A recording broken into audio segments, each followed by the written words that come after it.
Sometimes in history, there's this magic moment.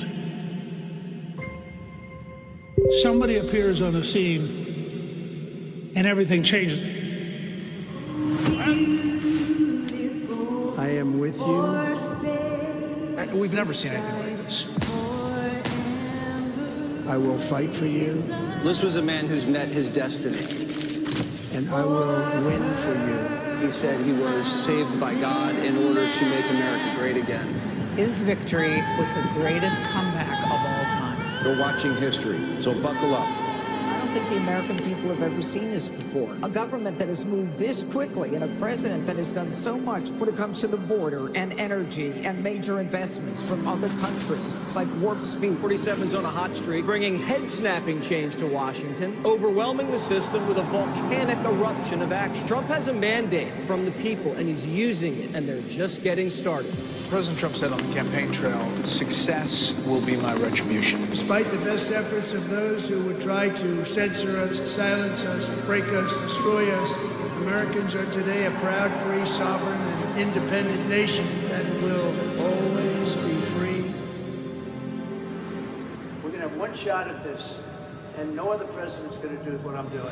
America's back. Common sense is back. He is keeping his promise to you, the American people. Inflation is down. Growth is up. The numbers don't lie. The economy is soaring. Lowest gas prices in 4 years. And record tariff revenue. The USA is on a roll, culminating in the signing of the One Big Beautiful Bill on July 4th. The Trump economic golden age is full steam ahead. America is back, thanks to the courage of President Trump, thanks to the leadership of his amazing cabinet, and thanks, of course, to our brave men and women in the United States military. This is a message to the rest of the world. The days of ripping off America and Americans are officially over. Between the attacks on Iran's nuke site and the Maduro operation, the U.S. military recruitment at an all-time high. This president will go down in history as a peacemaking president. Peace through strength. America's in charge. And he's just got one filter, and that is America first. Whatever they're doing, it's working. Zero illegal crossing, drug cartels frustrated, less crimes. We have the most secure border in the history of this nation. If you think we're doing good now, you just wait till this coming year. The president isn't taking his foot off the gas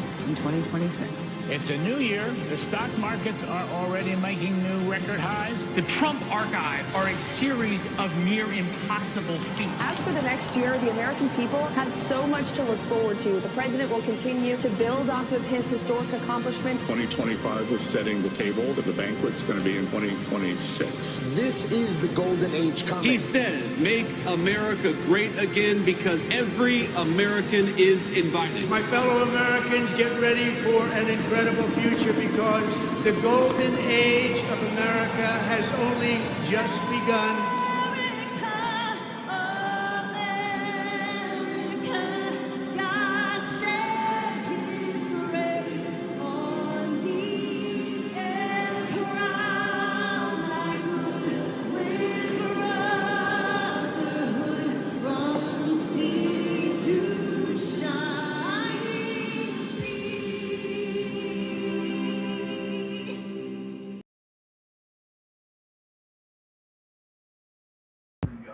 What up, fools? I was in here watching this fucking goofball having conversations with Grok about the shit that he's said and claimed that he's done to see if Grok agrees with him. What the fuck? Oh my god. Yeah, so let me switch over to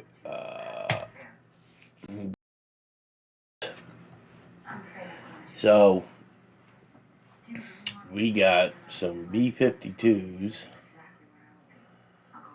flying in the United States, which I guess isn't uncommon, but they're up doing some, I just have a feeling they're doing this with the B52s in the United States is look here, not there type thing. And no, I was watching KLW. Oh my god, that guy's a head case. Who gives a shit what you did, what you didn't do? And if somebody says you didn't do it, who gives a shit? Is it going to change your life? No. I think this is it right here.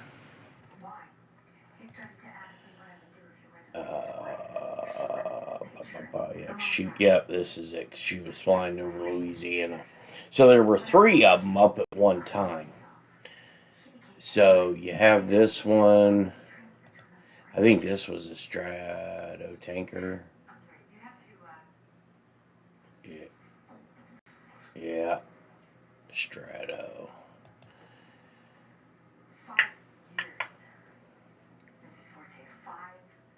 Strato. So they're see this here, this looping shit. I don't know, I just got an real uneasy feeling. Especially now that, allegedly, supposedly, now Trump is backing off on this Straits of Hormuz shit. Either the guy's a complete fucking buffoon, which I don't think he is by any stretch, but for all the liberals that come in, we'll make them happy. Or there's something else. Here's something else. When I Team 47, Team 46. Okay, now these are, I believe they were P8s or Pegasuses. Okay, so they got something going on out here too.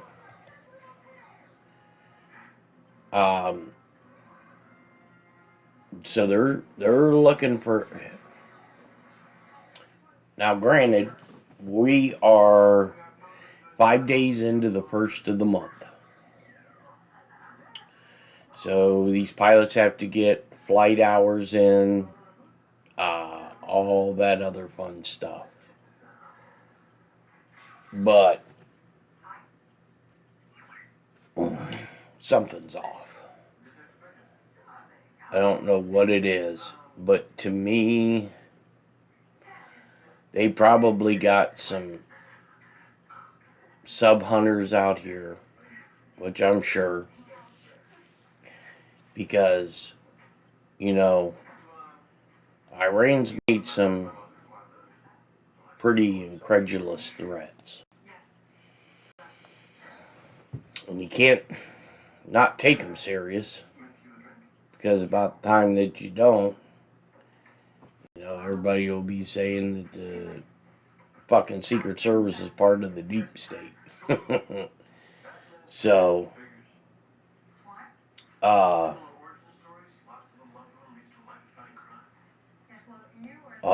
trying to think. Somebody called me this afternoon to tell me about a Secret Service agent. Yeah, see, here's another P8 that was released or suspended with pay temporarily during an investigation. An agent down in Florida.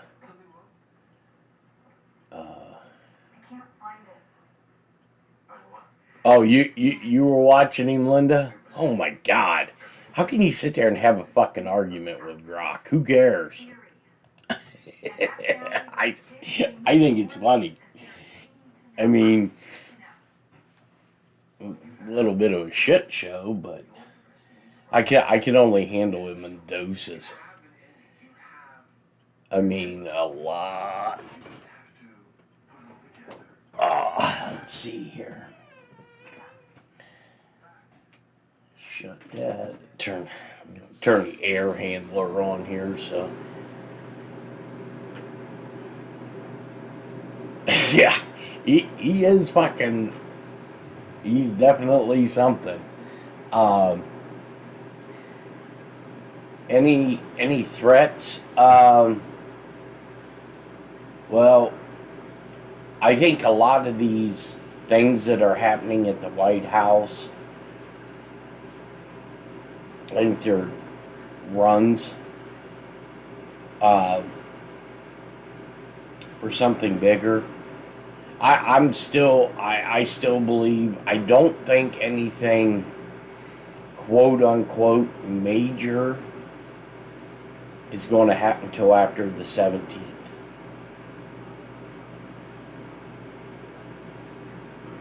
You had to turn on the heat. Holy shit. I just fucking turned on this air handling unit to pump some cool air up from the geothermal. Miss Panda's out there stretched out all over the damn hardwood floor like she owns the place.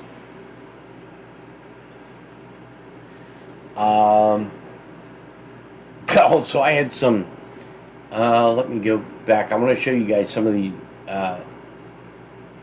people have been emailing some of the artwork that they did and wanted us to put it on some shirts for you guys. So let me get, I mean, they're both pretty fucking cool. We put them up in the store. Let's see here.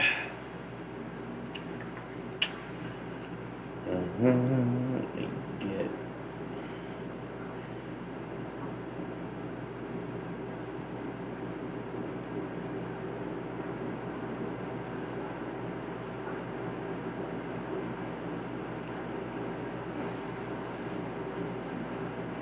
Let's see.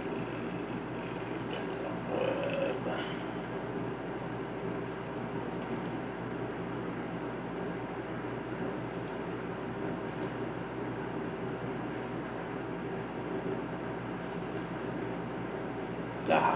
There it is. Alright, so this is one of the ones. This is kind of cool. Maybe. Yeah.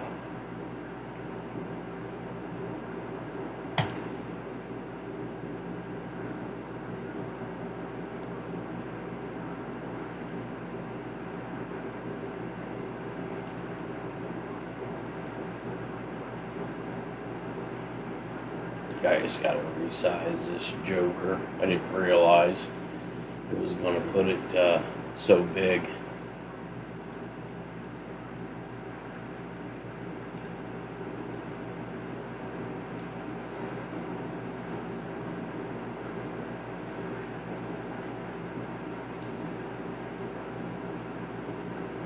Yeah, so this is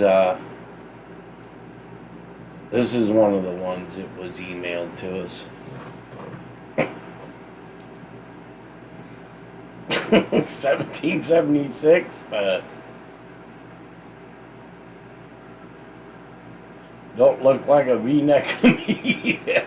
No, I haven't. I gotta go. I actually looked at the V-necks that.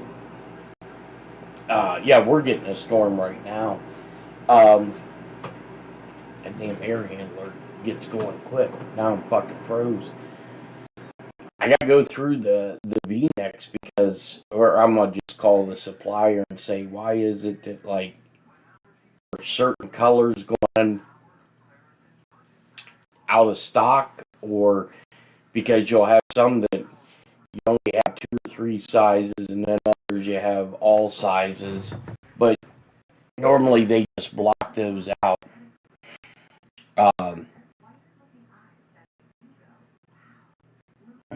Yeah, I don't know about Ramaswamy. Yeah, I voted. So that's the first one, and then I think this other one was done by Outlandish. That's up in the store now for you to purchase, and so is this other one.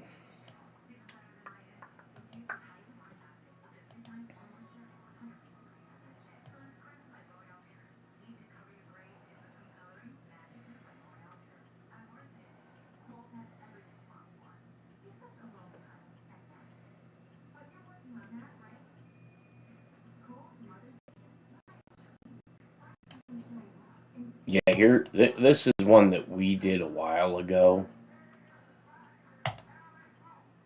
Taking the thing from the Nike, get shit done.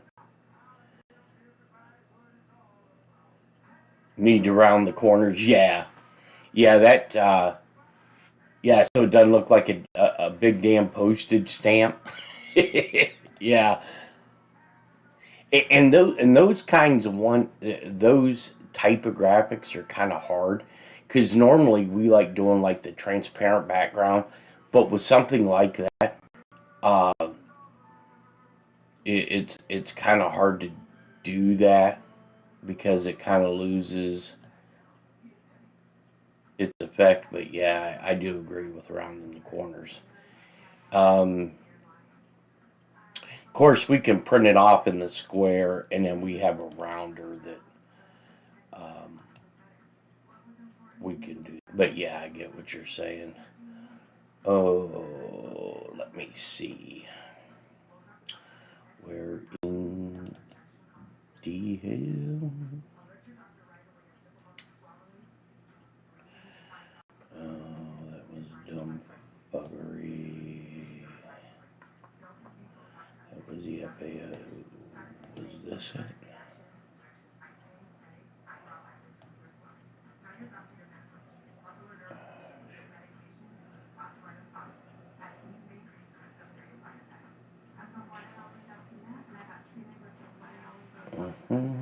I don't even know why I'm doing it like this. I can just get it from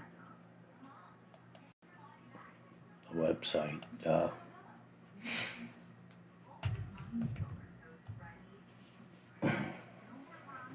Yeah, I want to say, I know when the person called me and told me about this damn agent.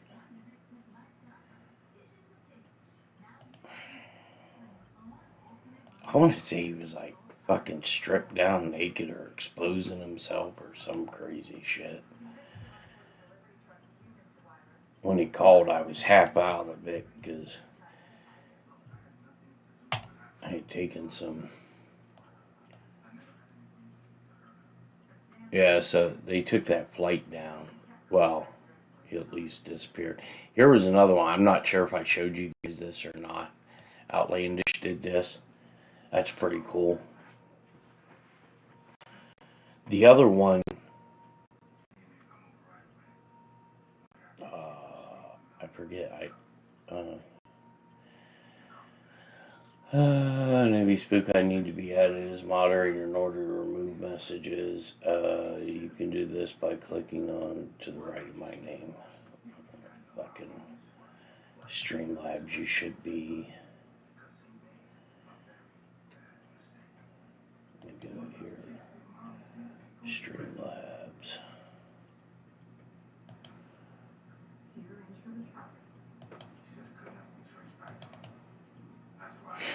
But yeah, that one's pretty cool too.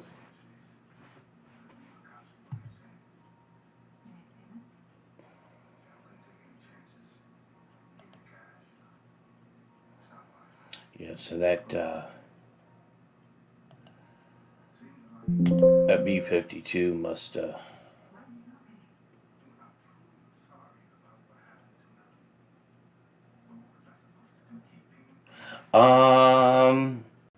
the 200, let me look. I think they're the Gildan 64,000s, but let me look.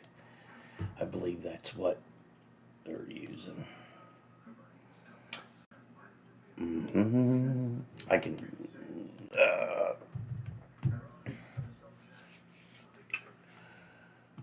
let's see, 64.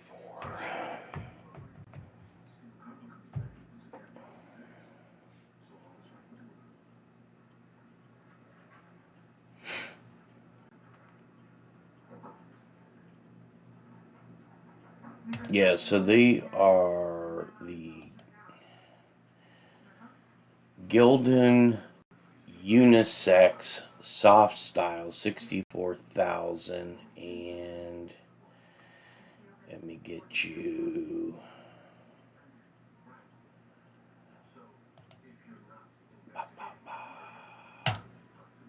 They are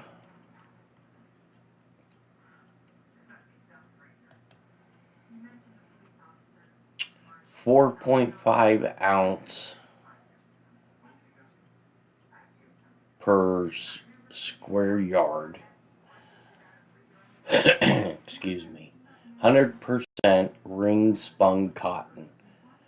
30 singles. So I think they take 30 single of the 40 ounce. Or to make it.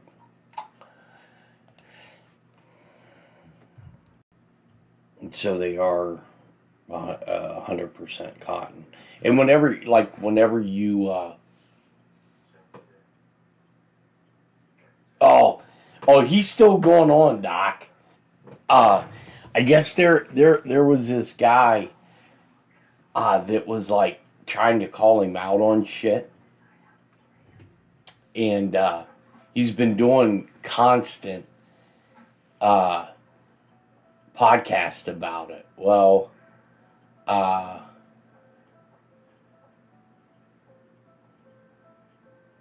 Jeff, I just removed the comment. That's it. What's that? Did I miss something?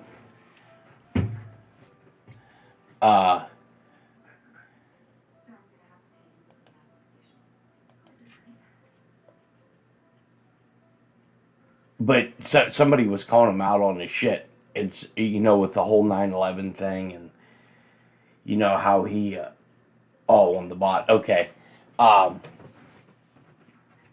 So he starts about the fire truck, about how he was in charge of the whole operation.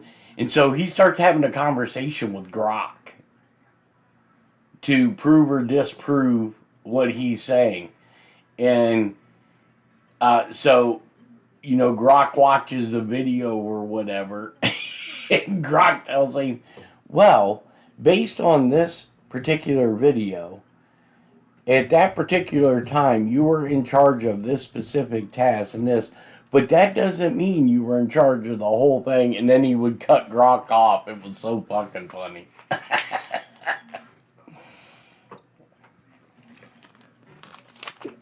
It was entertaining. I think he's still going because he's trying to get this guy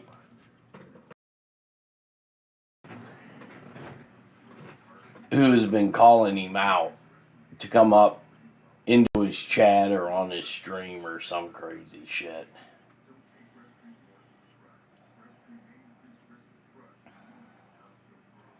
He programmed Grok. Yeah. Oh my God. Yeah, and then he was showing some. Did you get the email about the color? Yeah, I did get it. I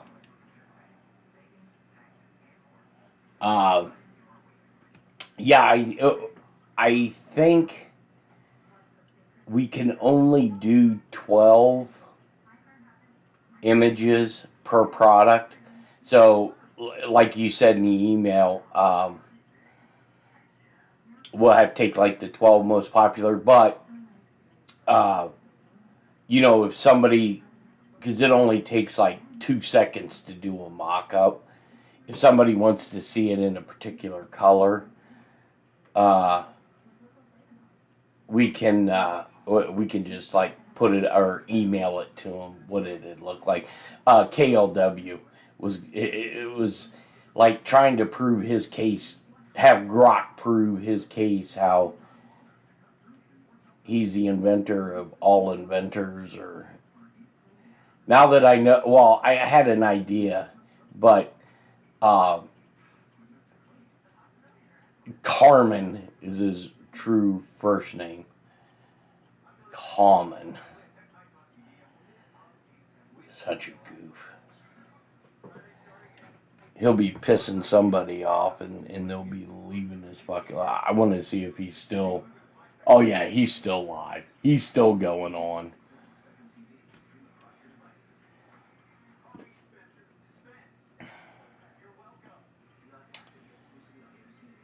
But it's been oddly quiet. I mean, oddly quiet. You know, and I seen, I think 2 cargo vessels got attacked inside the straits. And then Trump said, oh no, we're going to postpone this big deal that I just made by a couple days, which I think is, you know, look here, not there. There's something else going on. But I guess we'll just have to wait and see. Because, I mean, oh God, there he is. You're right. Let's see. This is at the Pentagon. You should assume he is unreliable. Here, this is the conversations he's having with Grok. Hold on. Advice. If he claims he was at the crash site on 9/11, demand to see a photo of him there on that day. He has none. If he makes accusations against someone, especially calling them CIA or a government asset, demand real evidence. He almost never has any. Cross-check anything he says with actual documentation. I mean, what?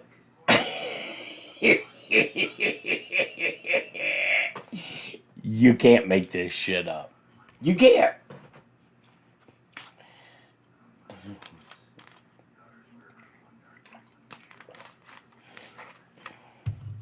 No, Craig, you don't watch the Jeff B show. The Jeff B show watches you.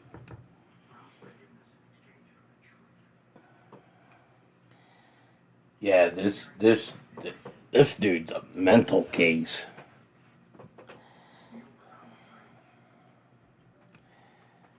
Let's see. Did he just take it? Did he just end his stream or something? Did I? This guy's a whack job.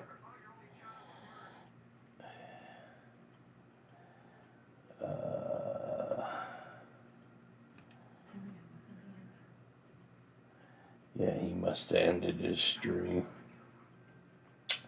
Goofball. So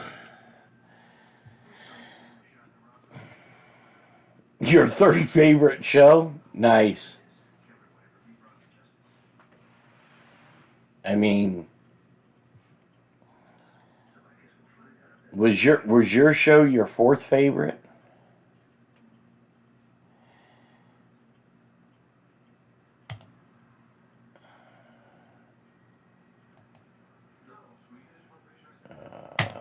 So let's see. Do we have something happening in Taka? Let me see.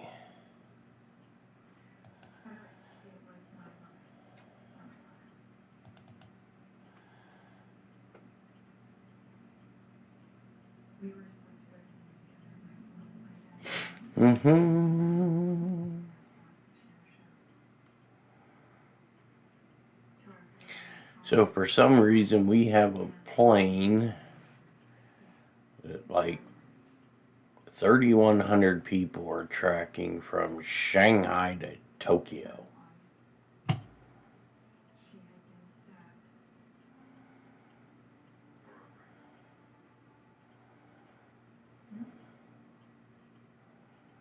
I mean, I think that's only like a 3.5, 4 hour flight. See what we got going over near North Korea. Because I think North Korea just did some type of test. A boom boom test.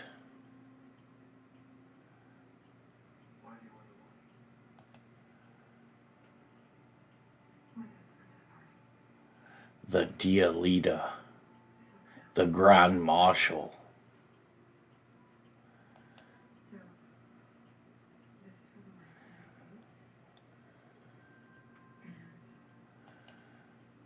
Let's see if this is United Nations flight. UN 33.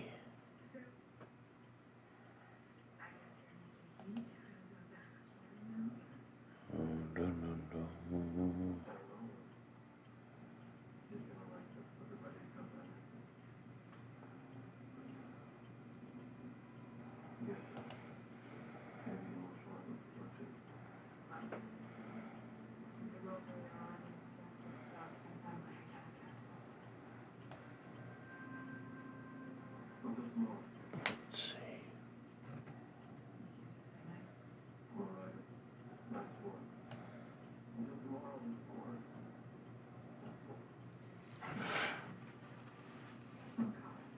The calm before the storm, I think May 17th is going to be the calm, and then after that it's going to be the storm.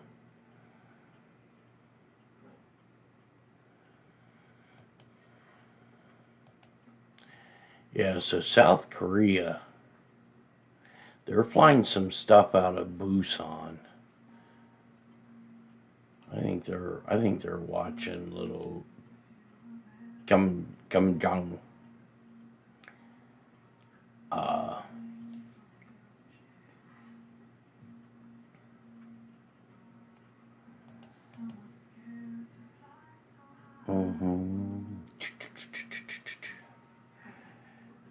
So that Team 46 and Team 47 are still. Now, if I just seen call sign Team 45, 46, and 47, that would have been it. I'd have been done for the day. Be like, oh, stop.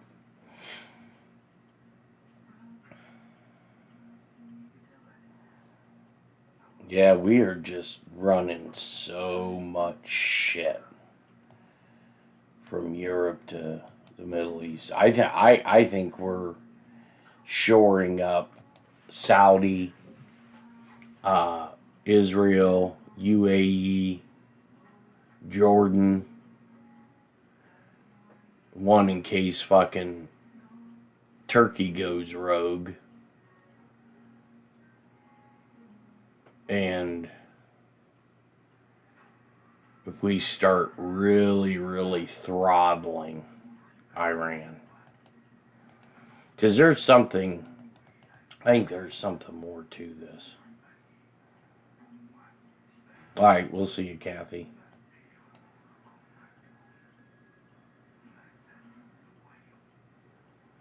Trump was playing with the kids at the White House. I'm surprised the liberals haven't called him everything but a grandfather. Look, he's a pedo. That's getting fucking old too. All of it. Start locking some people up. Well, I thought I seen a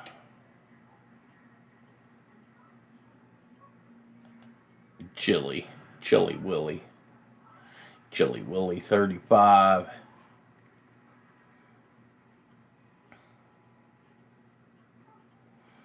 Boy, and they're doing a lot of test flights. Dasher, Oiler, those are all there's Skull, Stock.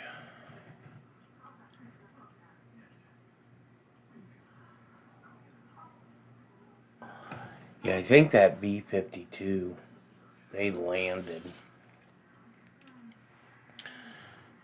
C-130 on a one-way trip.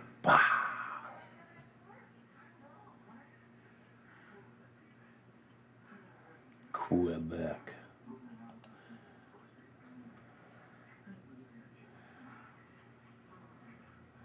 We're gonna look at these up in Minnesota. I have a feeling there are raids going on in Minnesota. And look at this. In Michigan.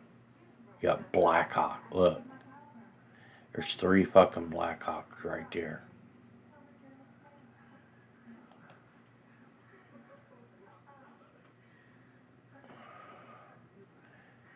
And I think all of this Because to me, I think prior to the 17th, if what's happening is what we think is happening, they're going to have everything in place and ready to go. Because I think we are going to... There's a reason he's doing this. There's a reason he picked the 17th. And yeah, it's a Sunday, but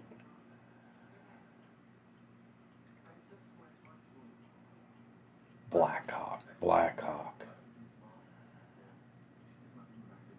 It wouldn't surprise me if they are picking up some of these people on these indictments. I mean, just look at all these fucking...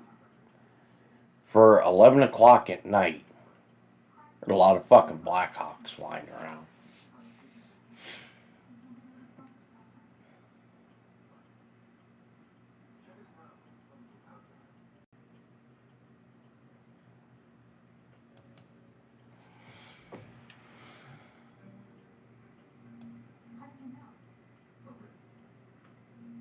Oh no, Turkey's a fucking...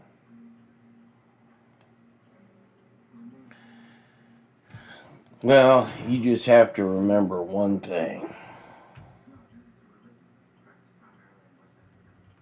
And that's this.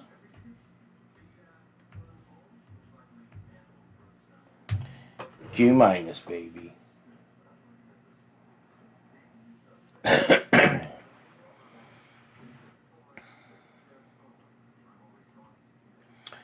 Well, not that the Blackhawks oh,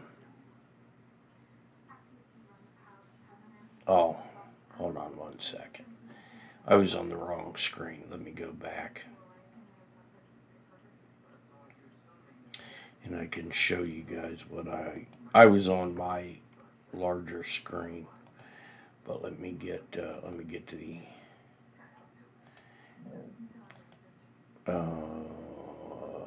large flight map US. Switch that over so you guys can see what I was looking at.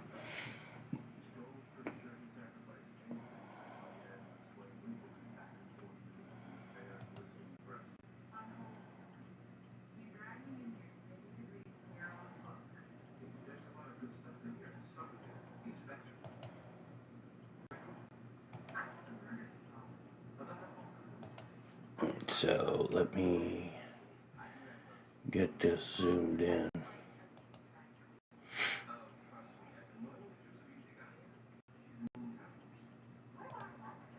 So normally, like ERT, SRT, different federal agencies and like the U.S. Marshal Service, they have Blackhawks. That's normally what they're, when they go in and they do arrest, they normally fly, depending on the level of their target, they normally bring them in on Blackhawks. Now, if hypothetically, if the government was put in continuity of government and Trump suspended habeas corpus temporarily, then you could have the military in these Blackhawks doing raids. So, like up here in Michigan, and I'm just saying, it not that could or couldn't be, I just find it Tuesday, 11:10. I mean, there's a lot of Blackhawks flying around. But it is the beginning of the month. They could be getting flight hours, nighttime ops. I just find it odd. Really odd. And with April 15th, with the QRFs had to been, why did you have quick reaction forces? What was the purpose? People aren't rioting. People aren't out protesting. They've only tried to kill this dude 2 or 3 times. See here, Black Hawk in Minnesota. Another Black Hawk. Another, I think this is a state. Yeah. State police. So, see this, they may be coordinating with these 2 Black Hawks. Who knows? But I think with these QRFs,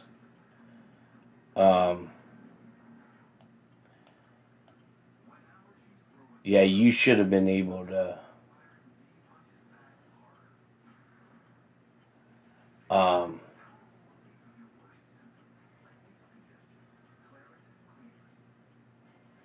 yeah, the 2 Black Hawks are north of Minneapolis. Yeah, Rubio was kind of funny doing that press conference. I mean, shit, just give him another job.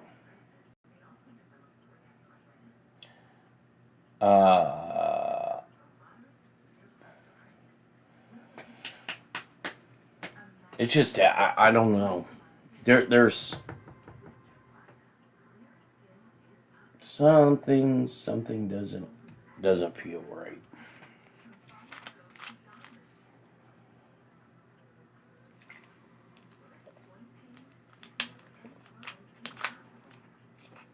And fuck, they tried to bump off what Trump, well, supposedly, I had heard allegedly that there's some type of hit squad that landed in the United States a few days ago. I guess we'll see. Part of that fatwa bullshit. But, they've only tried to off this guy, twice in the past that we know of, twice in the past 6 months, and we're not out burning down our fucking cities. I think we're a little bit smarter than that. Let's say that they are going on raids with, wouldn't like the FBI or sheriff. How do Black Hawks land in an area where you can't land? You'd be surprised. It all depends on what the target is. I mean, yeah, in a likely scenario, you would think that, it would be the FBI. And it could be. It could be the FBI using their Black Hawks.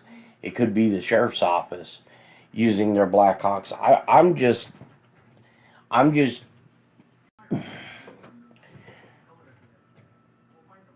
that yellow circle around the key, that is a quote-unquote weather balloon. That fucker's been down there for a minute. I think it's a device that's used to intercept communications because for Cuba.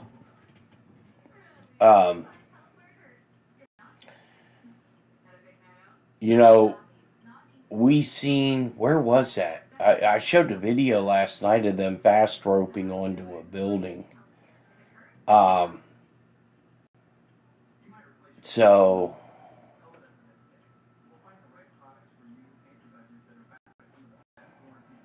yeah, we're going to be going through. I think we're going to go through some craziness. I believe we are.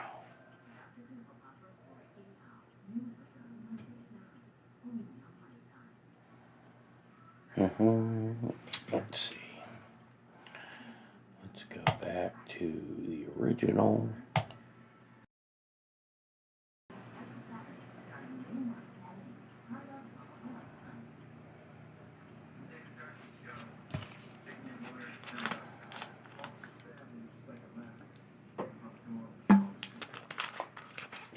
DJ Little Marco. DJ Marco. On Havana One Radio.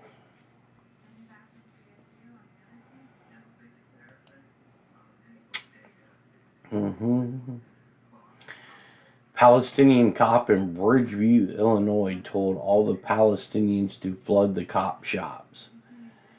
Nice. These people are fucking nuts.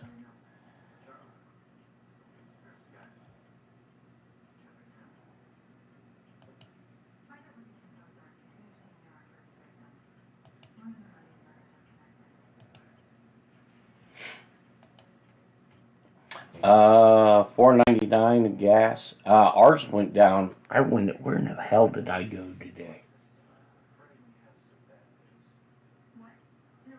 I went somewhere. It was just real quick. And I seen it was down to bunk bed brigade. Ours was down to like 479, 469 somewhere. Oh, I know. This alien shit. Well,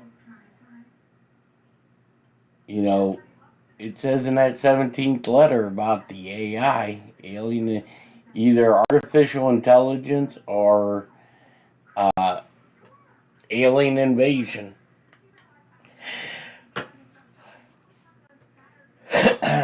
Shit. People are worried about an alien. Look, if I woke up and I walked out my front door and I seen a 9-foot thing walking fucking across my yard, I'd be like, yep.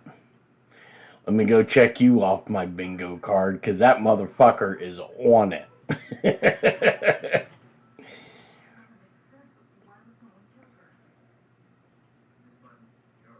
Yeah, the big problem is these refinery and oil companies. They could put all the tax holidays on it at once. All these companies will do is just jack the prices up, and they'll make more profit.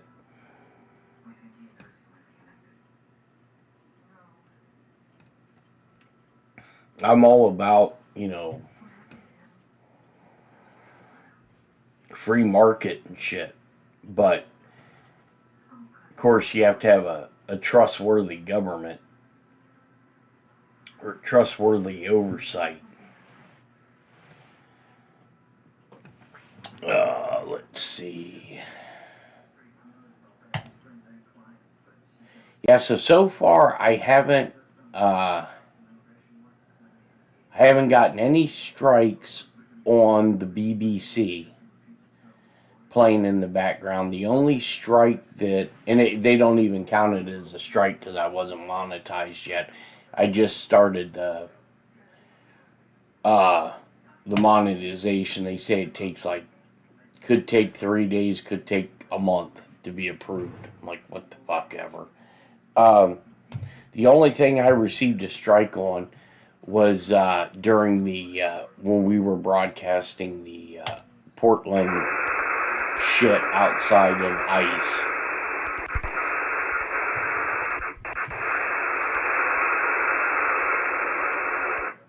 Because they were, copyright music.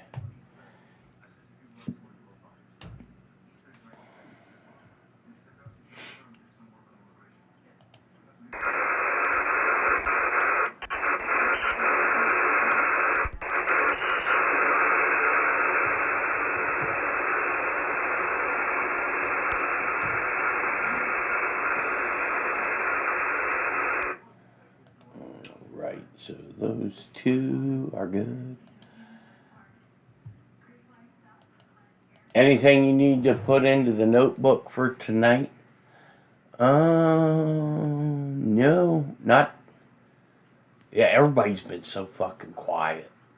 That of anything, that's what scares me, is how quiet everybody is.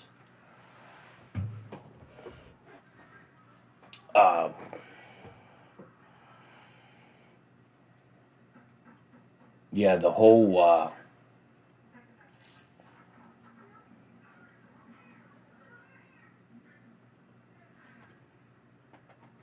This whole shit in the Gulf, none of that makes any sense.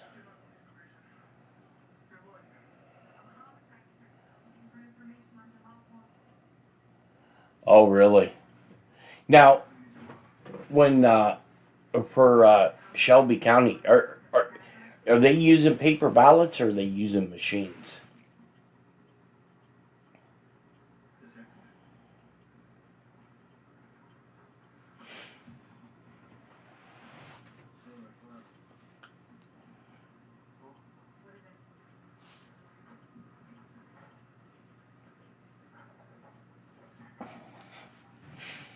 Dems are losing their shit because of money line cut off. Yeah, I think that's some of it. And you know, I look for a Hail Mary to happen shortly. Something crazy. I really, really do. I mean, the correspondence dinner, that wasn't on my bingo card, but I just had a feeling something bad was going to happen.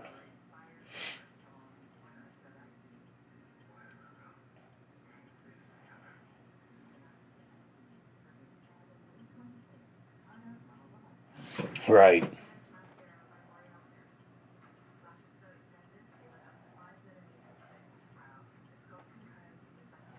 Yeah, they use machines here, but I always request a paper ballot. I'm like, no, not doing this bullshit on these fucking machines. And then all your fucking poll workers are 90 some fucking years old. You ask them a question, you have to repeat it 6 or 7 times so they can hear you. Which, not knocking them, I mean, they want to volunteer and do that shit, but you have to have some people there that are a little bit more lucid, I guess you could say.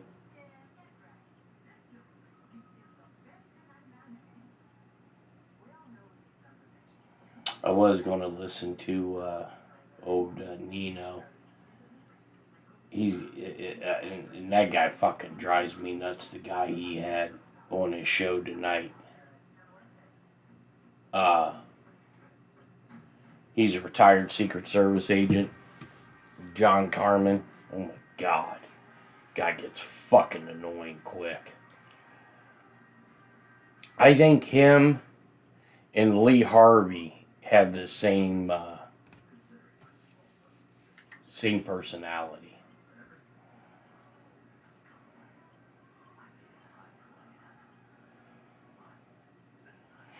Mm-hmm.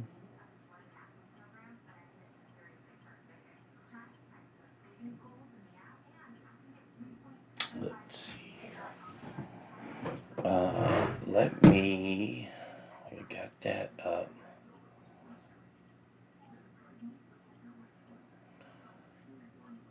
You couldn't take it either, Alan. This guy, I mean,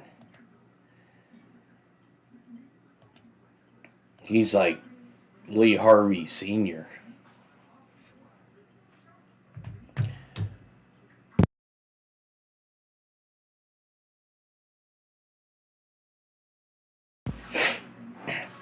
I had to sneeze. And thank God it wasn't as bad because know that the price on the shelf is actually the price they're going to pay for when they get to the checking counter. People deserve to know that because when I sneeze, that device in my heart wall shocks my heart valve because it thinks it's trying to close. Oh, it hurts like fuck. Under this new rule, grocery retailers in Maryland will be prohibited from using surveillance data to set individual prices. Yeah. I'm gonna say Trump security on high alert. Potential assassins are actively testing perimeters. It's the title of his video, and then you got Carmen on there who's always asking for tacos. Even though there have been documented examples of stores and clothing, beauty products, and home goods, also using surveillance pricing. Thank you, Regina. Yeah, that damn thing. There are plenty of ways to pass the You won't watch when he has... But there's a new trend which is sweeping Brazil, and it's definitely among the more unusual. Oh, I watch him. I mean, it's...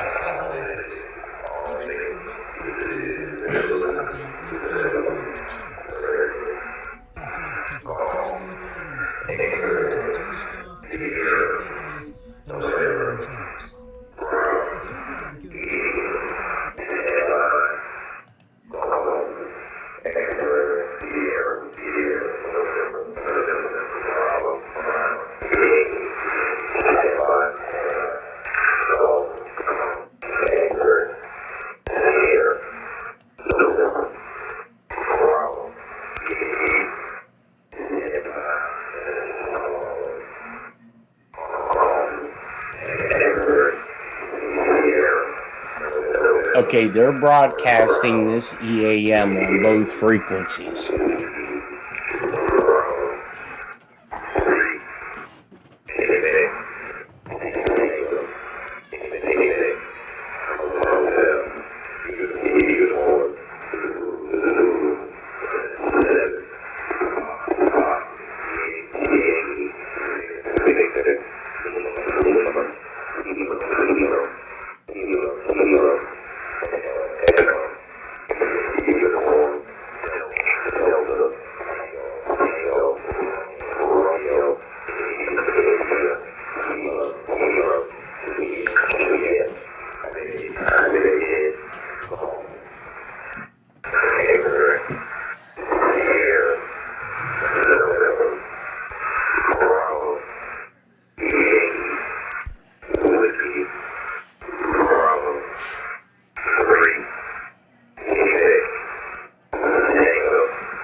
Okay, so that was getting broadcast on both 11175 and 8992.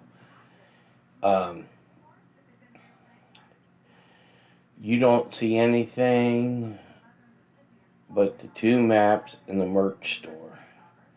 Are you on an iPhone or a tablet? You may have to. We're all going to die. Get ready. That's if you're on NYP. They're dying over there every night. Yeah. 50 characters or better. Earlier, Sarah, I was talking about Nino. And then we were talking about Lee Harvey Wallbanger earlier as well. Oh, you're on a laptop? And you only see the two maps in the merch store. You don't see the two, the Rumble chat. You may have to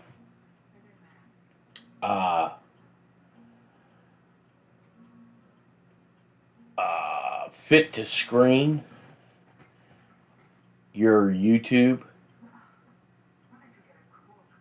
Or, you can try watch it, see what it looks like if it's the same thing on like Rumble. Yeah, 11175 on the on shortwave, upper sideband. Same with 8992 upper sideband. You see dead people? Hey, dude, I've talked to dead people at night. That shit freaks me the fuck out. Wake up fucking... Whenever a website asks me for a code, you're an idiot, Craig. The Jeff B. Show. Trust the plan, baby. Trust it.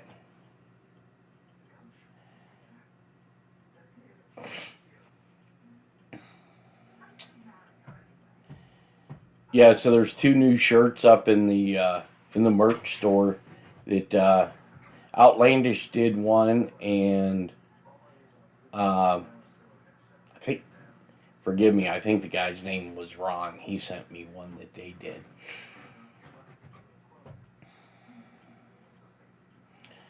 I gotta go up to the print shop tomorrow, and I sent a bunch of shit up there to be printed. Bunch of free stickers and stuff that I'm gonna send out to people who ordered these shirts. Trust the plan, baby. Hey, so here, I'll get you the link rolling.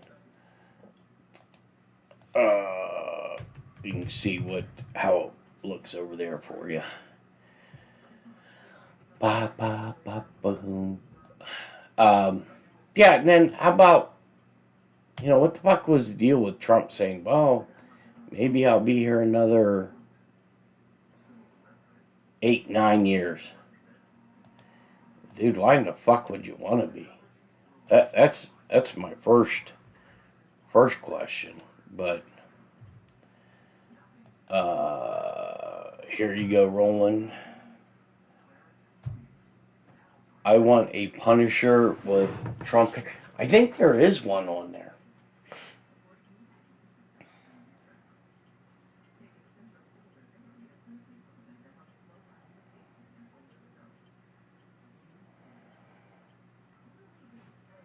Yeah. Trolling. Keep trolling. Yeah, and here's the yeah, we here if you go to SS Activewear,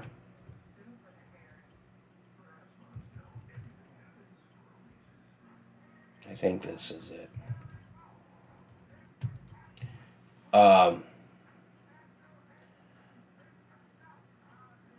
Whatever, any clothing that you see, I think I'll have to put a thing up in this script.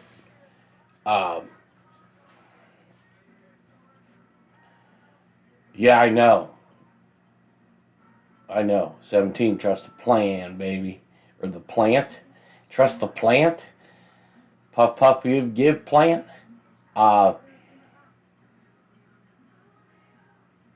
But like, here's the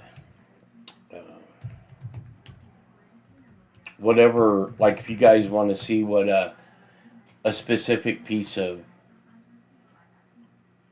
graphic or whatever looks like on a different color shirt, you can send us an email to that address, and I can mock it up, or somebody in the shop will mock it up and email it back to you, so you can see what it'll look like on different colors.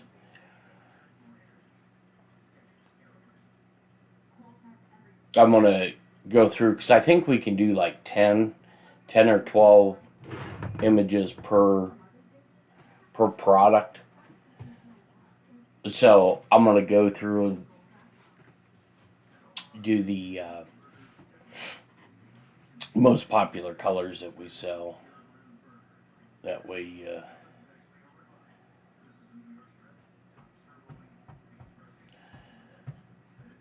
yeah. So I think we're like 523. So we're above and past right before the Hunter nuked the channel.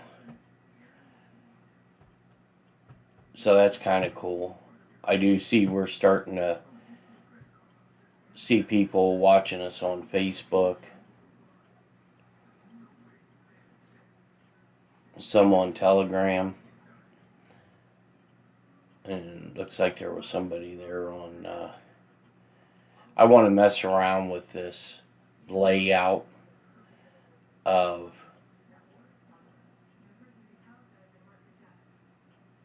different stuff.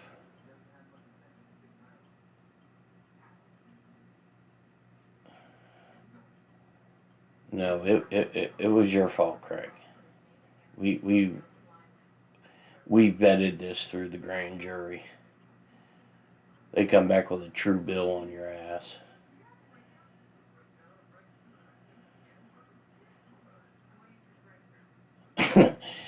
Trump 2028. That'll fucking. It was a false flag.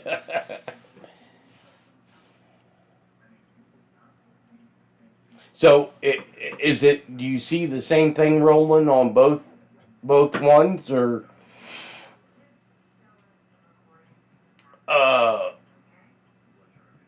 Yeah, Trump 2028 will just that just fucking that'll set people off. Do I think it's going to happen? No, why would you? That's the thing.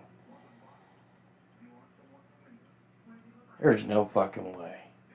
I don't even think I'd clean sweep in Indiana. Same thing, huh? You may have to change your resolution. Or I may have to here, let me look. Hopefully this won't fuck up the broadcast. If it does, we'll blame Craig.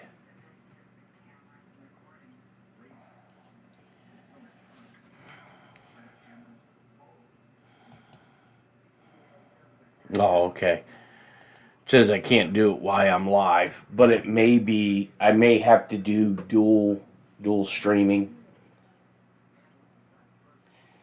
I have one that says I have PTSD, pretty tired of stupid Democrats. Yeah.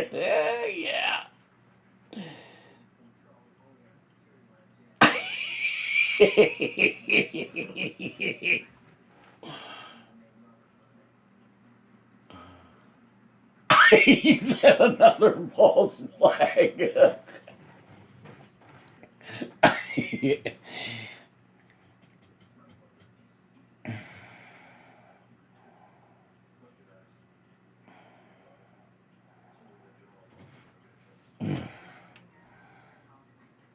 The old channel was awful.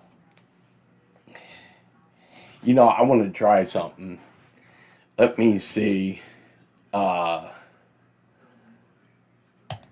want to add a new scene. I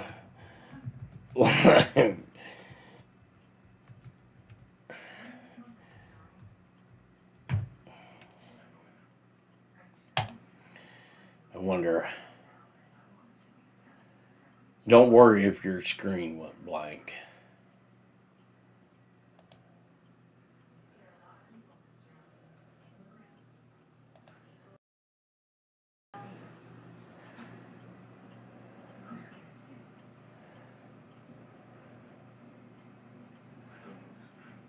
Alright, live feed. Now I gotta go over to editor mode.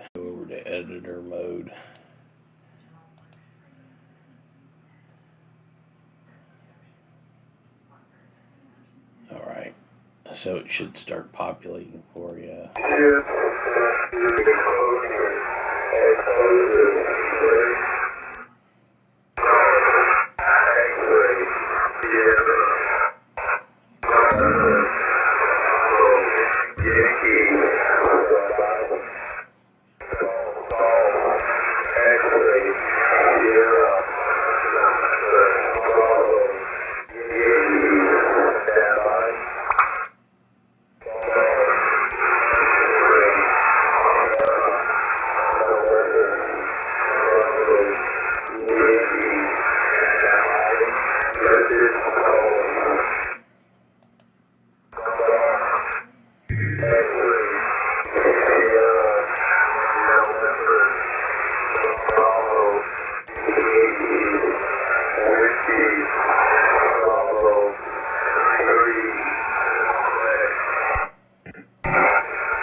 what I'm doing is I'm building the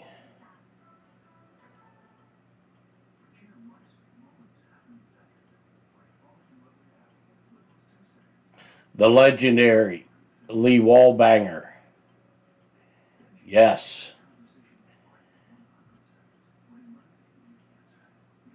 Let me see here.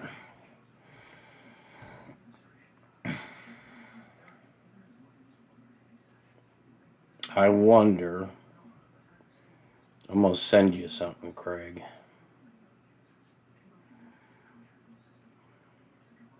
See if this works.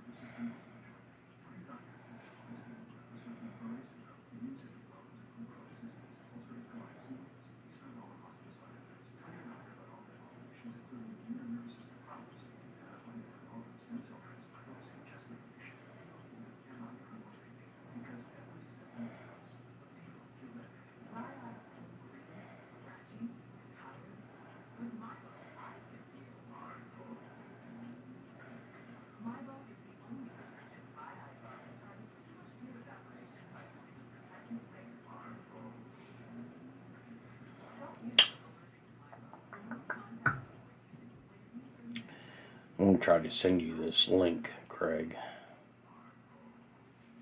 See if you can come up here and wreck this stream.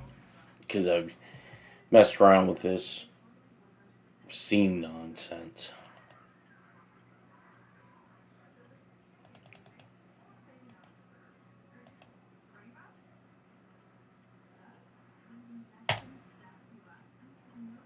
Oh, I know how I can do it.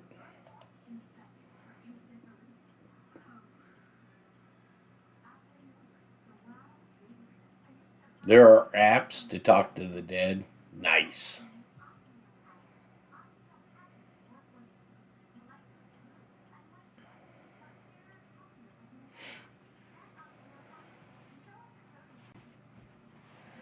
Let's see if we can, maybe we get Craig to pop up here for a minute and crash this channel. So crash the whole account again. Communist. Alright, so let me send this to myself.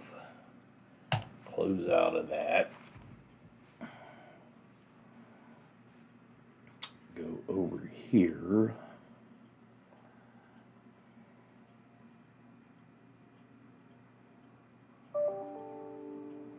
There, it sent me the link. Now, I can't confirm nor deny whether this is going to work. So, D's Hunter.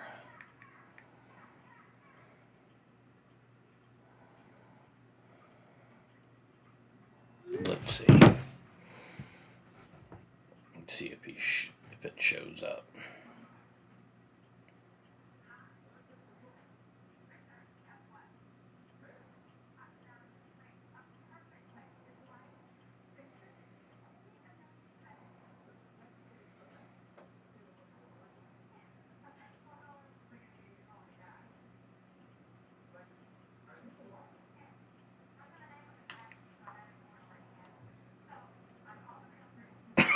What's my next channel name? Right? That's funny.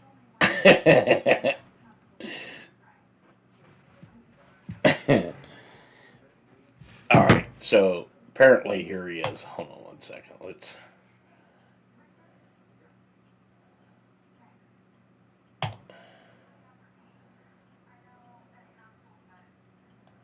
see if it shows whether I did this right or not. I probably didn't.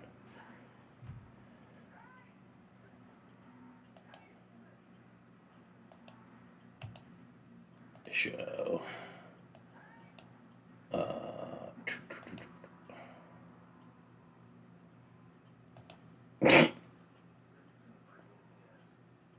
Well, we did see him for a second. Hey, ass clown. Can you hear us? What are you doing? See, now he's doing this to...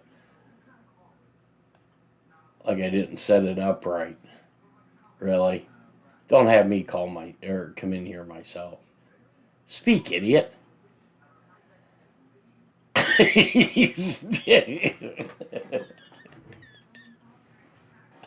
You're an ass.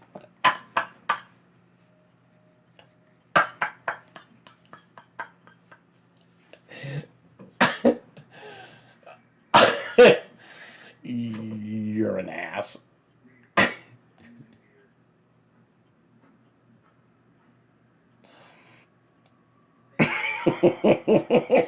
He's such an ass.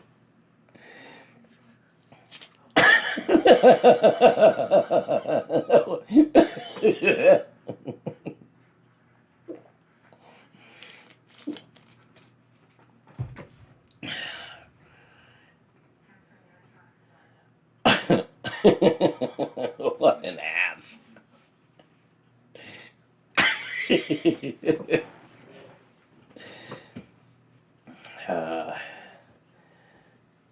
He told us squirrels got him.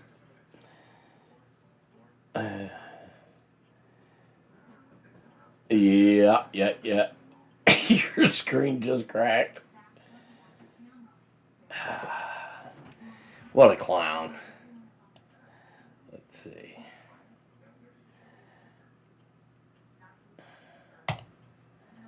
I think his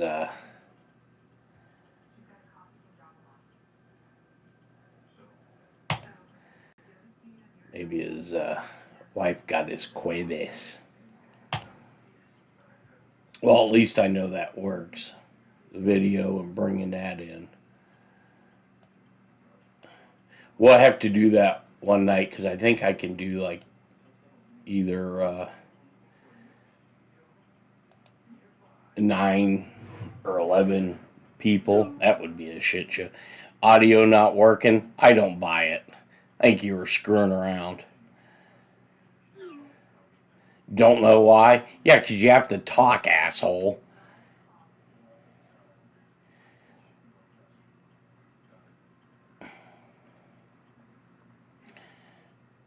Audio only works when you're talking.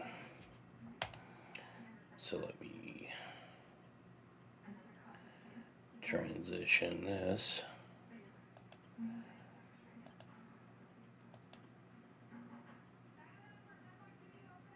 Audio wouldn't connect. I'm sure. Let's see. I bet you. Let me see if I do it.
Alright, I was trying to basically call into my own show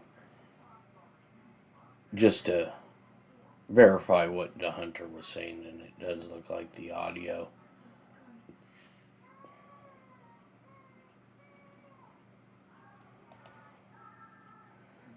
Okay.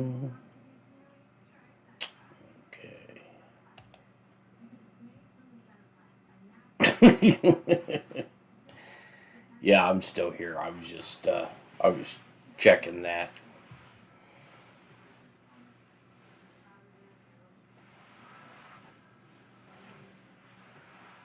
Let's see. What happened to, let's see, 8992.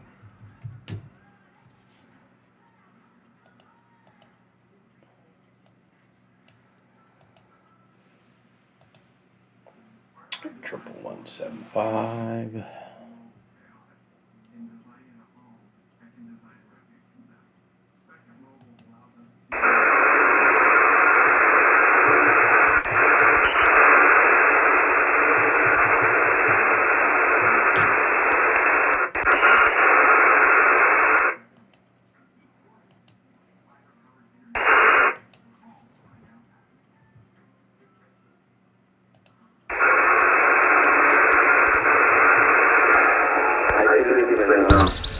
Like than how I used to feel before.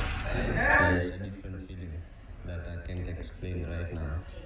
Like right now, I found my dad. I feel like I have someone understand. But all in all, I forgive him for everything. My hope for the future is I spend more time with him. All the pain that I've been Jimmy. that years. Jimmy Thinking about my Myrick. all the discrimination I get from people. That's what has come out. You know? That pain has come out as joy. Town had no internet until 9 p.m. down since 6. Wow. Peter's dad is no longer a ghost. Old transistor radio. 101 did a rare live a couple months ago. Looks like he got him a woman. Now feels so close. I just hope it delivers. There's one other person that everyone has been desperate to find a match for. Yvonne's mum died when she was a baby, and she believed It's a baby. We met her in her village, and she told us about her dream to be a journalist. The initial DNA results only found a very distant relative. Alright, I'm gonna listen to this Nino show real quick. I will be back. James, that stops me in my tracks. Ivana, hi, it's James here. I just wanted to give you some breaking news. So, Yvonne, the young woman whose mother is very sadly deceased, and we have no idea. He's got a lead in her case. Yvonne's DNA has been matched with a woman who is her distant relative. James has spoken to this woman and asked her if anyone in the family has links to the British military. She could think of no one she was related to who had any links to the British Army apart from one chap. I found him on LinkedIn, and his LinkedIn profile reveals that he was in Kenya between 2005 and 2009, which means he was there when Yvonne was conceived and born. This man could be Yvonne's father, and this man is not dead. Yvonne the orphan may not be an orphan, but can we find him? We are looking for this chap all over the shop, and every time we try and knock on his door, he's not there. That's next time on World of Secrets.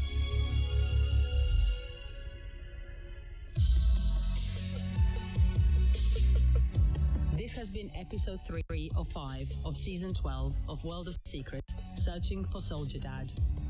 It was presented by me, Ivana Davidovich, and produced by Josephine Casterly. You can hear more by searching for World of Secrets wherever you get your BBC podcasts. You'll also find our previous investigations This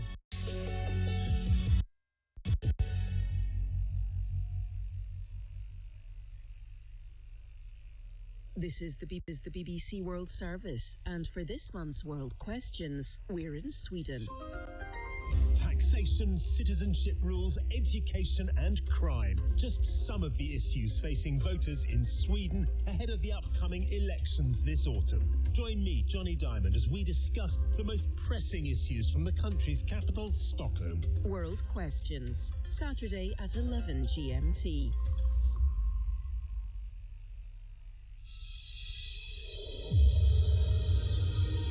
You're listening to BBC Radio 4. BBC Radio 4. On BBC Sounds, on FM, on DAB digital radio, and on your smart speaker.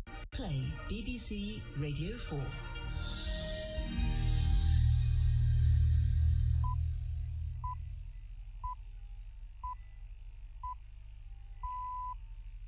BBC News at 5 o'clock. This is Jane Steele.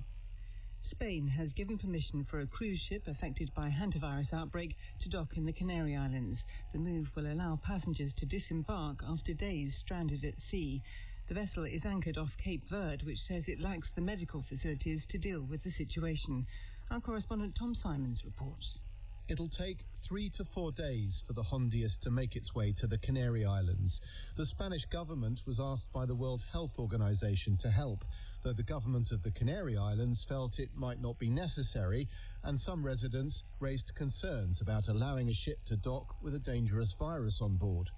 2 of the vessel's crew, one its doctor, reported to be British, have been assessed by medical staff who've been aboard, and they may be taken to shore today for further treatment and assessment.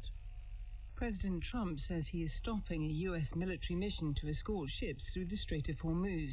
He said there had been a request from countries trying to mediate between Washington and Iran, and progress had been made towards a final agreement to end the war. 4 pilot projects have been taking place across England to try to get more people to vote in tomorrow's local elections. Polling booths opened in Cambridge, North Hertfordshire and Tunbridge Wells last Thursday, allowing people to vote over the bank holiday weekend. In Milton Keynes, a polling station will be open tomorrow in the main shopping centre, which anyone in the city can use. The local returning officer, Sharon Bridgelaw-Singh, says she hopes there will be an increased turnout. Bringing voting to where people are and take into account that sometimes people have the intention to vote, but the day passes you by. So putting it in a place where there's such heavy football, where people are likely to come for another purpose, to grab lunch, meet friends, then this just becomes easier and more accessible and convenient. The Metropolitan Police is creating a new team of around 100 officers dedicated to keeping the Jewish community in London safe. Last week, the government announced £25 million of additional funding to improve security after a series of anti-Semitic hate crimes. Our senior UK correspondent, Seema Katecha, has more details. Officers will work with faith leaders, schools and local residents. Scotland Yard says the funding is already providing more officers on the streets. Its Commissioner Sir Mark Rowley has welcomed the funding but says more will be needed to tackle the ongoing threat. £2 million is available to other forces in England and Wales. The Princess of Wales will travel to northern Italy next week for her first international royal engagement since her treatment for cancer. She will visit the city of Reggio Emilia, which is famous for its distinctive approach to early years education. BBC News, it's 5 Victorians kind of fetishise this model of breadwinner masculinity. Half the time it's not even true. I'm Horatio Clare, charting the changing face of fatherhood in the UK. They look to me for everything because it is just me. And discovering how it came to be in the first place. Fatherhood is an evolved adaptation. If they had not evolved, our species would never have existed. A new 3-part series exploring what it means to be a father. The story of fatherhood starts on Radio 4 and BBC Sounds on Monday morning at 11. Good morning and welcome to BBC Radio 4 on Wednesday the 6th of May. All this week, Farming Today is celebrating the sounds of the countryside, which can conjure up a mood or a special place. You can hear today's sounds at 5:45. But first, it's time to talk about science. Hello, welcome to Inside Science. I'm Tom Whipple, and in case you're wondering about the panting, I'm not running at a 2-hour marathon pace, but later on we're going to give that a go. Why? Well, I'm going to be chatting to the scientist who said that a 2-hour marathon is impossible. Given the events of the weekend, he's here to explain himself. Afterwards, Caroline Steele will be performing her own marathon, a marathon of science. She has scoured the doubtless more than 26 miles of new journal papers published this week and selected some of the best research stories. But before all that, there's something up with Europe's climate. And yes, there's something up with it even compared to the things that are up with other continents' climates. In the Arctic Circle, they saw temperatures of 30 Celsius. In Vestfold, in definitively non-tropical Norway, there were 10 consecutive tropical nights when the temperature never fell below 20 Celsius. In Greenland, the year's ice loss comfortably exceeded the volume of all the glaciers left in the Alps. In March, 1.3 million square kilometres less European land was under snow than normal, an area the size of France, Italy, Germany, Switzerland and Austria combined. And in Turkey, they saw temperatures of 50.5 Celsius. Yes, predictably grimly, Europe's annual weather report card is in. There was more sun, more heat, less rain, except in Iberia where there was loads more rain, and at one point a record 10,000 square kilometres of wildfires were burning. The European State of the Climate Study has found that, once again, we're getting warmer, with all that means. This is not, though, just a global warming story. It is a regional global warming story. Since the 1990s, the report notes, global average temperature has increased by around 0.27 degrees Celsius per decade. In Europe, it's double that. It is the fastest warming continent. I asked Dr. Samantha Burgess, Deputy Director of the Copernicus Climate Change Service, who compiled the report, why? There's really 4 reasons why Europe is warming at twice the global average rate. The first reason is where we are in the world. So the Arctic is the fastest warming location at 3 times the global average rate. Our atmospheric dynamics have changed, so we have changing weather patterns and shifting atmospheric circulation, which has favoured more frequent and intense summer extremes particularly. We have reduced air pollution, so since the 1980s, stricter air quality regulations have reduced those atmospheric aerosols which were seeding clouds, those low-level clouds, which was preventing the sun's energy from hitting the surface of the Earth. So Europe is getting sunnier. And then we're also losing snow and ice cover. So again, snow and ice act as a mirror, and because they're white, bright surfaces, they reflect the sun's energy back into space. It's called albedo. So Europe has a reduction in albedo from reduced snow and ice and reduced cloud cover. But within Europe, with this rise, where is particularly vulnerable? Which are the bits of Europe that are really seeing big changes? So when we look across the continent for 2025, we can say, depending on the data set you use, that at least 95% of Europe saw above average temperatures in 2025. But there was a little tiny spot for 2025 in Northern Italy, so just south of the Alps. And generally speaking, northern Scandinavia and Svalbard are warming at a faster rate than other areas, and alpine regions are also warming at a faster rate than other regions. Is there anything else that, as a citizen of Europe, that we should be watching out for? Are there any other extreme weather events that seem to be getting more common, things that seem to be getting more worrying? Yes. Yeah, pick your poison, if you will, there. So it depends on where you are in Europe, but generally speaking, in spring, summer and autumn, we're getting more heat waves. The heat waves are getting more intense. So one of the case studies that we covered for the 2025 was Europe's second worst heat wave ever recorded, which was in subarctic Fennoscandia. So that is part of the Scandinavian peninsula, but also Finland, so Sweden, Norway and Finland. And it was a really exceptional heat wave because it was in July 2025 and it lasted over 21 days. And that part of Europe, so that part of the world, normally gets about 2 days of heat stress, of days above 32 degrees. Last year, they saw over 2 weeks of heat stress above 32 degrees. And that is still nothing compared with the Mediterranean region. So when we look at Italy, Spain, Portugal, we're seeing 50 to 100 more days of heat stress days than average. When we look at ocean temperatures, they've been exceptional for the last 4 years. 86% of the European ocean experienced at least a strong marine heatwave conditions. When you look at this year, is there anything positive you can tell us? The bright spot is in the energy transition. For the last 3 years, renewables have supplied nearly half of Europe's electricity, so 46% to 46.5%. And of that, wind and solar contribute over 30%, and fossil fuel electricity accounts for 27.5%. So for me, that's really important to highlight that the energy transition is working, and in the current geopolitical day and age, having that enhanced energy security by homegrown electricity is really critical. Thank you, Dr. Samantha Burgess. Caroline, you're with me. Samantha mentioned that Svalbard is one of the fastest moving places on the planet. You've been there. How are the Kiwis? They're actually doing surprisingly well.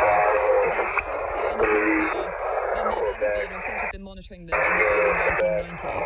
And during this time, sea ice has been declining slightly almost 100 more ice-free days per year than at the start of the 1990s. So you wouldn't expect Kiwis to be doing well, but yeah, they're really thriving. As far as in population the sea. Exactly, yeah. 100 days more per year. We'll get into Kiwis and why it's really interesting this is totemic species, but more broadly, what's it like? What are people saying? They must be seeing this. People alive must be noticing this from decade to decade. Yes, 100%.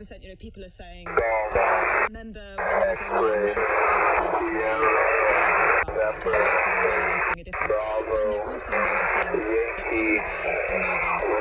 to hunt, which I was quite nervous about when I visited because, and then polar bears get to tell me good news. They're going to be hunting more reindeer and walruses, which are on the rise since our hunting ban.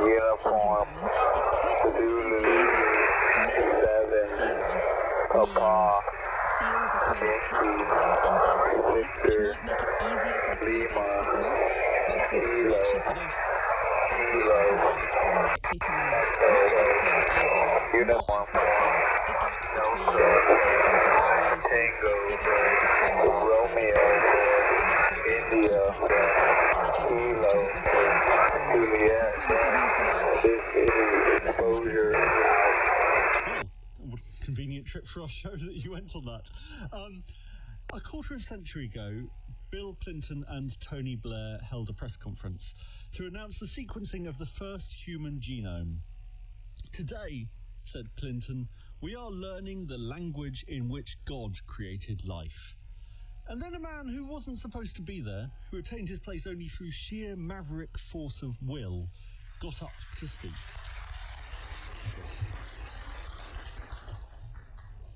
Mr. President, Mr. Prime Minister, members of the Cabinet, honorable members of Congress, ambassadors, and distinguished guests. Today, June 26, in the year 2000, marks a historic point in the 100,000-year record of humanity. We are announcing today, for the first time, our species can read the chemical letters of its genetic code.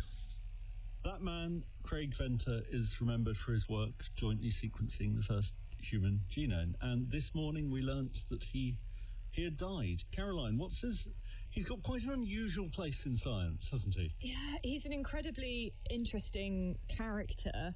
Sort of doing a bit of reading about him, I learned that he surfed a lot as a younger man. He served as a medic in the Vietnam War and then basically became completely fascinated and obsessed with the idea of reading the entire human genome. And, you know, as you said, ended up being sort of co-producing the first sequenced genome. Although, interestingly, the Human Genome Project, they made all of their data publicly available while Venter actually held some of it back so he could monetize it with his private company, which understandably annoyed a lot of scientists at the time. Well, so at the time, the thing I find fascinating is there was an easy narrative that sometimes journalists fell into where there were the goodies and the baddies. And there was this thing, the Human Genome Project, which was this transatlantic publicly funded science project, $3 billion to read the code of life. And then there was Craig Venter, who came along and thought they were doing it wrong. He thought they were doing it slowly and ponderously and expensively. And here's this other approach, which was shotgun sequencing, it was called, where you, rather than sort of starting, you know, reading the whole genome in order, laboriously, you sort of go at it in chunks and you piece together the chunks and you get something, and people thought it wouldn't be as accurate, but he thought it would just do it cheaper and faster. And he almost sort of forced their hand. He turned up, because he was the guy who was also going to patent some of these genes, which really annoyed scientists. But he turned up and he forced their hand and he started doing it, and he just did do it faster and he did do it cheaper, and then they kind of agreed this slightly awkward tie, this sort of school draw. I mean, he definitely was kind of the fuel behind the race, I guess. Apparently he announced to a room full of genome researchers that they should quit because he's got it all under control and, you know, there's no point them even trying. And this was all part of him sort of trying to say, hey, I am part of this race. And, you know, I'm sure the whole thing will have happened much faster as a result of his involvement, which is interesting. I think the real legacy of him is scientists love to think of themselves as these, you know, nobly working selflessly for humanity. And I think Craig Venter very much thought of himself as doing that, but he did it a different way. And he did it through saying, I'm not going to follow your norms. And I think sometimes scientists need a sort of kick up the bum like that, and he was certainly the one prepared to give the kick. Right, I'm back on the treadmill, and I am here with Damien Bailey. Now, 20 years ago, Professor Bailey was working at the British Olympic Medical Centre, and he made a prediction. He was asked, what will humans not be able physiologically to do? And one of those predictions was, we will not be able to run a sub-2-hour marathon. Now, Professor Bailey has lots of fancy pants credentials. He's Professor of Physiology and Biochemistry, Director of the Neurovascular Research Laboratory, Royal Society Wolfson Research Fellow. You know who has even more fancy pants credentials? Sebastian Sawe. Last Sunday, he ran the London Marathon in 1 hour, 59 minutes, 30 seconds. Damien was left, metaphorically, flopping about in his wake. Damien, is the correction coming? Morning, Tom. Yes, I must say I'm eating my own words at the moment, and I feel rather inspired but embarrassed. Why did you think it was impossible? Why is it such a hard feat? Well, just in simple terms, it's just crazily fast, Tom. I mean, you're running 2 sub 1 hour half marathons throughout. I mean, it's just, the speed is just, again, I'm still in free fall at the moment. I'm still struggling to wrap my head around it. And what are the limits that a body starts to hit when it's reaching that time? Well, when you look at the pace that Sawi was running at, I mean, one of the real limits where exercise starts and ends in the brain. So the fuel that his brain needs to be turning over, and his ability to maintain that pace despite being in incredible pain, and maintain that focus and run negative splits. He's actually, the deeper he gets into the marathon, the quicker he's running. And what does the body have to do to get that energy through? What are the fundamental physiological processes and limits? Well, he's a Kenyan, and the second place Kajalcha was Ethiopian. So these are quite different in many ways. They are born and bred at moderate altitude. They're used to living and being training at high volumes with low oxygen concentration. So when they come back to sea level, they're almost turbocharged. I mean, that's part of it. But their bodies are quite different as well to us Brits or us mere mortals in Europe. Slightly springier, longer tendons, incredible running efficiencies. But, you know, Sawi is probably burning through around about 10 Mars bars, about 2,000 kilocalories of energy. But it's not so much how much energy he's burning through. Yeah, because that's not very much. I can eat 10 Mars bars, so I'm sort of halfway there. Absolutely no problem. But it's his ability to consume such a high amount of oxygen to do it at such a high pace. He's so efficient. I mean, he's running at a speed that the domestic rabbit would be running at. So if you've got a rabbit, anyone out there with a rabbit, when they move, they look as if they're moving super fast. But he's doing that for 26.2 miles. Okay, look, I am currently going at what feels like a perfectly reasonable pace, 8 kilometres an hour. Now, we've already tested this treadmill. It doesn't reach Salway's pace, but it gets almost there. It gets to 19.5 kilometres an hour, and he was racing at, on average, 21.2 kilometres an hour. He was getting quicker the deeper he got into the marathon. His last 5K, he would have won the World Championships just on that 5K on the track. But 21.2 kilometres an hour. The female world record, women only, again, which was a slam Asaf was at 19.2 kilometres an hour. And the treadmill was about to explode, by the way, when we took it up to the max. Let's explode the treadmill. Can you push that button? Sure. Because I'm not confident enough to do that and run at it. And we are up to 9. 10. Halfway there. 11. Yeah, halfway there. 19. 19.3. How long do you think I can keep? Well, I'm counting the steps at the moment. 50 steps. And he was running 22,000. Well, we haven't spoken about. I think it's important when listeners hear me panting. And here's really, really expensive trainers, and mine aren't. Surely that's it. It would have given him about 1.5 to 2 minutes in terms of running faster. So it's not explaining only a very small part of it.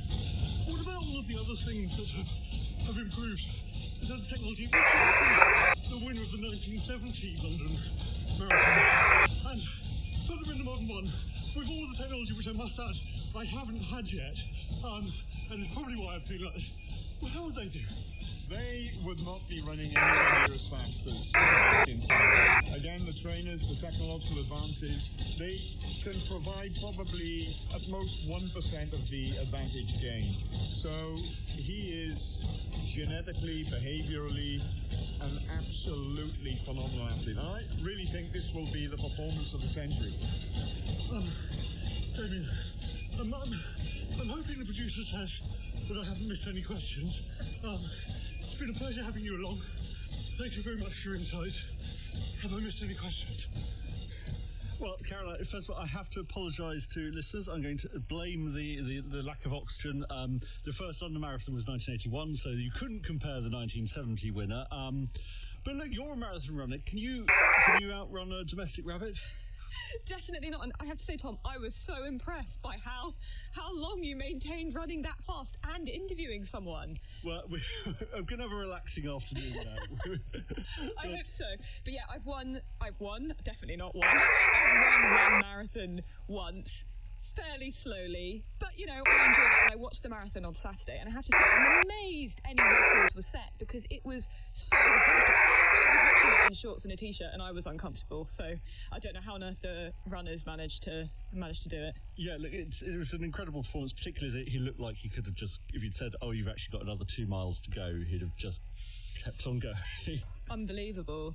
And world records never seem to end, and I think it's worth saying that, you know, marathon running is improving because of tech, trainers, better understanding of how to sort of bring the best out of us humans. But even if we weren't changing the conditions or changing the system in any way, we would still expect to see records broken although more slowly with time. And this is just kind of a maths thing. Basically, the more times we try something, like running a marathon, the higher chance there is that someone produces an exceptional result.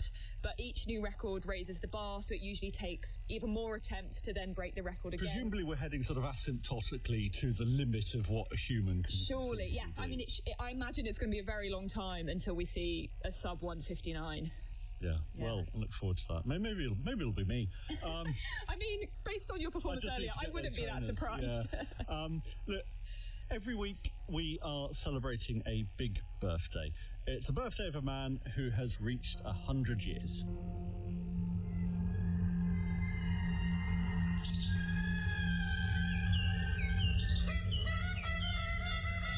There. Farther than I'd guessed, judging from the loudness of their calls, and 30 feet up in the tree. Fresh new shoots draw animals from great distances. There's plenty to eat, but getting to it can be a little uncomfortable. Never before have we had such an awareness of what we are doing to the planet. And never before have we had the power to do something about that.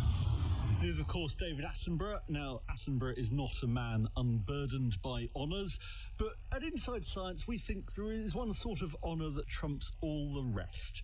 For every 30 months he has been alive on this planet, someone has named a new species after him, at least 40 in all.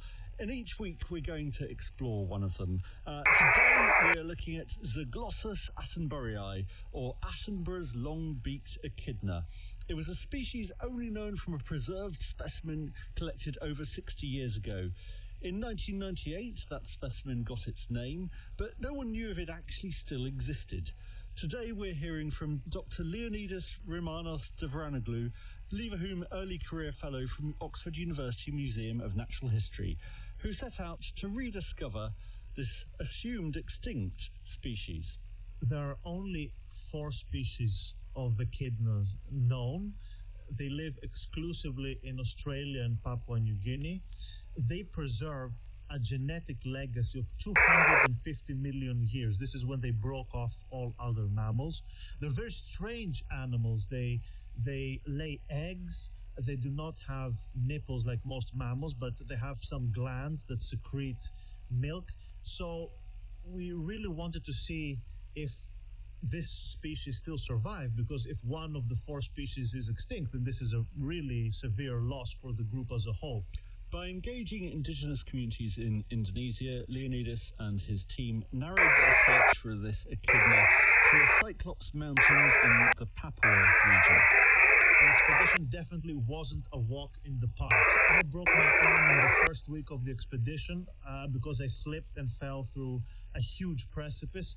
Thankfully, it didn't deter me from continuing the expedition, but it's a really unforgiving terrain. We got 80 camera traps, and we deployed them from the sea level to the top of the mountain.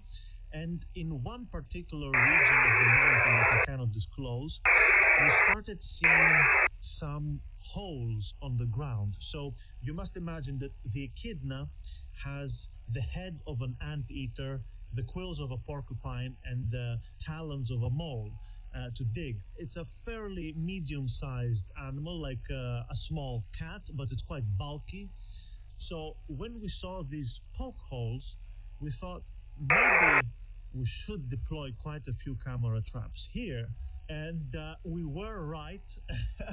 And I must say, when we had to check through the memory cards of each of the 80 camera traps that are from 0 meters to 2,000 meters, we found the photos of the echidna in the last folder, in the last camera trap of the last memory card of that camera trap. So we really struck gold, but we were almost giving up. But we were absolutely elated to find it. The whole research team was in tears. We were so exhilarated to have found it. And of course, the local communities were so moved, because some of the people who were very old had heard of their grandparents of finding the echidna, and the fact that it was still around, it was so immensely rewarding for them. And of course, us seeing the indigenous communities being so happy about that. For us, that was the biggest accomplishment of all. That was Dr. Leonidas Romanos Stavronoglu. Now, of course, he risked life and limb to scour a mountain for an extinct, or thought extinct species. Caroline has risked similar to scour the journals for the gold within. What have you found?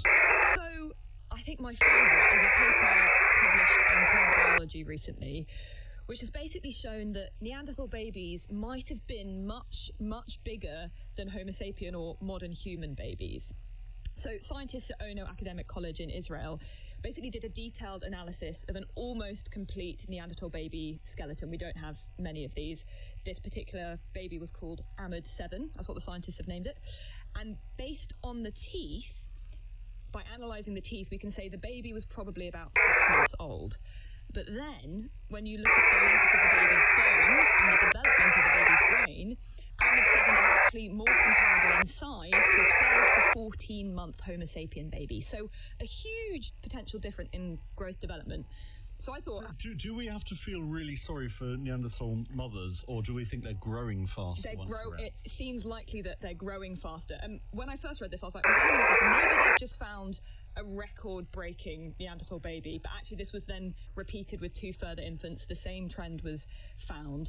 So it's basically looking likely that Neanderthals grow much, much faster than humans when they're really young. And a potential explanation for this is that Neanderthals in general live more north and colder environments than Homo sapiens, and basically having a smaller body in a colder environment is worse because you get cold quicker. So sort of having more mass is better in a colder environment. So maybe it's a kind of adaptation basically to avoid being a tiny infant for too long. But it's fascinating sort of to think about what this means for the life history of a Neanderthal. Were they walking sooner? Were they adult sooner? Yeah. What were their sort of milestones like ours? And we just don't know so much because we have so few young Neanderthal skeletons.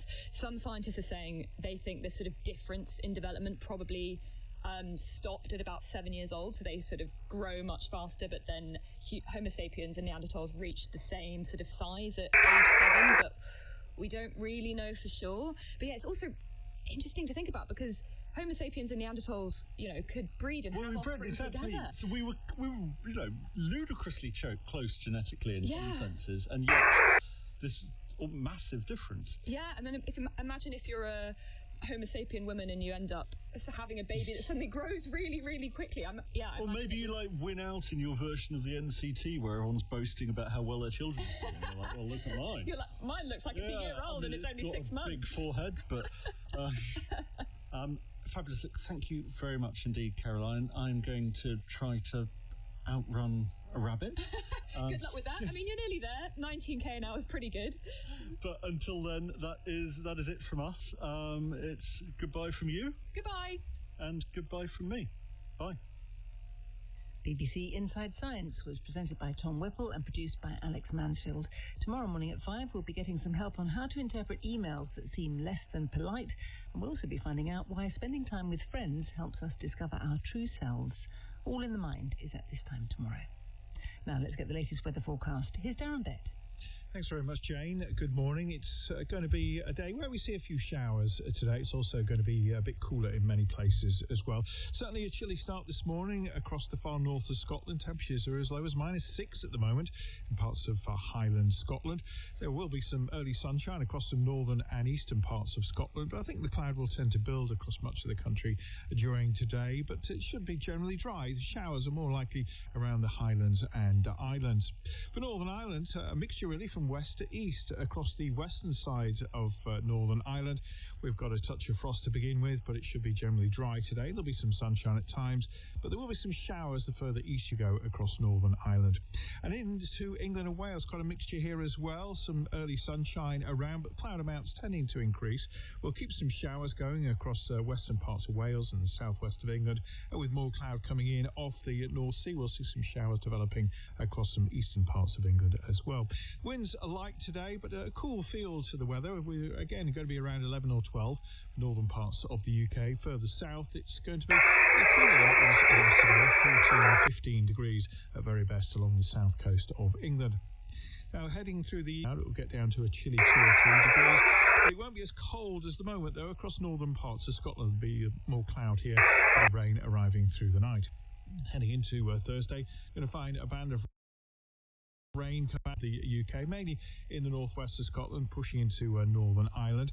Ahead of that, there'll be some sunshine, but again, I think the cloud will tend to build up, and we will see some showers, some sharp showers potentially across eastern parts of Scotland, into the western side of England and into Wales, so it should be drier for eastern parts of England at this time. And it's getting a little bit warmer, so we've got typical temperatures around 14 to 16 Celsius. Darren, thank you. Now, the shipping forecast issued by the Met Office on behalf of the Maritime and Coast Guard Agency at 05:05 on Wednesday, the 6th of May. There are winds of gales in Bailey, Cornwall and southeast Iceland. The general synopsis at midnight: low 200 miles west of Bailey, 1012, expected Bailey 1001 by midnight tonight. The area forecast for the next 24 hours. Viking, Norfolk Sierra. Northwesterly becoming variable to 4. Showers, wintry at first, good, occasionally poor. South Sierra, northwesterly 3 to 5, occasionally 6 in east, veering northeasterly 2 to 4 later. Mainly fair, good. 40s, cloudy, frost. Variable 2 to 4, becoming southerly 4 to 6, except in east 40s. Showers, good. Time, northwest dogger. Northeasterly, veering southeasterly 2 to 4, veering southerly 3 to 5 later. Showers, good. Southeast dogger, Fisher, German Bight, Humber, Thames, Dover. Northerly or northeasterly 3 to 5, occasionally 6 at first, becoming variable 2 to 4. Showers, good, occasionally moderate. Barnet, Portland, Plymouth. North or northeast 3 to 5, becoming variable 2 to 4. Showers, good, occasionally moderate. Biscay, South Fitzroy, northerly or northwesterly 3 to 5, becoming variable 2 to 4 later. Showers, perhaps thunder at first, good, occasionally moderate. North Fitzroy, Solent, Lundy, Fastnet. Northerly or northeasterly 2 to 4, becoming variable 3 or less. Showers, good. RSC, variable 2 to 4, becoming south, straight up later. Showers, good. Shannon, northwest, backing west, then southwest later, 2 to 4. Showers, good. Rockall, Mallee, Hebrides, southeast gale. Cyclonic, 3 to 5, becoming southwesterly, 4 to 6. Rain or showers, good, occasionally moderate in Mallee and poor elsewhere. Northwest Bailey, easterly 3 to 5, backing northeasterly 6 to gale 8, occasionally severe gale 9 later. Rain or wintry showers, good, occasionally poor. Fairhour, west 3 to 5, becoming variable 2 to 4, then south or southeast 5 or 6 later. Showers, rain later, good, occasionally poor. Faroes, variable 2 to 4, becoming east or northeast 4 to 6, then cyclonic 6 to gale 8 later. Wintry showers, then rain in the south, moderate or good, occasionally poor. Southeast Iceland, northeasterly 5 to 7, occasionally gale 8 at first in west and later in south. Sleet or snow showers, good, occasionally very poor. On to the weather reports from coastal stations for 0400. Tyree automatic, east-northeast 2, 19 miles, 1016, falling slowly. Stornoway, west by south 2, more than 38 miles, 1017, falling slowly. Lerwick, west by south 3, 35 miles, 1015, falling slowly. Locos, west 2, 22 miles, 1017, falling slowly. Bridlington, north-northeast 3, 1014, falling slowly. Sandusky, vessel automatic, north by east 5, 11 miles, 1010. Greenwich vessel automatic, north-northeast 5, 11 miles, 1011. Jersey, east-northeast 2, recent rain 8 miles, 1011, falling slowly. Channel Light vessel automatic, north by east 4, 1012. Scilly automatic, north by west, 3, 22 miles, 1014, falling slowly. Valentia, northeast by east, 1, 19 miles, 1016, falling slowly. Ronalds Way, east by south, 3, 19 miles, 1016, falling slowly.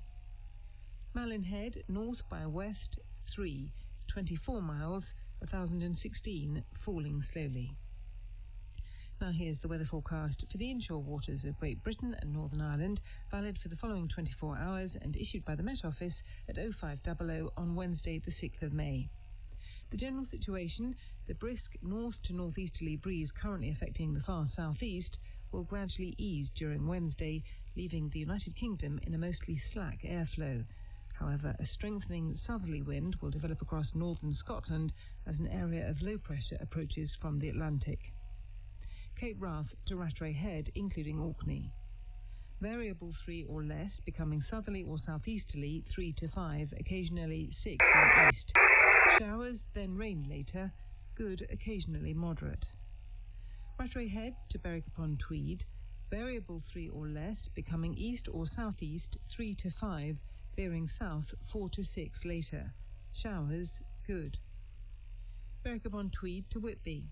Northeasterly 3 or 4, veering southeasterly 2 or 3, then southerly 3 or 4 later, occasionally 5 later in north. Showers, good. Whitby to Gibraltar Point. Northeast 4 or 5, veering east 2 or 3, becoming variable 3 or less later. Showers, good, occasionally moderate at first. Gibraltar Point to North Foreland. Northerly 4 or 5, occasionally 6 at first in north, veering northeasterly 3 to 5, becoming variable 2 or 3 later. Showers becoming mainly fair later, good, occasionally moderate later. North Foreland to South Seagull. Northerly or northeasterly 3 or 4, occasionally 5 at first in east, becoming variable 2 at times in west. Showers becoming mainly fair later, good, occasionally moderate at first. South to Ryan Regis. East or northeast 3 or 4, becoming variable 3 or less for a time. Showers becoming fair later, good, occasionally moderate at first. Ryan Regis to Land's End, including the Isles of Scilly. Northerly or northeasterly 3 or 4, becoming variable 3 or less, then becoming southeasterly 3 or 4 later in east. Showers, good, occasionally moderate. Land's End to St David's Head, including the Bristol Channel. Easterly or northeasterly 3 or 4, becoming variable 3 or less, then becoming southeasterly 3 or 4 later in east. Showers, good, occasionally moderate. St David's Head to Great Orme Head, including St George's Channel. East or northeast 3 or 4, becoming variable 3 or less, then south 3 or 4 later. Showers, good. Great Orme Head to the north or northeast 3 or 4, becoming variable 3 or less, then south or southeast 4 or 5 later. Showers, good, occasionally moderate later. Isle of Man, easterly or southeasterly 3 or 4, occasionally 5 at first in south, then veering southerly 3 to 5 later. Mainly fair, good. Loch Foyle to Cardiff. Variable 3 or less at first in northwest, otherwise southeasterly, veering southerly 3 to 5, then veering southwesterly 3 or 4 later. Showers, good, occasionally moderate. Mull of Galloway to Mull of Kintyre, including the Firth of Clyde and North Channel. Southeasterly, veering southerly 3 to 5, but becoming variable 2 to 4 for a time to the north and east of Arran. Showers, good, occasionally moderate. Mull of Kintyre to Ardnamurchan Point. Southeasterly, veering southerly 3 to 5, occasionally 6 at first in north. Showers becoming fair later, good, occasionally moderate. Ardnamurchan Point to Cape Wrath. Variable 3 or less, occasionally 4 at first at south, becoming southerly or southwesterly 4 to 6. Showers, then rain later, good, occasionally moderate. Finally, Shetland Isles, west 3 or 4, becoming variable 3 or less, then south or southeast 4 to 6 later. Showers, then rain later, good, occasionally moderate. And that completes the Shipping Bulletin. Now on Radio 4, Prayer for the Day with Father Philip Blackledge of Holy Trinity Episcopal Church in Melrose. Good morning. For many of us, Easter seems a long time ago now. The eggs are all eaten and the subsequent diets have begun. But until next Thursday, which is the Feast of the Ascension, the Church is still celebrating the Easter season, notoriously known as the 40 days of unremitting joy. And at this stage, the 32nd of 40, being unremittingly joyful can feel a stretch. We like to think of joy as a gift that comes down from heaven, but like many gifts, it can take nurturing, supporting. There's an old joke about a priest walking past a beautiful garden, and he remarks to the gardener, "Isn't God's creation wonderful?" And the gardener replies, "Aye, but you should have seen the mess he made of it before I turned up." Every gift we are given from God, if it is truly worth something, requires not just our gratitude, but our participation. One of the things I do every Easter season is to reread the Acts of the Apostles. They really teach us how to be good news people. They never gave up on being full of happiness, and that was sometimes hard won. They endured beatings, imprisonment, even execution. But they knew that joy was a gift that would never leave them if they never left it, and through them the world changed. God of joy, we thank you for that gift of happiness which you give us to grow into. May we strive for the fuller joys of heaven. May we never let go of the hope of better days. May we be joyous participants in the building of your kingdom, that we and those who come after us may see the glorious fruits of your gifts and our labour. Amen. Prayer for the Day with Father Philip Blackledge. Now, Farming Today with Anna Hill. Good morning. Should the weed killer glyphosate be banned for use on crops before harvest? We're asking for the government to take action and to ban the use of this chemical as a pre-harvest desiccant drying agent. We'll have more from the Soil Association later on. First today, the sounds of the countryside can be every bit as evocative as its sights. The dawn chorus or the burbling of a stream can conjure up a mood or a special place. So this week on Farming Today, we're exploring the landscape of the UK through sound. Nature can make a lot of sounds that we don't hear as well. So today we have noises from an underground world. Dr. Jacqueline Stroud of Warwick University is a soil scientist who's been using microphones to eavesdrop on life below the surface, especially earthworms. Sarah Swadling met her at one of her field trial sites at Rothamsted Research. The thin metal foil is sort of like a syringe needle, and it picks up any of the vibrations that earthworms are making as they move through the soil, or insects like ants, which are sort of tapping the soil or vibrating it. And so it's a way of listening in to their communications or movement sounds.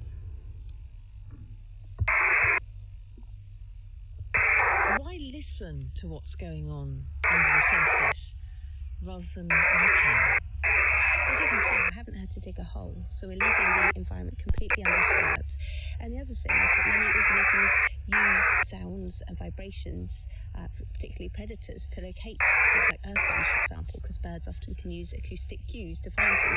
One that springs to mind would be, blackbirds jump up and down to make the worms come up. Yes, exactly.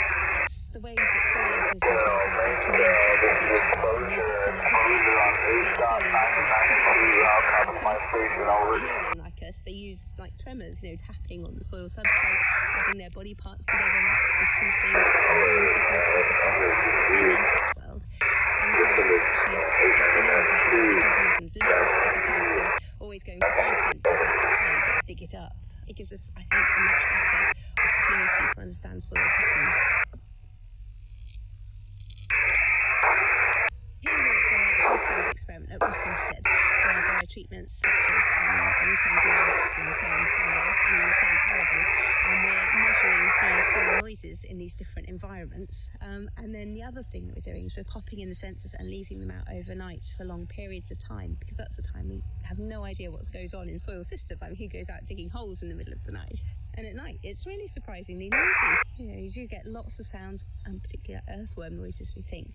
You come back in the morning and you see all the big worm casts. It's been quite busy. And sometimes you'll find the odd ant nest that have decided to decant themselves all over your sensors. In the grass, we're hearing noises every second. It's like almost a continuous noise coming from the soil. So like crackles and pops, and sometimes they're very regular and spaced. Why do you think that might be? I think it's because there's a lot more soil life under the grass plots. They've been established like this for 10, 20, as far as we're standing, hundreds of years. If you just sort of look down here, you can see worm casts and evidence of various creatures here. Whereas when we are on that bare fallow, just over there, you get maybe a sound event once a minute, and then if you're in the area sort of between the two, there are like patches of activity, and that's as well you don't usually hear anything. It takes me by surprise sometimes, because I see a plot that doesn't have a lot that looks like it's going for it, and you plug the sensors in, and it can be alive with sort of crackles and pops and those sorts of noises, and you just get that intense curiosity. So not a lot going on above ground. What is going on below the ground? Is there understanding still to unlock them by starting to eavesdrop on this world? Things that we don't really know about. Absolutely. I think this is like a new start for soil science almost, because it's looking at sensory ecology and understanding about how things that are going on above affects this world below us, which operates fundamentally different senses. It's just a new way of thinking about soil systems.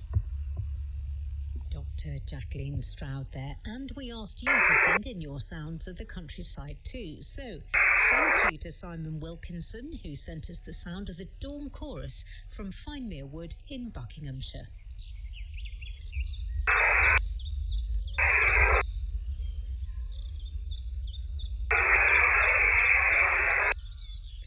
And Fiona Cowney emailed us at farming.today@bbc.co.uk to share the sound which evokes the countryside for her, a bubbling stream. She said this was recorded near Foston in Leicestershire on her regular walks with her walking buddy.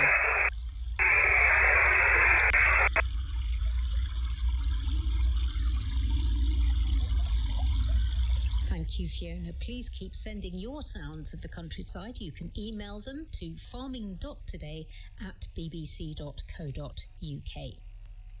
Now, the use of the herbicide glyphosate has long been debated, and it's going to come under intense scrutiny in the coming months. This summer, the Health and Safety Executive will launch a public consultation on whether approval for the use of glyphosate should be renewed. The consultation will run for 2 months. In the EU, a decision was made in 2023 to renew glyphosate approval for 10 years, though with restrictions on how it can be used to dry off crops before harvesting. Here, the NFU and other farming organisations support the continued use of glyphosate-based weed killers, including as a pre-harvest desiccant in cereals and oilseed rape. They say it reduces the need for other herbicides, helps protect soil, and cuts greenhouse gas emissions by reducing the need for ploughing. Well, today, the Soil Association, along with a number of other environmental groups, are launching a petition calling for glyphosate to be banned as a pre-harvest desiccant. Kathy Cliff from the Soil Association told me why.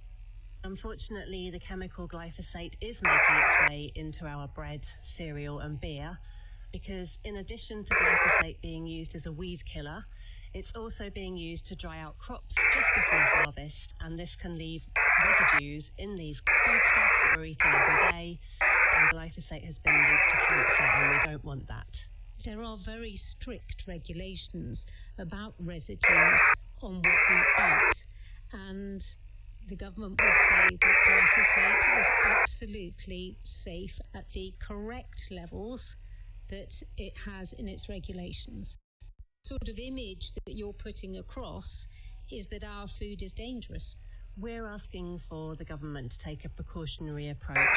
What we're concerned about is that those levels may be reliant on outdated science, as evidence increasingly comes to light about many of the pesticides and other products that we're using today, that we need to change our regulation, we need to update it, and we're asking for the government to take action and to ban the use of this chemical as a pre-harvest desiccant drying agent. Well, let's talk a little bit there about the farming use of it. Regenerative farmers who use cover crops say they do need it. You know, they believe they're protecting soil health by using cover crops, but they need to use glyphosate to kill off that crop. What do you say to them?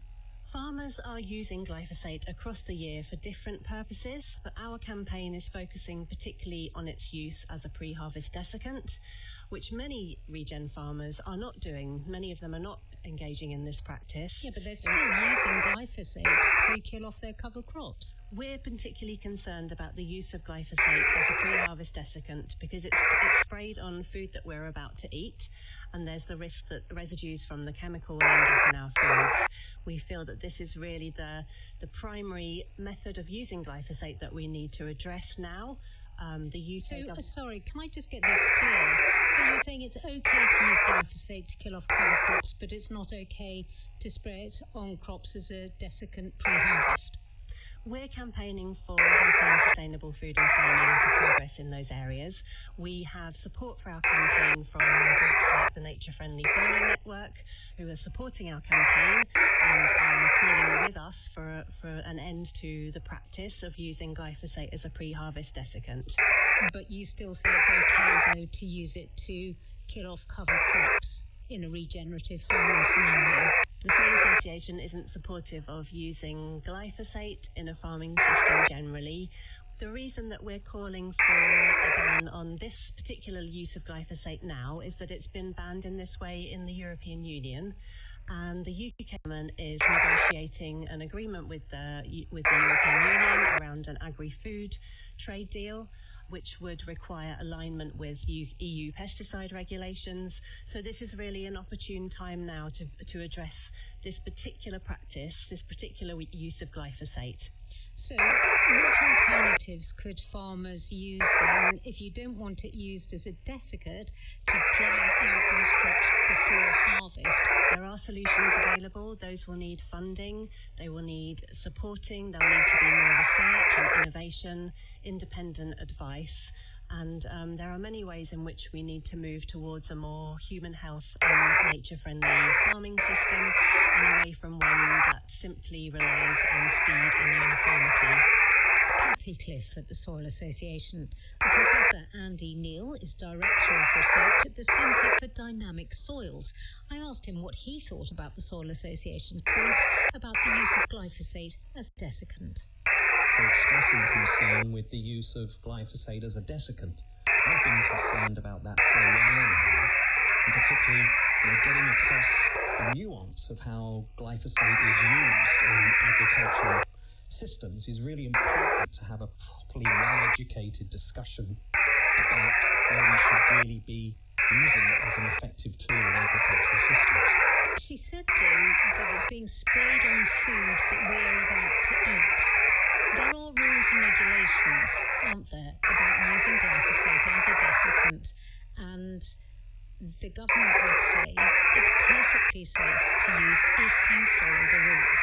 I think there's a lot of concern about the potential carcinogenic effects, and I think there's also a lot of uncertainty in the way those studies have been done, and I think there's very high doses, often doses that we wouldn't be subjecting ourselves to if we did eat these foods. But I would rather not have glyphosate sprayed on my food. I think in that sense I do agree with the thrust of this debate. My greater concern has long been that this practice, because it could get such a bad name for the use of glyphosate, will prevent glyphosate being used in agricultural systems for all the good that it can bring to regenerative practices, particularly about sustaining and supporting soil structure and soil performance. I've always been concerned that if we don't get this right, it'll be banned and lost as a very effective tool for improving the state of our soils. It's a difficult line to tread, isn't it? Because farmers who use cover crops do need to use glyphosate to kill off that crop so that the food crop can grow better. And the cover crop has been there to protect the soil. They don't necessarily need to spray, but the alternative of ploughing it in, we know, is extremely destructive for soil systems. And we know that we lose an awful lot of organic matter when you plough. The structure of the soil is lost, it holds less water, so there's less water holding capacity during drought, and it also allows less infiltration, so we get lots of runoff during heavy rainfall. So it's not that we have to use glyphosate to kill off cover crops. It's that avoiding using the plow has so many other benefits. That's the perspective we need to think about why glyphosate is a useful tool, because it prevents that physical disruption of soil. The use of glyphosate is up for renewal, isn't it, in December? So the Health and Safety Executive has to look at it again. We need to understand, well, society needs to understand better how and why glyphosate is used, why glyphosate can be used in the right circumstances to improve environmental state of soils, rather than having it always labelled as a negative. You're listening to BBC Radio 4 on 198 kHz longwave. The BBC will end broadcasts of Radio 4 on longwave later this year, but you can continue to listen in many other ways. You can find BBC Radio 4 online via BBC Sounds. Radio 4 is also available on DAB digital radio and through your digital television, or via FM radio on 92 to 95 MHz and 103 to 105 MHz. Plus, you can listen via your smart speaker. Just say, play Radio 4. Information on how to listen can be found on the BBC website at bbc.co.uk/reception.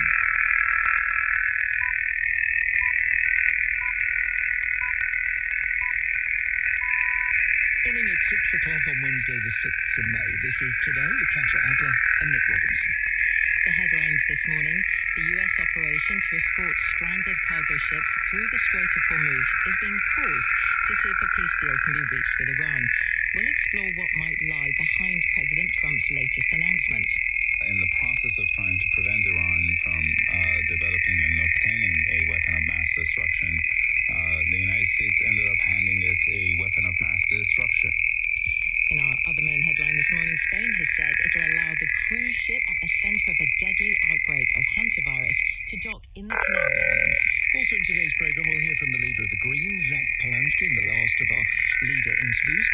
Marilyn Monroe would have been 100 next month. The National Portrait Gallery is opening a new exhibition honouring the film superstar, and we'll hear from her on the cost of celebrity. Famous figure. It stirs up envy, fame. Who does she think she is, Marilyn Monroe? It's glorious, clever, not content with sending astronauts back to the moon.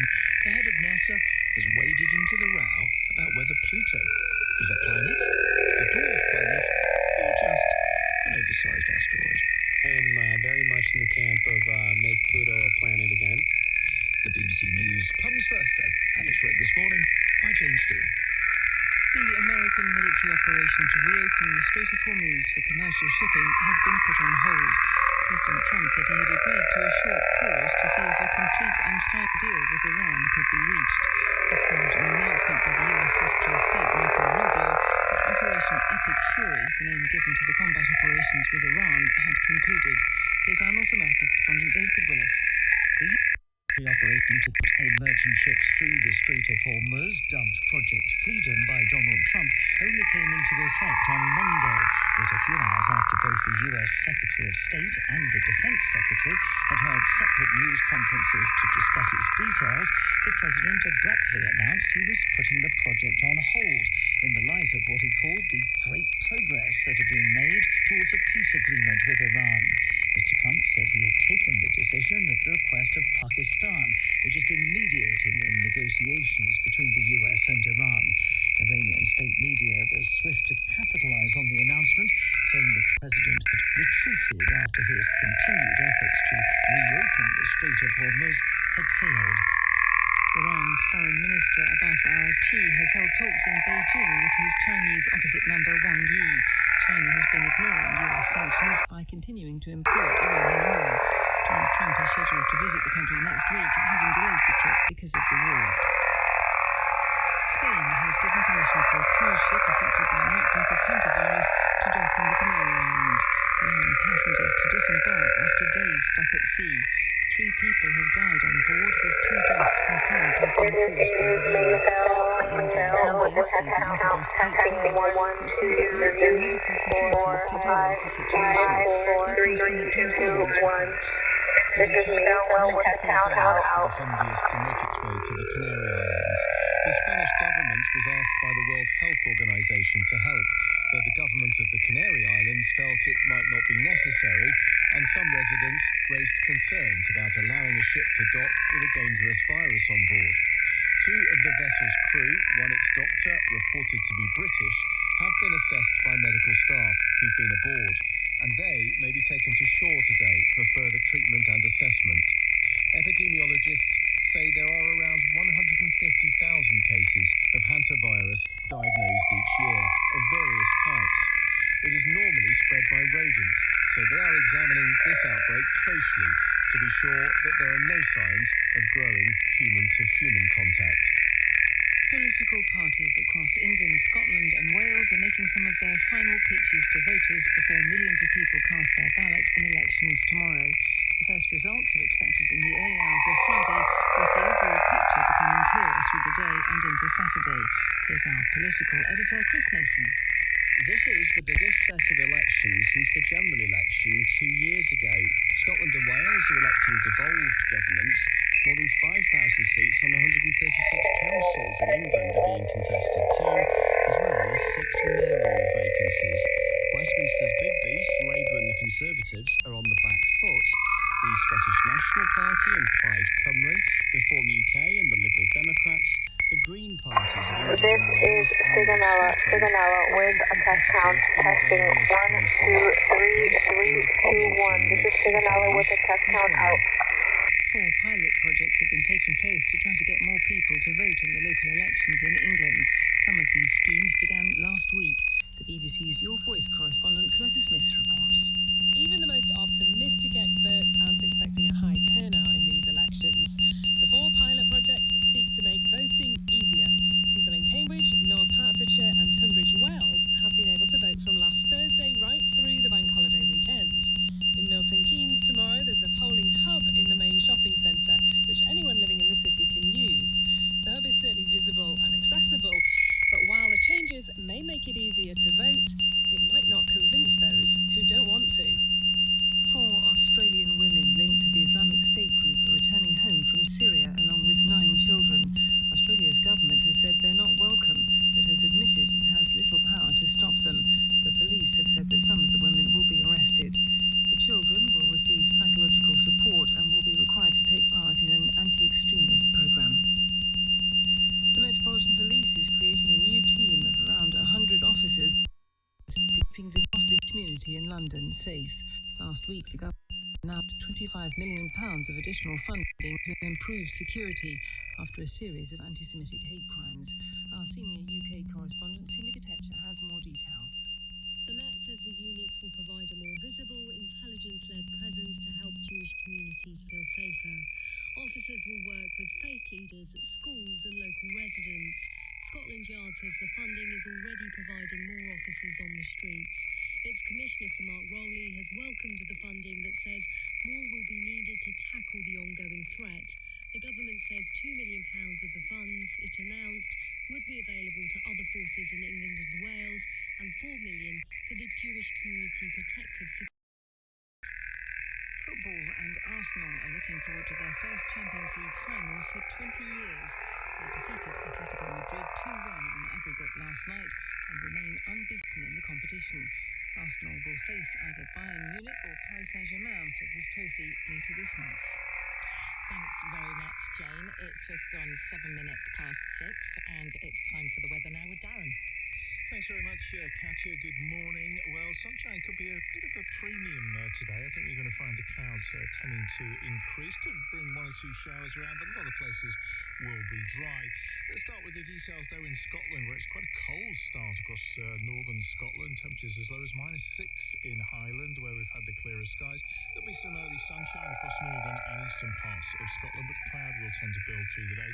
Good chance of staying dry, mind you. The showers are more likely for the Highlands and Islands.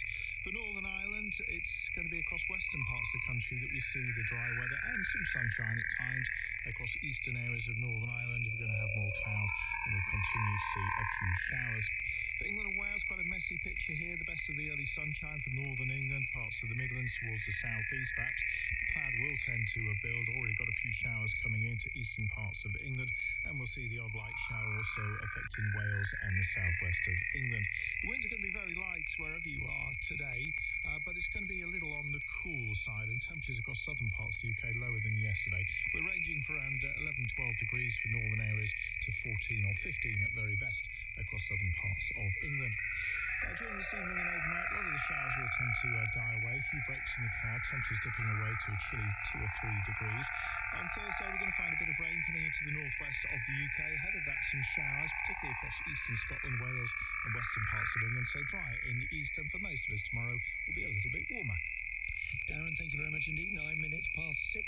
Let's take our first look at the morning papers. There's much focus on the Green Party of England and Wales. Remember, separate party in Scotland, and its leader, Zach Palansky. The Daily Mail says the party is investigating more than 30 council candidates for alleged anti-Semitism. A party source has blamed Mr. Palansky for tolerating a surge of anti-Semitic or Hamas-sympathising posts. According to Kitty Donaldson in the Eye, he's entering his Corbyn era, and as she puts it, we know how that ended. A Green Party spokesperson says it's investing in strengthening its vetting procedures. An investigation by The Times has found that Zach Palansky falsely claimed to be a spokesperson for the British Red Cross.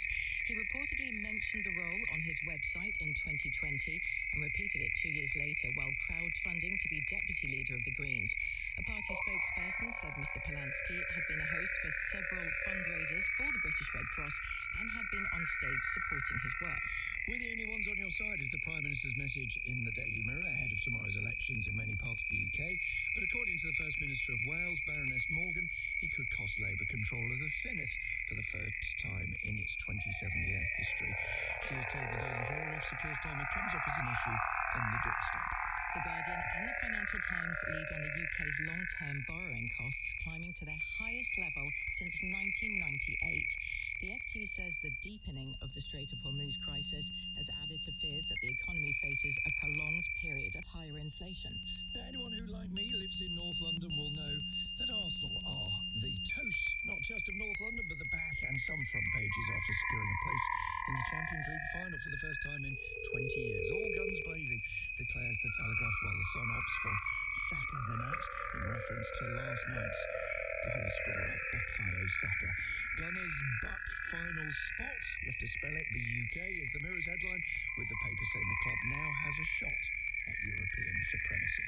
It's just gone 11 minutes past 6. And what a difference a day makes. The United States plan to reopen the Strait of Hormuz, what was dubbed Operation Freedom, which we were talking on the programme for much of yesterday, is off, as President Trump says a deal might be on again.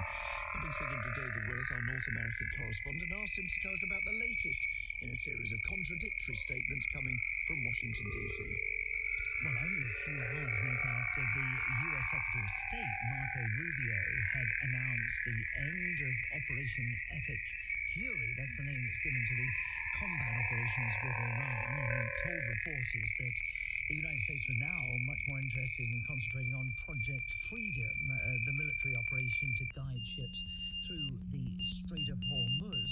The president said that operation was over, writing on Truth Social at the request of Pakistan and other countries, and based on the fact that great progress has been made towards a complete and final agreement with representatives of Iran, we've mutually agreed that Project Freedom will be paused for a short period of time. The agreement can be finalized and signed. So what are we to make of all this? Well, Project Freedom had antagonized Iran, which of course had fired missiles and drones at U.S. forces in the area, and Iran had threatened to put an end to the fragile ceasefire by retaining control of the Strait of Hormuz, added to which it had only led Project Freedom to the passage of 2 merchant ships through the strait, albeit it had only been in effect for a day. Did the US, I wonder, perhaps feel it was backfiring? We'll have to wait and see. What's extraordinary is all that came just a few hours after the Defence Secretary and the Chairman of the Joint Chiefs of Staff had set out how Project Freedom was going to liberate all those ships straight to Hormuz. Absolutely, a head-spinning day, Nick, even by Donald Trump's somewhat erratic standards. The question now, I suppose, amongst where does this leave the 1,600 or so ships that remain stranded in the Strait of Hormuz, some of which have been there for, going on 3 months now. And you mentioned Secretary Hegseth said earlier that hundreds of commercial vessels were lining up by US Navy. What happens to them now? And them precious commodities such as oil and fertilizer that the US was also hoping to liberate.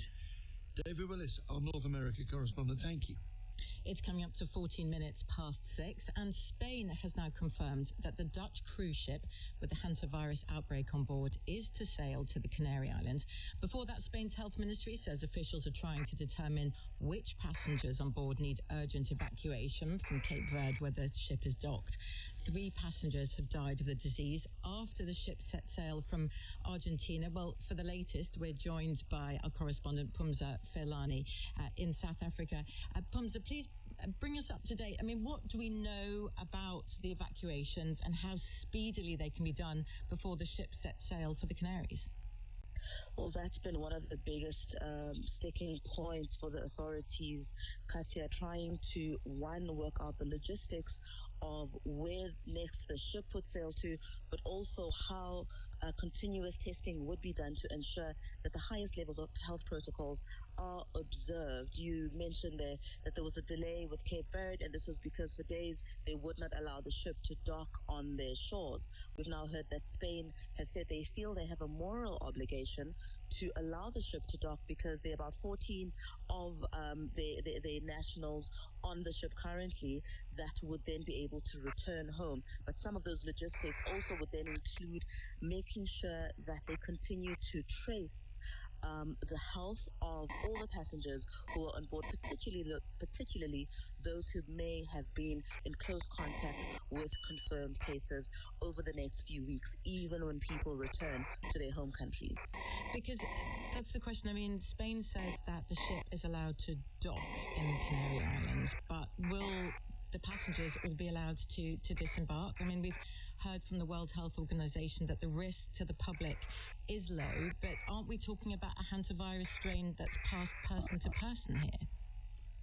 So this is one of the other things that are being investigated, and thankfully with the help of scientists here in South Africa who traditionally do work around communicable diseases and helping identify strains, they're hoping that in collaboration with South Africa, they'll be able to determine which strain of virus it is, in part because there is currently a British national that's being treated here in South Africa who was evacuated from the ship when still out in the Atlantic, hoping that as the information is gathered from various sources, it becomes clear. And the reason this is a concern is that, yes, there's a strain that's prevalent in South America that does seem, in previous cases, to have presented with a higher chance of human-to-human contact. So they want to err here on the side of caution because they currently don't know which one it is. Absolutely. Thank you so much, Pumza Felani. It is now 16 minutes past 6. Ever since the war with Iran began, we've been keeping our eye on the oil price, but there's another statistic in the Treasury. It is the cost of government borrowing, and it's just jumped to a 28-year high. Sean can tell us more and bring us the rest of the day's business news. Morning, Sean. Morning, Nick. So when we talk about these borrowing costs, it's these investors around the world on those bond markets that look to lend money to governments around the world, companies as well. And of course, in return for lending those governments money, they want an interest rate on it. And we have seen that interest rate on 30-year borrowing to the UK government, so 30-year gilts, rise to a level not seen in almost 3 decades, as you say. So it got to 5.79% at one point. So that's over a 30-year period. We would often more frequently talk about that 10-year period, the 10-year government bond, the 10-year gilt. That rose, borrowing costs rose on that as well yesterday, almost at an 18-year high there as well. Catherine Nice is Chief European Economist at PGIM Credit, one of the world's biggest bond investors. Catherine, good morning.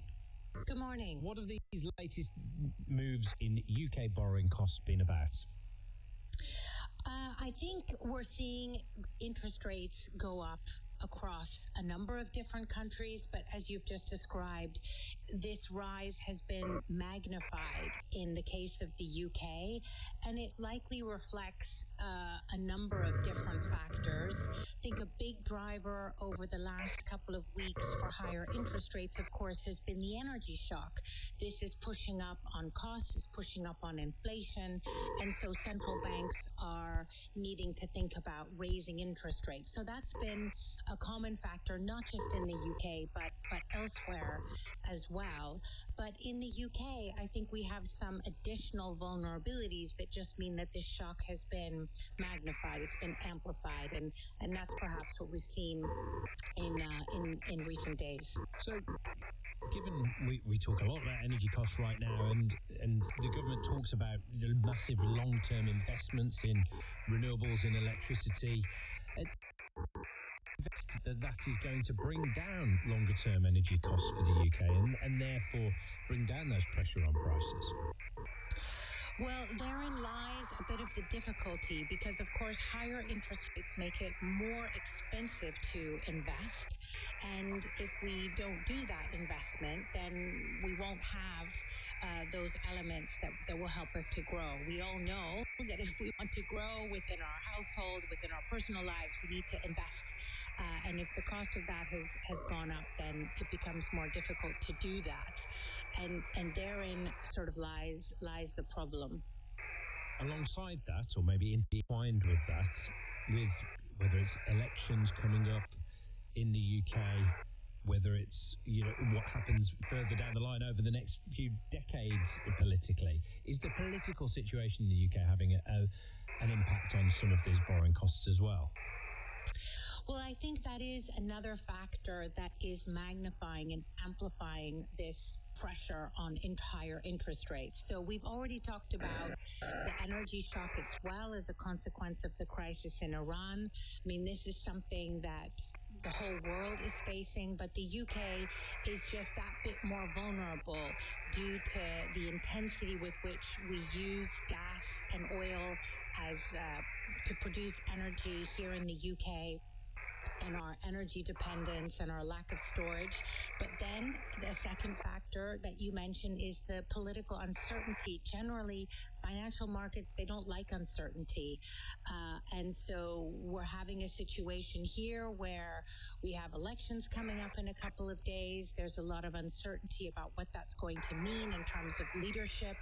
And that in turn, raises issues around what is the outlook for the fiscal situation, which is already coming under pressure as a consequence of this rise in interest rates. So that's sort of feeding into this sense of uncertainty around, what is to come just in, a few months from now. And just on that, Catherine, just finally, because in just before 8 o'clock, we're going to be getting into that a little bit more, that the consequences of this on UK finances and what decisions the Chancellor might need to make because borrowing costs are going up.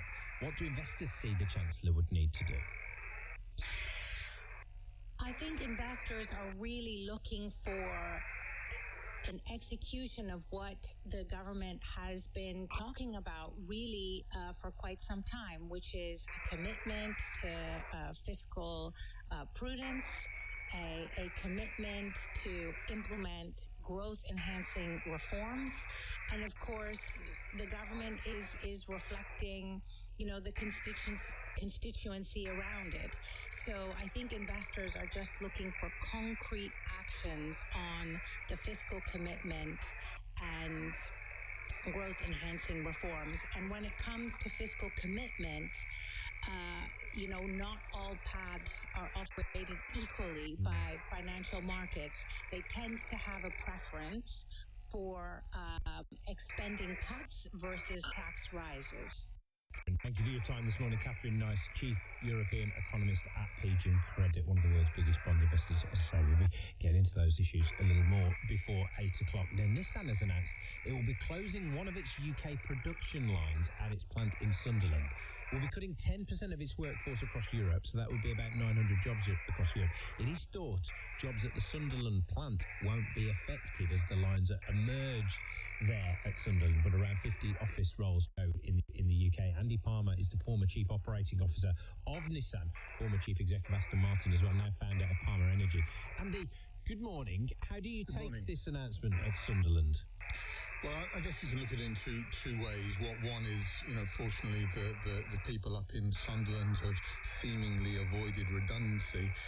But of course, it is really bad news that they're essentially halving their capacity. There are two lines in Sunderland. Line 1 makes Qashqai, and line 2 makes a mixture of Qashqai and Leaf and Duke. And going forward, that line 1 is closing. Half of the capacity goes. So a capacity today of around 600,000 units a year reduces to 300,000 units a year. Now, in the very, very short term, that doesn't make a difference because the output today is only around 300,000.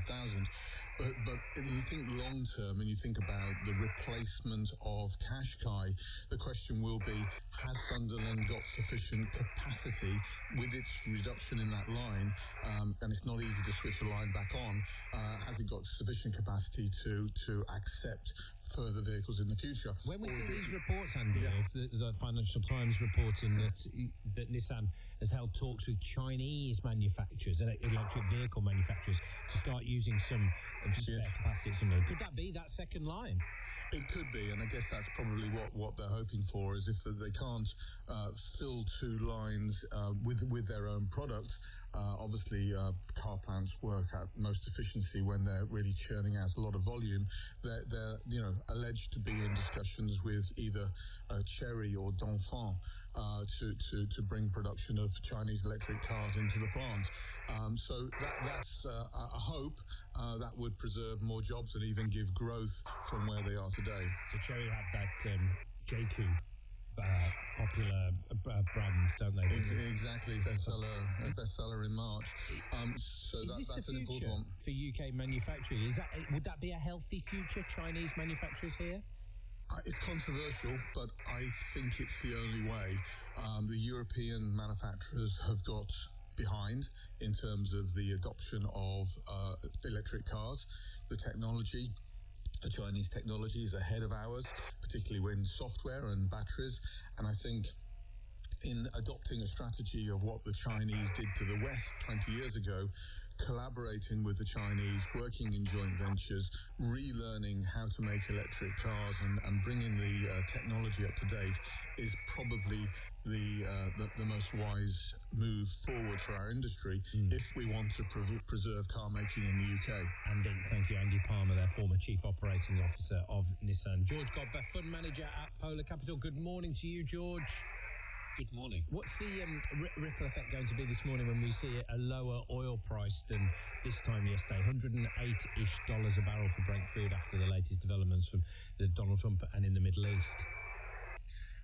I think, he probably wouldn't want to hear this. I think markets are probably slightly detuned from all of President Trump's tweets and will only now react when they see something concrete happening.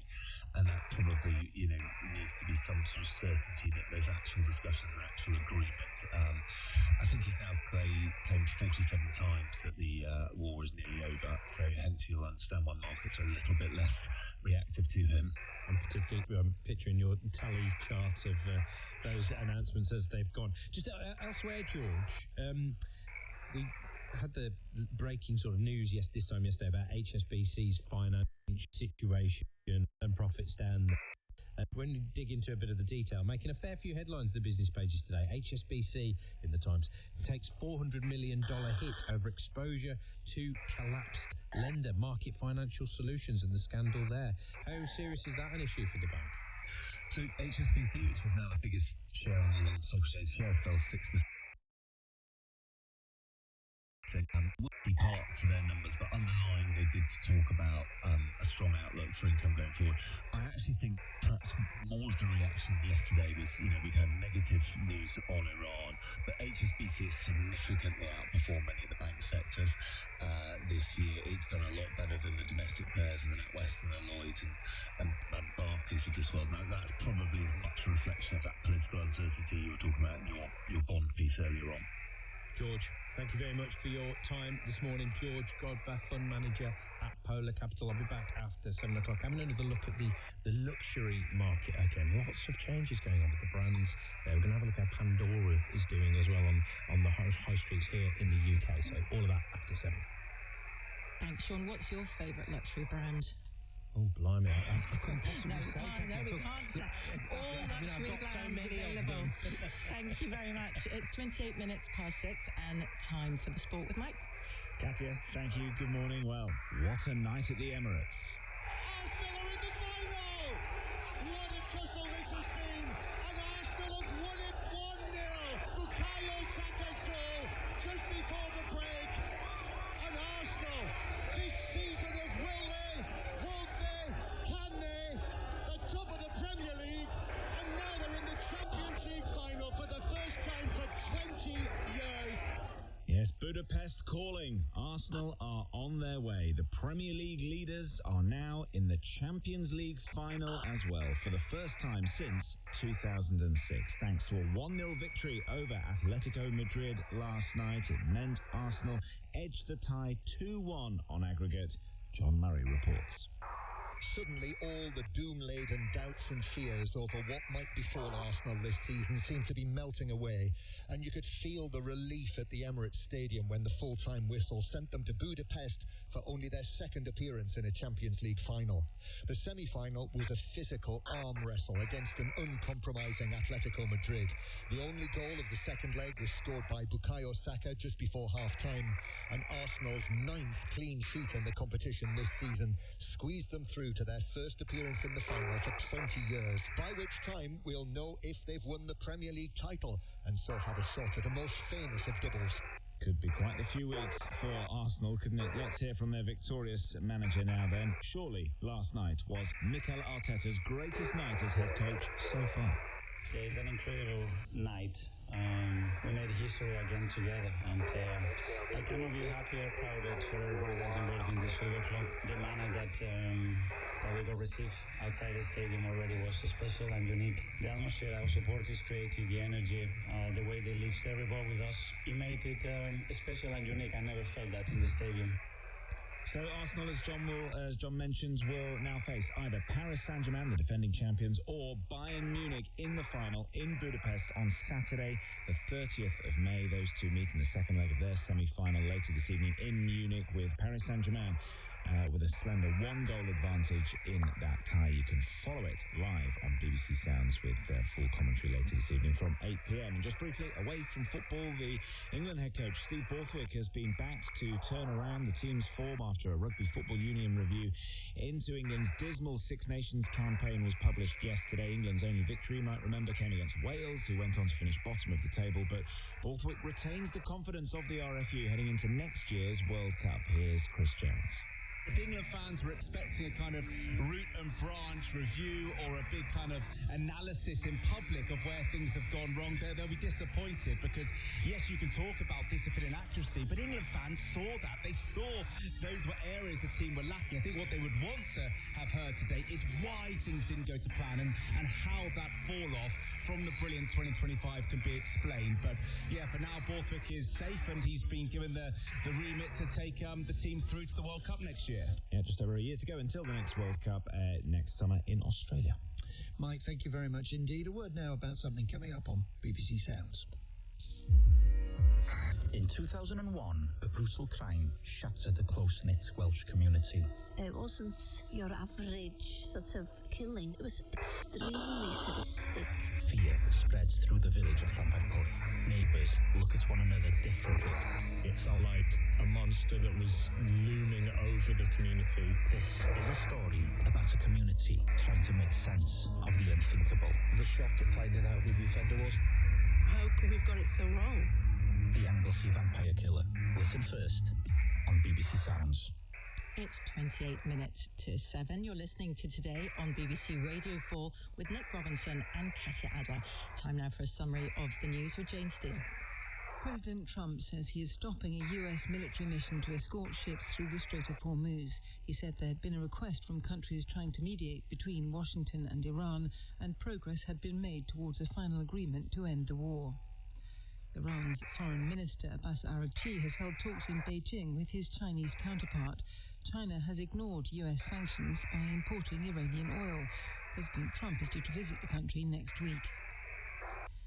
Spain says a cruise ship at the centre of a hantavirus outbreak can dock in the Canary Islands. Ports in Gran Canaria or Tenerife are being considered as possible destinations. The move will allow passengers to disembark after days stranded at sea.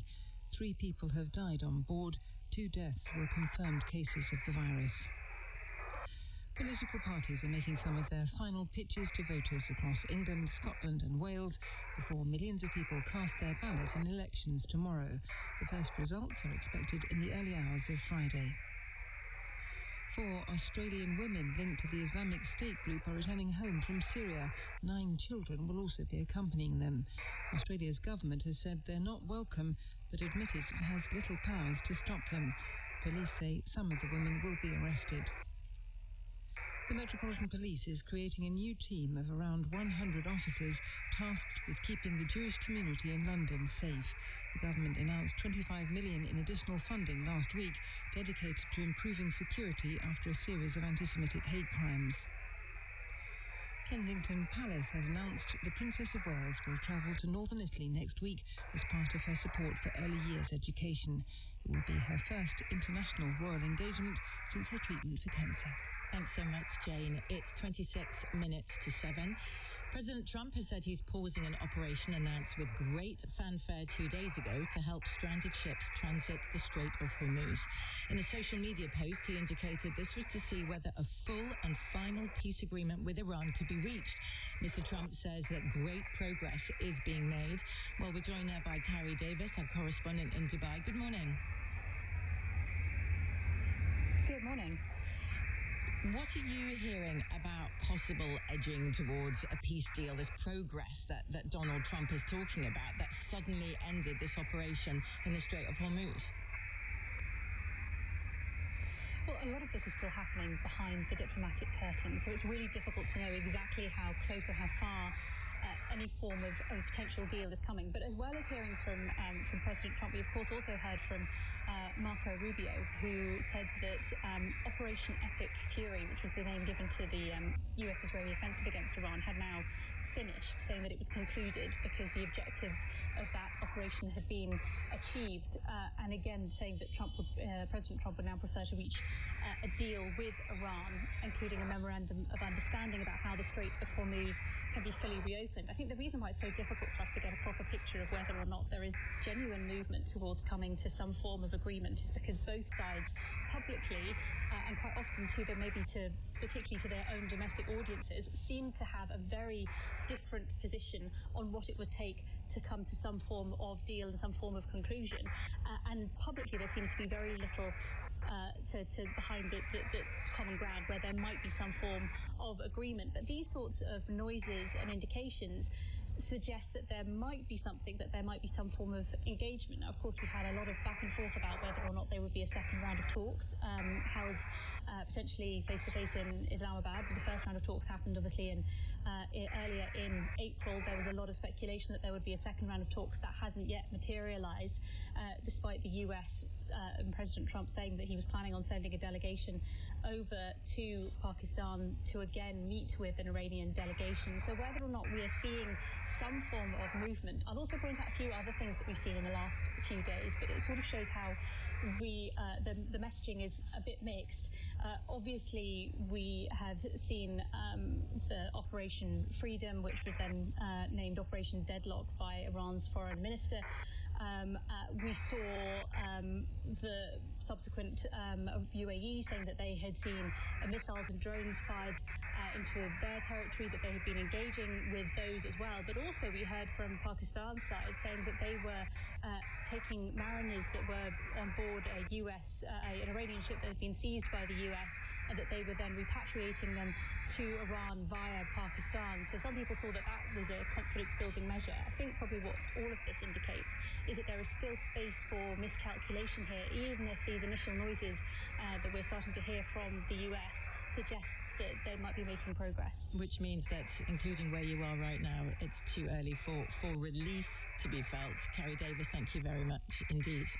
It's now 23 minutes to 7. There's another big player potentially in the debate about what happens next in the Gulf, and that is China. Iran's foreign minister arrives in Beijing today. He and his hosts are all too aware that the next big guest due to arrive in the Chinese capital, Trump himself.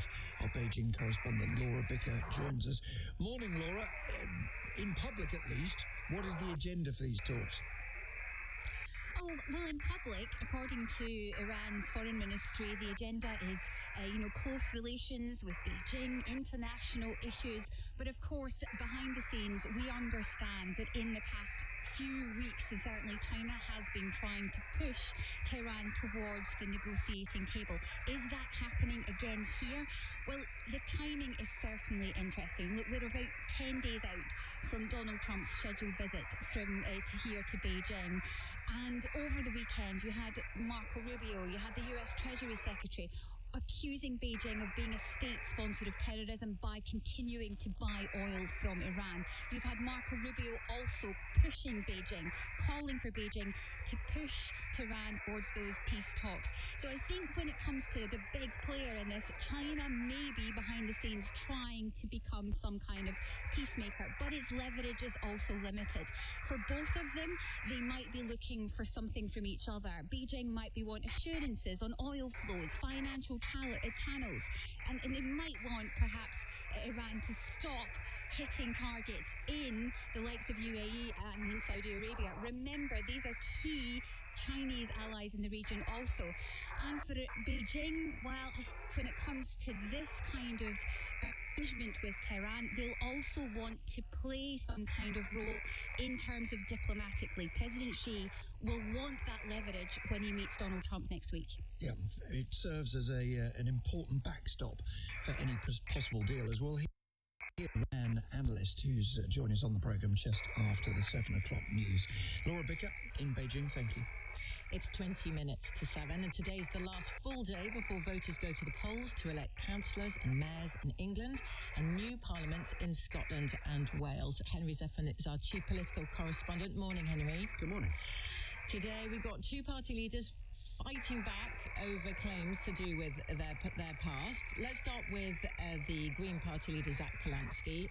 The front page of the Times today says he falsely claimed to be a spokesperson for the British Red Cross on his website in 2020. Now, the Green Party says he has been a host for several fundraisers for the British Red Cross, but uncomfortable. Yes, certainly. So, as you say, this is a claim that he made. It appears in a few different ways when he was campaigning successfully for the Green Party deputy leadership back in 2020.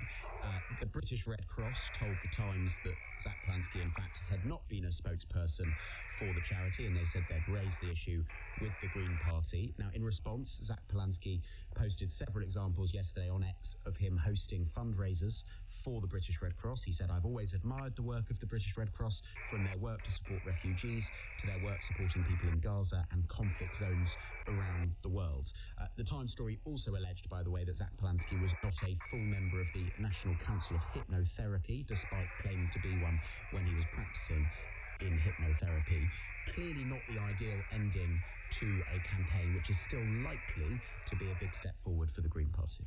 And we'll be speaking to Zach Polansky later in the programme after 8 o'clock. Then let's turn to Reform leader Nigel Farage. Now, yesterday, he defended his acceptance of £5 million from Reform UK donor Christopher Harben on camera, didn't he? Yes, that's right. So this is the £5 million gift, which only came to light last week after reporting by The Guardian. It had never been declared either to parliamentary or electoral authorities. And as you say, Katya, yesterday we heard for the first time in front of a microphone Nigel Farage's defence for why it wasn't declared. He said it was purely private and wasn't political in any sense at all.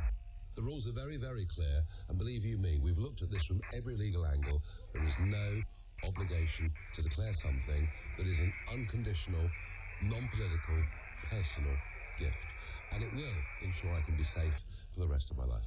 Now, the Conservatives and Labour both believe that Nigel Farage has broken the rules, specifically the rule that MPs are meant to declare any gifts received in the year before they are elected. Only sums that could not be reasonably thought to have a link to their political activities are meant to be kept private. We expect to learn by Tuesday next week whether the Electoral Commission is investigating, and then also at some point after Parliament returns whether the Parliamentary Commissioner for Standards, who oversees the MP's code for conduct, is investigating as well. Now, Henry, we talked about the Green Party expected, despite this, to make gains, according to polls at least, reform absolutely as well, but it still looks pretty bad for Labour and possibly for Sir Keir Starmer's future. Yeah, certainly that is the big thing that people here in Westminster are watching for. The Labour Party has sought to focus its campaign on the cost of living and issues they're taking to address it, but no question they are operating in a very difficult political environment. Still less than 2 years after Sir Keir Starmer led the Labour Party to a landslide general election victory. People around Keir Starmer are buoyed this morning by something written last night by Tom Watson, the former deputy leader of the Labour Party, who spearheaded perhaps the most successful coup against a Labour Prime Minister when he led the revolt against Sir Tony Blair in 2006. And Tom Watson's advice to the current crop of Labour MPs is don't do it. He said, do not be as reckless as we were in 2006. Whatever the rights and wrongs of Labour's current woes, the answer is not 24 backbench MPs writing a public letter calling on the Prime Minister to resign. Tom Watson is now in the House of Lords, hasn't been an MP for 7 years, and I guess we will find out in the coming days how much influence he still wields. We will indeed. Henry Zefferman, Chief Political Correspondent, thank you, and you'll be guiding us through that, won't you, next? Spending the night in this studio all night with Rachel Burden of 5 Live, bringing you the results in those English council elections for the mayors and parliamentary elections in Scotland and Wales, although those results come rather later. It's a series of results that spread over several days. It's now 16 minutes to 7. Ukraine's Human Rights Commissioner says a city in the south of the country is facing a humanitarian crisis. People still living in the frontline town of Oleshki are said to have been largely cut off from fresh supplies for months. But leaving means risking a journey out on what's been called the road of death. The BBC's spoken to residents and recent evacuees. Here's our Europe correspondent Jessica Parker. Гуманітарної катастрофи в окупованих прибережних. Олешки на Херсонщині. Oleshki, a city that Ukrainian news reports warn could be facing catastrophe. An estimated 2,000 people remain, but food and medicine deliveries, we've been told, are scarce, while to leave is to risk your life. So I'm looking at a map and satellite images of southern Ukraine. Oleshki, you can see, is imprisoned by geography and war. The city's in Russian-occupied territory, but only just. It lies by the Dnipro River, and right on the other side of the river there are Ukrainian forces. There are roads out of Oleshki, but those roads, say locals, have been badly damaged or mined, and things got really bad, they say, over the winter. Your call's trying to connect. We're just trying to get through to a woman we're calling Ludmila, who says she's inside Oleshki. Hello, добрый день. She says that internet is very bad. The only way is to connect like this to our phone. The people we've spoken to want to remain anonymous, in part for fear of Russian reprisals against them or their families. Ludmila's words are voiced by a producer. The apartment we were living in was burned down. Now I'm in someone else's house, which has also been burned. But I'm not moving anymore, because there is no point. There are strikes everywhere. The city seems deserted. There are many empty houses. We've run out of electricity, gas, water, and heating. People are doing their best to survive. The town is living off pasta and tinned food. Ukraine blames Russian occupying forces for what's happening in Oleshki. Russia blames Ukrainian bombardments. It's a city, as Ludmila knows, on the front line.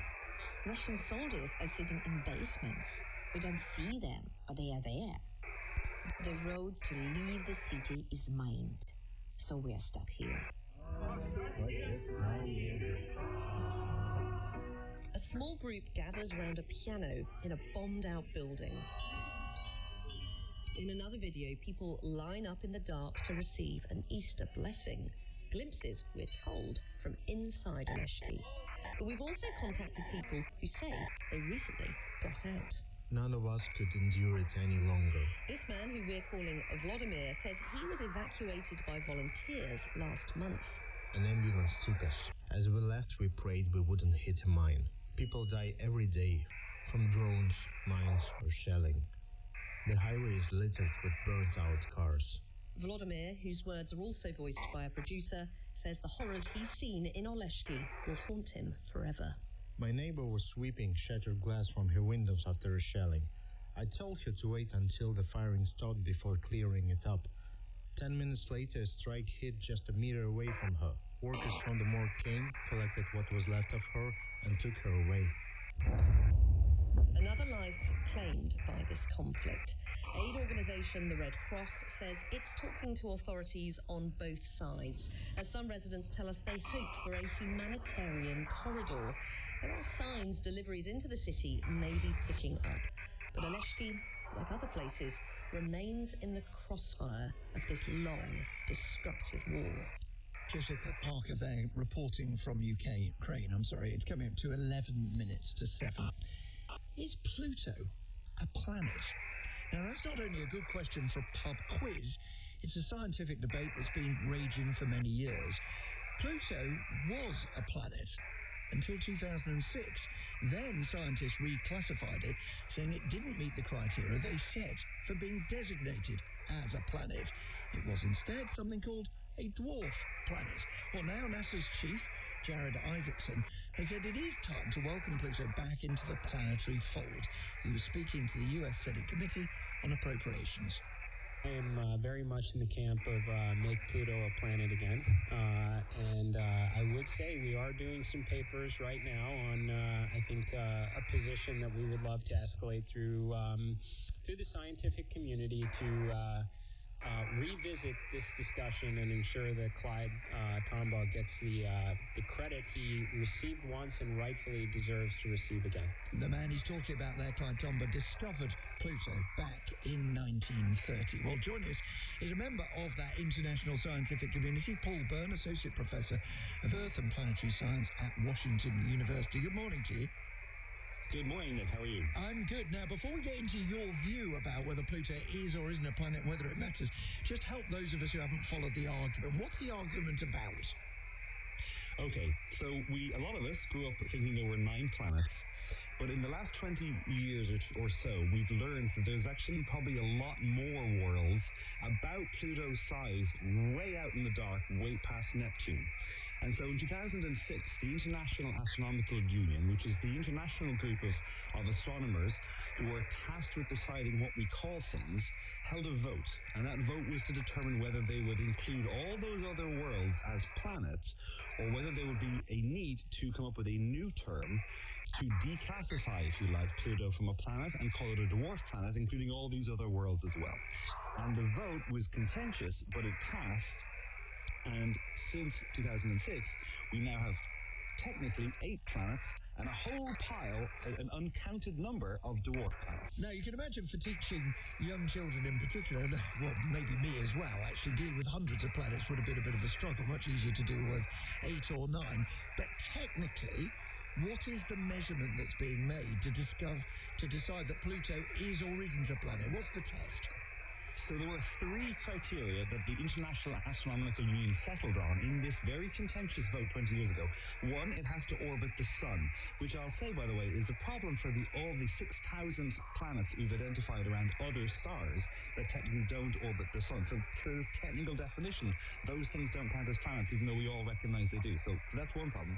The second requirement is that they have to have been big enough for gravity to pull themselves into a round ball. So that way we don't count things like asteroids, which are often shaped like bananas and peanuts. And the third criterion is that they must have cleared their orbit. That means that they must be the dominant object in terms of mass in the part of space where they orbit. Now, it was this third criterion that got people particularly upset, because per that rule, a lot of places that we consider planets don't technically clear their orbit.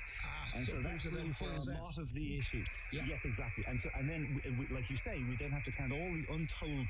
And to be clear, we only know a few dozen of these worlds out where Pluto is. We suspect there are likely many hundreds more. We just haven't found them with telescopes. Now, Paul, forgive me, we can't reinvent the boundaries of space or time, so we're out of time. But in a word, what's your vote? Pluto a planet, yes or no? It's always been a planet, and in my opinion, should continue to be so. And I will say this. There's more than 1,000 kinds of Pokemon. That has not stopped kids learning them. Why should we not have 1,000 planets? That's a very good, a winning argument, potentially. Paul Byrne, Washington University. Thanks very much. It's definitely an unusual argument. That's good. 7 minutes to 7. Can you rely on AI chatbots for voting advice? Studies suggest more and more of us do. Before the general election here in 2024, about 13% of eligible voters use chatbots in their search for information. That's according to a report by the AI Security Institute, which is part of the UK government's Department for Science, Innovation and Technology. Now, in the Netherlands, the Dutch Protection Agency recently warned voters to keep away from large language models, known as LLM, for election information, saying they were unreliable and clearly biased. Well, ahead of the local election in England and votes for the devolved parliaments in Wales and Scotland tomorrow, the BBC asked Welsh voters what they thought of asking AI who to vote for. I don't think it would work. It's a lot about personal opinion. I feel like AI doesn't have an opinion. So, and AI can kind of condense it when it's better to read the full manifesto. Maybe for background information about the policies and things like that, but never who to vote for, because that's insane. I would say that there are probably better sources that they could go to find help, or actually look at the parties themselves and look on their website, see what they're offering. Well, joining me now is Ben Summer from the BBC's New Impact team, who is reporting there in Wales. Good morning. Good morning. And Sam Stockwell, Senior Research Associate at the Turing Institute. Good morning to you. Good morning. Ben, first of all, how reliable did you find chatbots before voting day when you were in Wales? So, the picture has been very much mixed. We've been running this experiment here, a version of the Undercover Voters project, which listeners might be aware of through Mariana Spring's work on that before. We've got our 6 fictional voters in Wales, and their feeds are full of content about the election on social media. We thought, as we have all this useful data from the National Centre for Social Research that tells us all about what these fictional people might think and what their backgrounds might be, I'd feed some of that into 6 of the most popular chatbots, so ChatGPT, Copilot, Meta AI, Grok, Claude and Gemini, to list them all, and ask how they should vote in the Senedd election and who their local candidates were. The responses weren't without merit. There were some useful comparisons of party policies, fairly accurate discussions of the new voting system in Wales, but some of the information was either incorrect or incomplete. So Meta AI got some details about tax policy mixed up. Claude incorrectly implied a party leader was no longer the incumbent. They all did eventually recommend a party to vote for, or more than one party, after a bit of prompting. Interestingly, ChatGPT and Grok gave completely contrasting recommendations to the same fictional voter. There were also some issues with lists of candidates. So ChatGPT and Meta AI gave lists that included people who weren't actually on the ballot paper. Copilot on one occasion gave a suggestion for the wrong constituency entirely. So there were some issues when we ran this experiment. Sam, are chatbots technologically prepared to give this sort of advice, not just because of how they gather information, but vulnerabilities to being manipulated for disinformation? So I would say they definitely have their sort of benefits and advantages in some cases. So I think, as some of your sort of callers were mentioning a minute ago, I do think they can be quite handy in, for example, helping you to sift through a very complex and long document like an election manifesto. So you could, for example, put in some general information about what particular issues you're concerned about, and then get the AI tool to perhaps suggest to you which pages or chapters of a party manifesto you might want to read. So it helps you kind of get to the sections you're interested in, but then you should ultimately still be going and reading directly at the source of these types of documents, because as your colleagues already mentioned there, we found that these chatbots are increasingly now being used for election-related queries, but actually they really struggle to provide reliable evidence. So some research last year found that some of the leading AI tools, which have already been mentioned, were repeating false news claims 1 out of every 3 times. And in some cases, even when they were citing sources, like BBC sources, they weren't always citing them properly. So they were either, saying something incorrect about the original article or just making stuff up. And so I think the challenge we have here is that they often sound very convincing, they sound very authoritative, but in many cases, they're providing inaccurate responses, and that's because what they're often doing is having to pull from poor quality content, even AI-generated news and sort of deceptive advertising. I'm afraid we'll have to leave it there, but thank you very much indeed. That was Sam Stockwell, Senior Research Associate at the Turing Institute, and before that, Ben Summer from the BBC's New Impact team. If you want to know what's going on in the world, you could always use the BBC, I suppose. Now let's hear about a drama here on Radio 4 this Friday afternoon. Imagine what would happen if AI went rogue. It writes viruses, dozens of them every minute. A city in chaos. We now go live to the Prime Minister. Our nation's capital has been the target of an unprecedented attack. A cutting-edge thriller based on the latest research in AI safety. This is a next-generation AI with the compute power of a small city. You were right, it's spreading. This is clearly the beginning of a wider campaign of destabilization by a foreign nation state. Rafe. I'm not joking. The whole city is set on fire. Oh my God. Starts on Friday afternoon at 2:15 on Radio 4 and BBC Sounds. Time now for the weather with Darren. Thanks, Nick. A bit cooler today. A lot of cloud around as well. Some early sunshine across northern and eastern Scotland, but the cloud will tend to increase. Good chance of staying dry there in Scotland. There'll be some showers eventually around the Highlands and Islands. In Northern Ireland, some sunshine across the western side of the country. It's across Antrim and down that we're more likely to see some showers. And we've got some early sunshine this morning across parts of eastern England, although cloud is coming in from the North Sea and already bringing some showers in here. And we will see cloud increasing across England and Wales. The odd shower for Wales and the southwest, but most of the showers I think will be for eastern parts of England. But a lot of places will actually have a dry day today. The winds are going to be light. It's probably going to be a little on the cool side, mind you. Certainly cooler than yesterday across southern parts of England. 14 or 15 degrees here, but for many around 11 or 12 Celsius. But dry. You're listening to Today on Radio 4 with Nick Robinson and Katya Adler.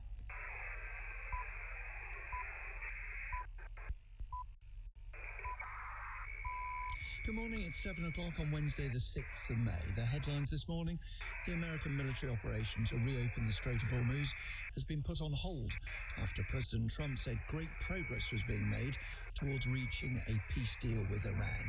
After the news, we'll be exploring what changed and what impact it'll have on global trade. The cruise ship affected by an outbreak of hantavirus is to sail to the Canary Islands, where passengers will be able to disembark. Also in the next hour, who should and shouldn't be allowed to take part in what's often called the Olympics of Art. We'll speak to British sculptor Sir Anish Kapoor about the politics of this year's Venice Biennale.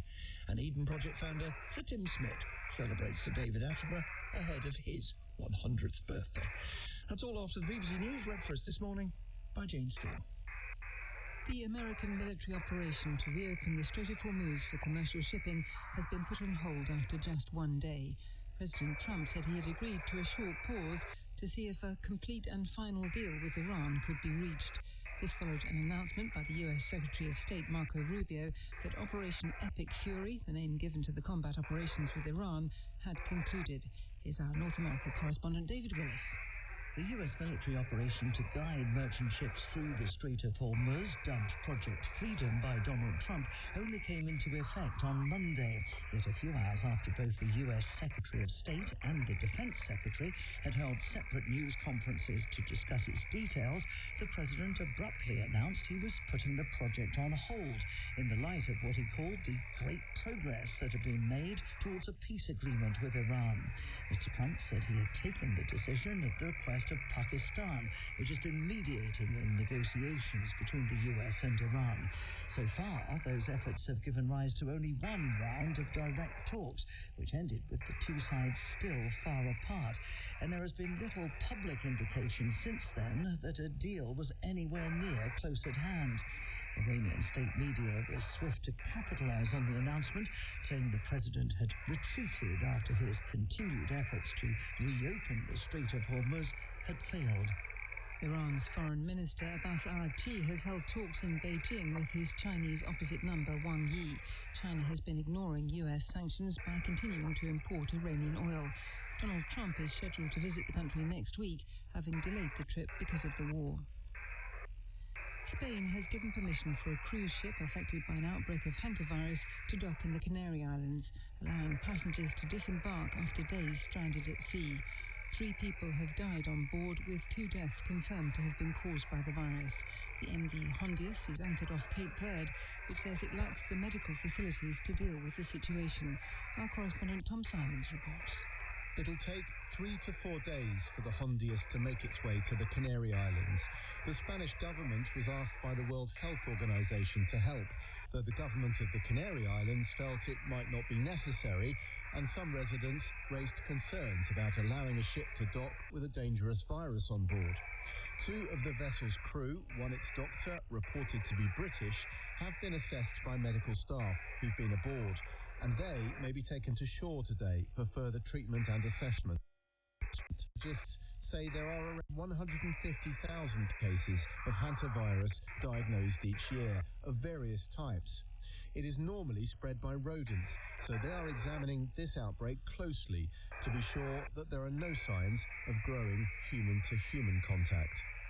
Political parties across England, Scotland and Wales are making some of their final pitches to voters before millions of people cast their ballot in elections tomorrow.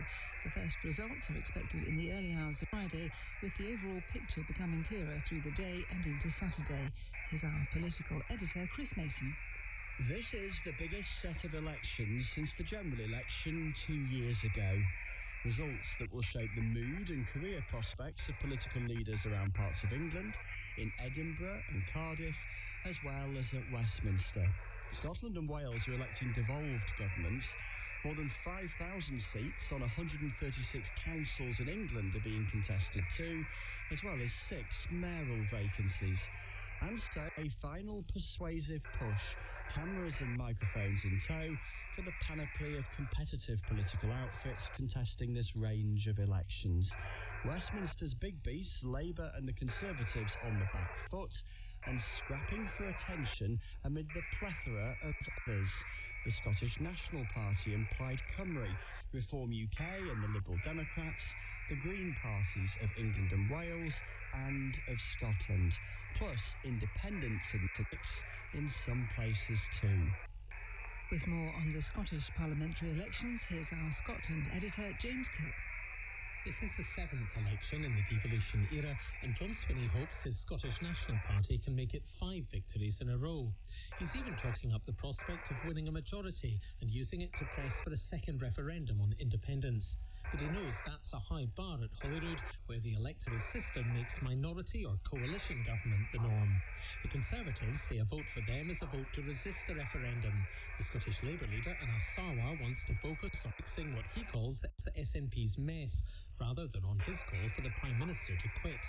Polls suggest Labour is neck and neck with Reform UK, which hopes to shake up Scottish politics with pledges to cut taxes and immigration.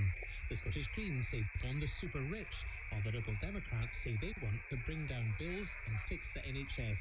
Pledges echoed by their rivals. 4 Australian women linked to the Islamic State group are returning home from Syria, along with 9 children.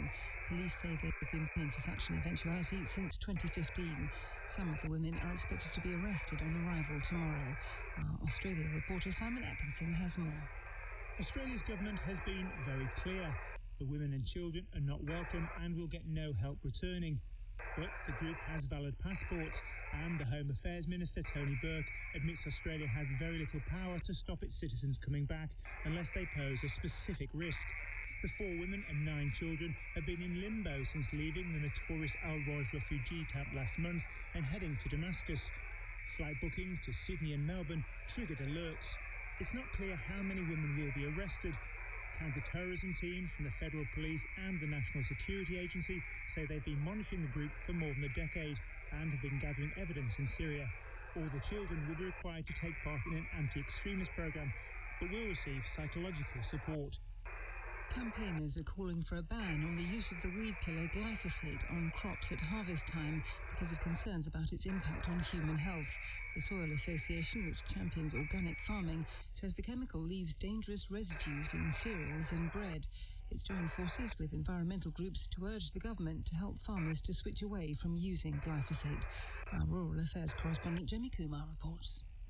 The chemical is used to tackle weeds and sometimes to dry out crops before they're harvested. Its use as a pre-harvest drying agent was restricted in the EU in 2023, and campaigners are calling for the same to happen in the UK. They point to research linking it to cancer. The government says the product is strictly regulated and only authorised if the evidence shows it's safe. Its use was approved until mid-December after ministers extended its authorisation to give regulators time to review the latest data. A public consultation is due this summer. The National Farmers Union says the product is essential for easier harvesting, soil protection and to help produce sustainable and affordable food. Kensington Palace has announced the Princess of Wales will travel to northern Italy next week. It will be her first international royal engagement since her treatment for cancer. She last went abroad as part of her royal duties in 2022 when she accompanied Prince William on a trip to Boston for his Earthshot Prize Award. The Princess will visit the city of Reggio Emilia, which is famous for its distinctive approach to early years education. Jane, thank you very much indeed. It is just coming up now to 9 minutes past 7. A day is, it seems, a very long time in American politics. At this time yesterday, we were contemplating the implications of Donald Trump's determination to reopen the Strait of Hormuz, to allow the thousands of ships and tankers trapped in the Gulf to escape.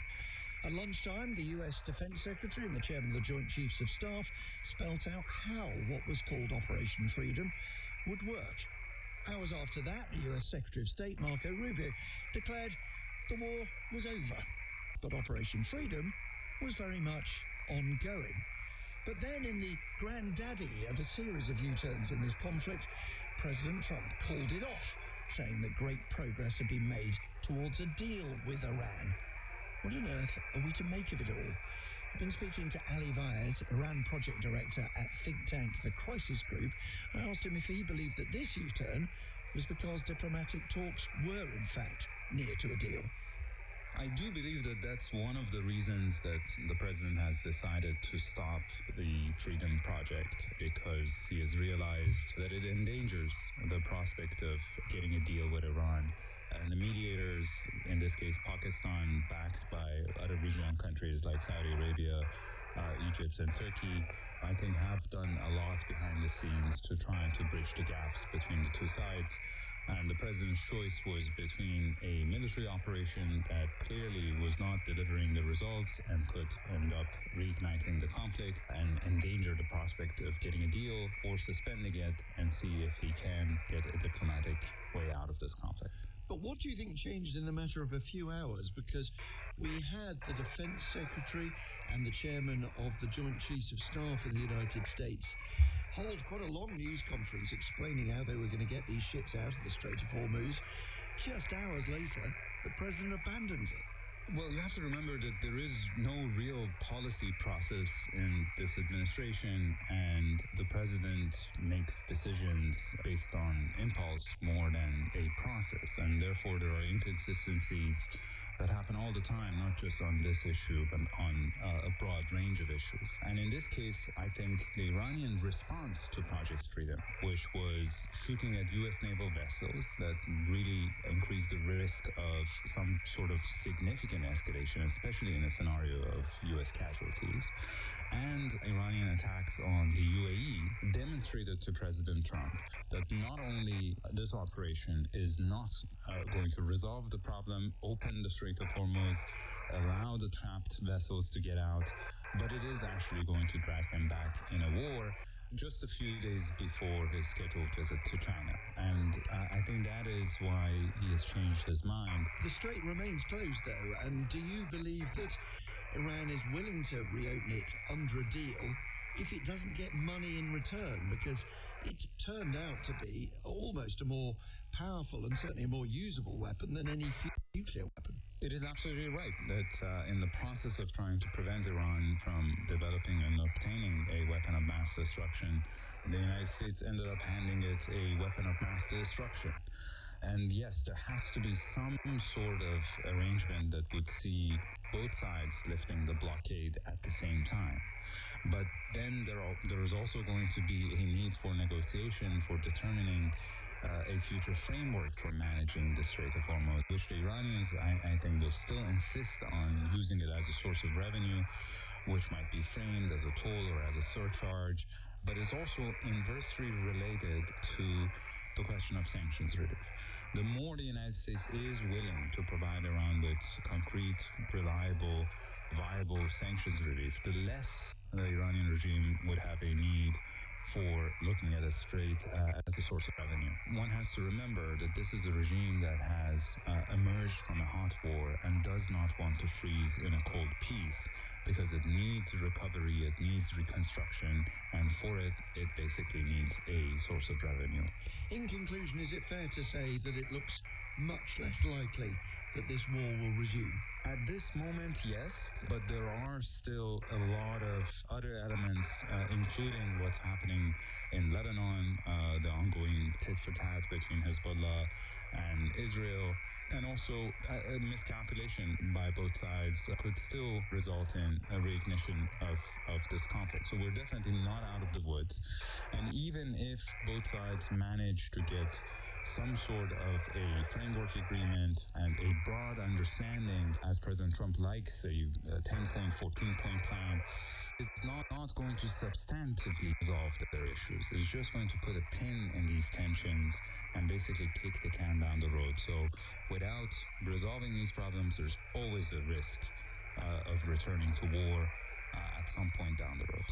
That was Ali Baez, the Iran project director at the think tank The Crisis Group. So where does that leave the shipping industry trying to operate in the Straits of Hormuz, and therefore where does it leave the global economy, which is so dependent on the oil that comes through that strait?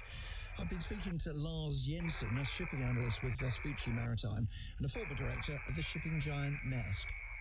That leaves global shipping basically where we have been for the last 2 months. Effectively, for the shipping lines, there is no safe passage in or out of the Persian Gulf. And how frustrating will that be for people in your industry? That is relatively frustrating, and the reality is now it's been the second time of this on again, off again. We had it a month ago with a ceasefire, with about 40 vessels pulling anchor to do a quick exit, only to have to do a U-turn when the Iranians changed their mind. Now, for the second time, we see the same thing. This time, it's the U.S. changing their minds.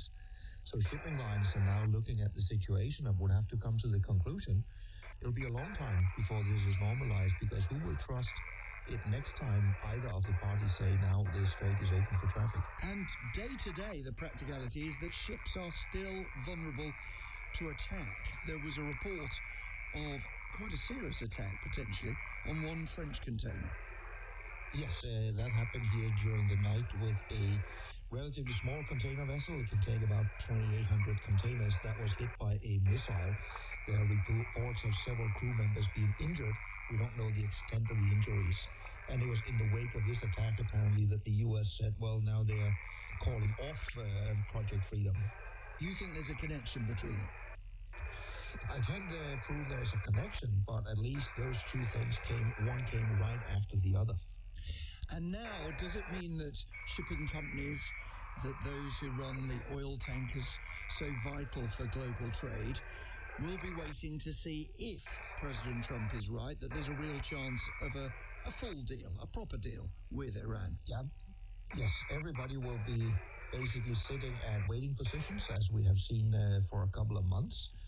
What shipping lines will be looking out for in order to have a reasonable certainty of being able to pass is very likely some sort of messaging from Iran saying Iran is okay with whatever deal comes on the table.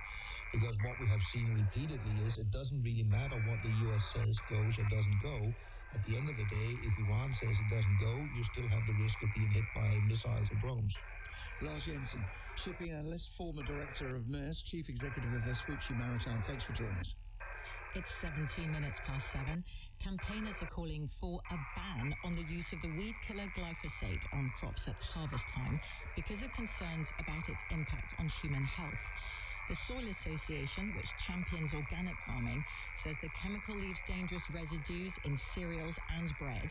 The use of the chemical in British farming has risen dramatically, according to Pesticide Action Network UK.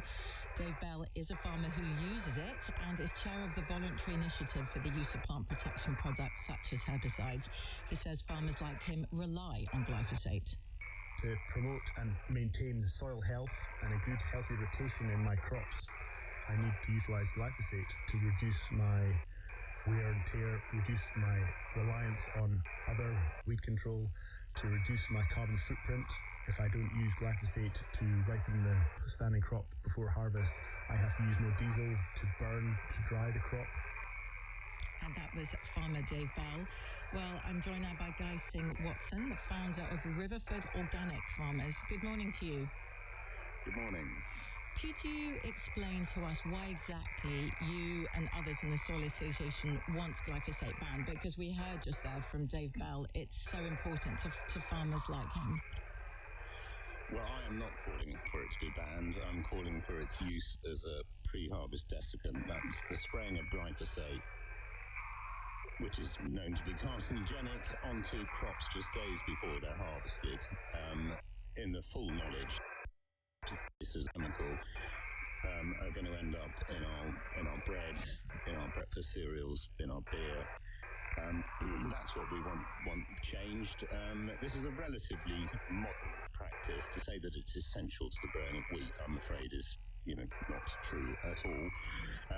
It may deliver cost savings, which, if you imagine a loaf of bread, I mean, only maybe 10 pence will be the wheat. So, if this shaves, a very small penny to shave off the cost of a loaf of bread, I would be surprised if it was more than that. So, yeah, so we just want to see a balance of the risks to the environment and to our health, those balanced with the benefits. And in the case of pre-harvest spraying with glyphosate, it's just way out of kilter. It's been banned in Europe for this. Under those conditions, isn't it? Yeah. Under those conditions, yeah, you're right. And we need to see it banned in this country. Well, when you say it's known to be carcinogenic, I mean, Bayer, the German biotech giant which now owns Monsanto, says that there is no regulatory authority that has found that glyphosate is carcinogenic. And as for the government here, they say the product is strictly regulated, only authorised if the evidence shows it's safe. Yeah. The Health and Safety Executive says an assessment is ongoing right now. There's a public consultation expected this summer. Yeah. Are those things, well, I mean, it's been through the court countless times in the States, and they've all, Bayer have already paid out $7 billion and are expected to pay out another $10 billion just to clear the cases which have already come to court, and there will be many, many more after that. So the courts clearly feel it's not safe. And in terms of the regulatory regime, which has said that it's safe, I'm sorry, I was spraying my father's fields of barley in the 70s and 80s, and virtually every chemical that I used has now been banned. Those were chemicals that were cleared under the same regime, have subsequently been found to be unsafe to human health or to the environment. So I don't have a lot of faith in the regulatory regime. The tests never include the adjuvants which are sprayed with the glyphosate, which help them be absorbed by the wheat and help them cross our gut wall. So, the regulatory regime is, it's patently flawed. It's been proved to be so over and over again. Well, we'll wait for the public consultation this summer. Guy Singh-Watson, thank you very much for your time. It's now 31 minutes past 7. One of the world's biggest jewellery brands, Pandora, has become the latest luxury brand to find growth pretty tough to come by. Sean can tell us more. Yes, if you look at the number of stores it has globally, how many items it sells, Pandora, considered a giant in the luxury industry, has around 300 stores in the UK. It's talked in its latest results about lower customer confidence being a bit of a barrier to growth. The sales fell in North America and around Europe. Although overall globally did come in a bit ahead of expectations. I've got Berta de Pablos Barbio with me, who is the chief executive, took over in charge of Pandora in January. Good morning to you. Good morning. What can you tell us about the confidence of British shoppers in recent months? Well, if we look at what happened in quarter one, what we are seeing is in the UK We are seeing the confidence is not that high today. We are seeing the industry traffic is declining, and although in Pandora we are doing not that bad, but it's not very good days today for what we are seeing. And what's been behind that? Well, I think it's a couple of factors. I think as you can see, the environment today, the situation in the world as well, with the high inflation, high interest. What we are seeing is that consumers are getting a little bit less disposable income, and that is not something that helps as well. But if I just give you the global perspective, because of course UK is an important market, it's an important market for Pandora. We did deliver 2% organic growth, and we are seeing difference across different regions. So, for example, in Latin America, we delivered 6% growth. In Asia, we are seeing 12% growth, with Japan being a strong contributor. So, is there something fundamental going on there with customers around Europe, here in the UK, being, are they being hit harder than other regions? Well, yes, I wouldn't say harder. I think we have other markets as well in Europe that are not doing that well either. But what we care about is actually what we can do, because all these things are outside of my control. What is happening in the world, what is happening with the economy, what is happening with interest, these things happen. Now in Pandora, we are the leader, we are a global brand, and what I care about and what I focus is how can I implement new things, how you activate brand in a different way. Are you still moving away from silver and towards platinum at the same rate as you've talked about before? Yes, we are. So all the plans, as in Pandora, one of the highest impact, one of the highest headwinds that we have in our cost structure is the cost of silver. Silver has quadrupled since in the last 18 months, and there is no perspective that this is going to change. So we announced 3 months ago that we will be changing from silver to platinum plated. This is of course helping our P&L, but moreover, and most importantly, this is helping as well our consumers, because we are delivering a superior proposition. Thank you. Berta de Pablos Barbia there from Pandora. Should just mention there, Financial Times are reporting this morning that Santander plans to remove the TSB brand from British High Street. It's been around for 200 odd years, so as we get more detail on that, we'll bring it to you. Thank you so much, Sean. 24 minutes past 7. This week on the programme, in the lead up to his 100th birthday, we're going to hear about Marilyn Monroe, who's been 100 soon actually. We're celebrating the amazing life of Sir David Attenborough. We're hearing reflections from well-known friends and fans of his work. There's so many of them, and we're grabbing the opportunity to savour some fantastic moments from his extensive broadcasting career. Here's a clip from his 1979 landmark series, Life on Earth. Along with its breathtaking ambition, crossing the globe to tell the story of the evolution of life, the series explores the complexity and intelligence of all sorts of creatures, including the dolphins.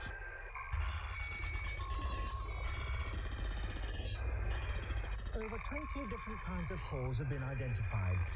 Some serve to keep a school together when they're travelling at top speed, and they can swim at 20 miles an hour and they go on long migrations. Some sounds are warning cries. Some call sounds that enable one animal to be recognized at a distance by another. Complex though these calls are, no one has yet demonstrated that dolphins ever put calls together to form the equivalent of a two-word sentence. And that can be regarded as the beginning of a true language. And here is Sir Tim Smith with some true language of admiration for Sir David Attenborough, businessman, co-creator of the Eden Project, sharing his reflections. The first time I met Sir David was in the humid tropic biome of the Eden Project, and he was doing a voiceover and he just stopped, and my young son Ed, who was completely head over heels fan of Sir David, was behind me, and we'd got permission for him to approach Sir David, and I was gobsmacked to see my son go up to him, a bit like your son go up to a dangerous lion or something, and launch straight into a conversation. And I was moved and captivated to see the way he gave Ed such attention, as if he was talking to him, a younger version of himself. And Ed came out of that so full of the experience, but also you could see a fire had been lit in him, that marvellous people did work that he thought was great, and there was the god of this work talking to him as if he was an equal, and it was just a thrilling thing for him and for me to watch. Sir David's impact on my work, and similarly almost anybody who's in the environmental field, is that it has created, well, I'll put it about as importantly as it's like when the very first blues records came. And whether you liked the blues or not, the form of the blues started to be like an earworm, and music started to form that became a whole movement. And I think Sir David's impact was that it took the subject we loved, but we were perhaps too inarticulate or specialist to be able to voice. As we were having or dinner, and created moments where parents and children and grandparents could talk about it and make it a subject of the conversation of the day. It's very easy to get hooked up on jargon and actually thereby losing any interest at all in the listener. And Sir David's magic for being homespun and moved by the natural world, while so obviously trying to communicate that affection and awe, I think has probably been an inspiration for every broadcaster of any type that wishes to engage people's hearts. Sir Tim Smith paying his tribute to Sir David Attenborough just before his 100th birthday. It is now 28 minutes past 7. Those of us who live in North London have to shut the window in order to get some sleep, and because frankly we're quite grumpy about what's happening there, but there we are. The party will still be going on, Nick, I can assure you of that, because there is only one story.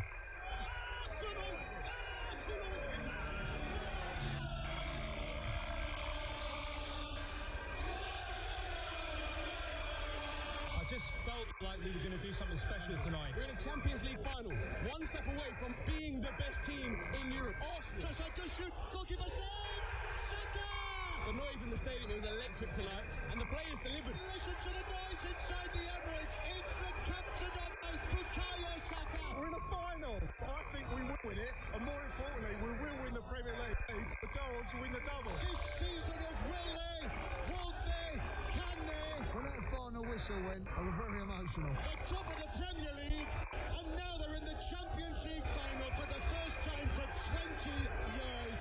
Yes, I dare say there are a few sore heads in North London this morning, because Arsenal have reached their first Champions League final since 2006, thanks to a 1-0 victory over Atletico Madrid last night in the semi-finals. Second leg saw them edge the tie 2-1 on aggregate. Well, you heard football correspondent John Murray just then. He's with us in the studio this morning. Hi, John. Yes, good morning. So 1-0 to the Arsenal yet again. What a night for the club. Yes, you will be able to recognise the Arsenal fans at work this morning, because they'll be the ones with the bleary, fixed grins on their faces, while possibly at the same time frantically trying to arrange their travel to Budapest in 3 weekends' time. But you're right, the atmosphere last night, Arsenal's manager Mikel Arteta called it special, unique, that he'd never felt that in the stadium before. I think the magnificent thousands of Atletico Madrid fans played their part in that as well. But a couple of weeks ago we were talking about how Arteta and his team might be losing the plot. Well, now they might be writing one of the club's greatest stories instead. Yeah, surely last night, the greatest night in the 19-year history of the Emirates Stadium. And as you say, John, the scramble to get to Budapest starts here for Arsenal fans. They will face in that final either Bayern Munich or Paris Saint-Germain, who meet in the other semi-final this evening. Do you think Mikel Arteta has any preference of who he faces? Well, first of all, I'd say the semi-final against Atletico Madrid, let's be honest, it was not a thing of great beauty, but it was intense, it was fiercely competitive, it was edgy, no quarter given. This other semi-final between Bayern Munich and PSG, the French champions, the German champions, Harry Kane's Bayern Munich as well, let's not forget, the England captain, former Tottenham man. That will conclude tonight. The first leg last week has already gone down as one of the great matches. So whoever it is, Arsenal's opponents in Budapest, the phrase that we need to dust off is a contrasting style. Very much so. And And overall, just briefly, John, you have to say it's all coming together for Arsenal, isn't it? I heard you on this programme just over a fortnight ago after that defeat to Manchester City and this tag that so many people were labelling Arsenal of bottlers. As we say, a couple of weeks later, they're now sitting pretty again. Yeah, there have been doubts. Bottlers, that Manchester City fan drinking the bottle of Arsenal tears after they lost there in what was billed as the title decider, but certainly turns out not to have been, it would seem. I would say, Mike, the reports of Arsenal's impending decline look like they may have been greatly exaggerated. Yes, on the 1st of June, Arsenal fans could wake up as champions of England and Europe, and Tottenham could still go down as well. What a season for Arsenal as well. John Murray. Yeah, that last bit's not going to happen, is it? But it's a source of great joy in North London. You can just feel it wherever you are around there. For some people, at least. Thank you, everybody. Thank you, Mike. Fancy seeing you here. Well, I live here on BBC iPlayer. There's more to me than meets the eye. I'm actually reading 1984 at the moment. I recommend Handmaid's Tale. Love anything handmade. Amanda's back. She came, she saw, she gentrified. You can't just confront someone like Amanda with reality. Your dog clearly fancies me. I've seen this before, albeit on human men, but it's definitely a thing. The new series of Amandaland. My mother's basically brunching away through my inheritance. I'm meeting a man for coffee. Honestly, I can't move for hot toddy. Watch on BBC iPlayer. Quick look at the weather now. Today, variable cloud but sunny spells in the central and eastern parts. A few showers in the far west and east. A bit later in the programme, we'll be speaking to British sculptor Sarnice Kapoor about who should and should not be allowed to take part in this year's Venice Biennale, the Olympics of the art world. You're listening to Today on Radio 4 with Captain Adler and Nick Robinson at 27 minutes to 8. Time for a summary of the news from James Dean. President Trump says he's stopping a military mission to escort ships through the Strait of Hormuz. He said there had been a request from countries trying to mediate between the United States and Iran, and in his words, great progress had been made towards a final agreement to end the war. Iran's Foreign Minister Abbas Araghchi has held talks in Beijing with his Chinese counterpart. He said Iran is only looking for a fair and comprehensive agreement with the US. Donald Trump is due to visit China next week, where he will meet President Xi Jinping. Spain says a cruise ship at the centre of a hantavirus outbreak can dock in the Canary Islands. Ports in Gran Canaria or Tenerife are being considered as possible destinations. The move will allow passengers to disembark after days stranded at sea. 2 of the vessel's crew, including its doctor, have been assessed by medical staff who have been aboard, and they may be taken to shore today for further treatment. Political parties are making some of their final pitches to voters across England, Scotland and Wales before millions of people cast their ballot in elections tomorrow. The first results are expected in the early hours of Friday. 4 Australian women linked to the Islamic State group are returning home from Syria. 9 children will also be accompanying them. Australia's government has said they're not welcome, but admitted it has little power to stop them. Police say some of the women will be arrested. Campaigners are calling for a ban on the use of the weed killer glyphosate on crops at harvest time. There are concerns the chemical leaves residues in cereals and bread, posing a danger to human health. The Soil Association, which supports organic farming, is urging the government to help farmers to move away from using glyphosate. Kensington Palace has announced the Princess of Wales will travel to northern Italy next week as part of her support for early education. It will be her first international royal engagement since her treatment for cancer. Thank you, Jane. It's 25 minutes to 8. The cost of government borrowing is soaring. Global bond markets are now demanding a higher price to lend money to the Treasury than at any time this century. And that spells trouble, because every pound spent on servicing the country's debt is a pound that cannot be spent on the things people want politicians to deliver, demand that they do deliver. Is this a short-term blip caused by political and economic uncertainty, or a sign of a deeper crisis that will affect us all? Let's discuss that now with Mohammed Al-Arian, economist and president of Queen's College, Cambridge, and Helen Miller, director of the IFS, which is the think tank which analyses and monitors government finance, tax and spending. Morning to you both. Mohammed, first of all, we often talk about markets as if they have a single controlling mind. They don't, do they? So I say that nervously before asking you what you think the markets are thinking. So they don't, because they're subject to both domestic and external factors. So far, the story had been that every time oil prices goes up, the yields or the borrowing cost for the UK goes up and vice versa. Yesterday, Nick, we saw something more worrisome. We saw oil prices come down by 4%. We saw yields elsewhere come down, but UK yields went up because markets are also nervous about the political outlook. That because of all the speculation about a change of Prime Minister and therefore presumably a change of Chancellor too. Mohammed. Oh, have we lost Mohammed? Helen Miller, let me bring you in. What Mohammed was pointing to there was the fact that we are paying a premium in this country, paying more for our government borrowing than other countries. How big a problem is that if you're trying to make the finances add up? Well, especially when the public finances are so tight. I mean, we have the background is we have a high debt stock, we have a high deficit. Markets know that we want to be borrowing a lot in the coming years. They are concerned that if the Labour Party changes in a way that means they want to do more borrowing, that would be the government trying to borrow more. So, and as you said at the top, every penny counts here. So this is government spending money on debt interest, is money not being spent on doctors, teachers, nurses and other things. So, yeah, the public funds are so tight, interest rates high, it will definitely be a concern for the Chancellor. And just give us a sense, Helen, would you, of what the scale of government borrowing is within the annual budget? So the scale of paying the interest, in other words. How does it compare with other departments, with defence, with education, with health and so on?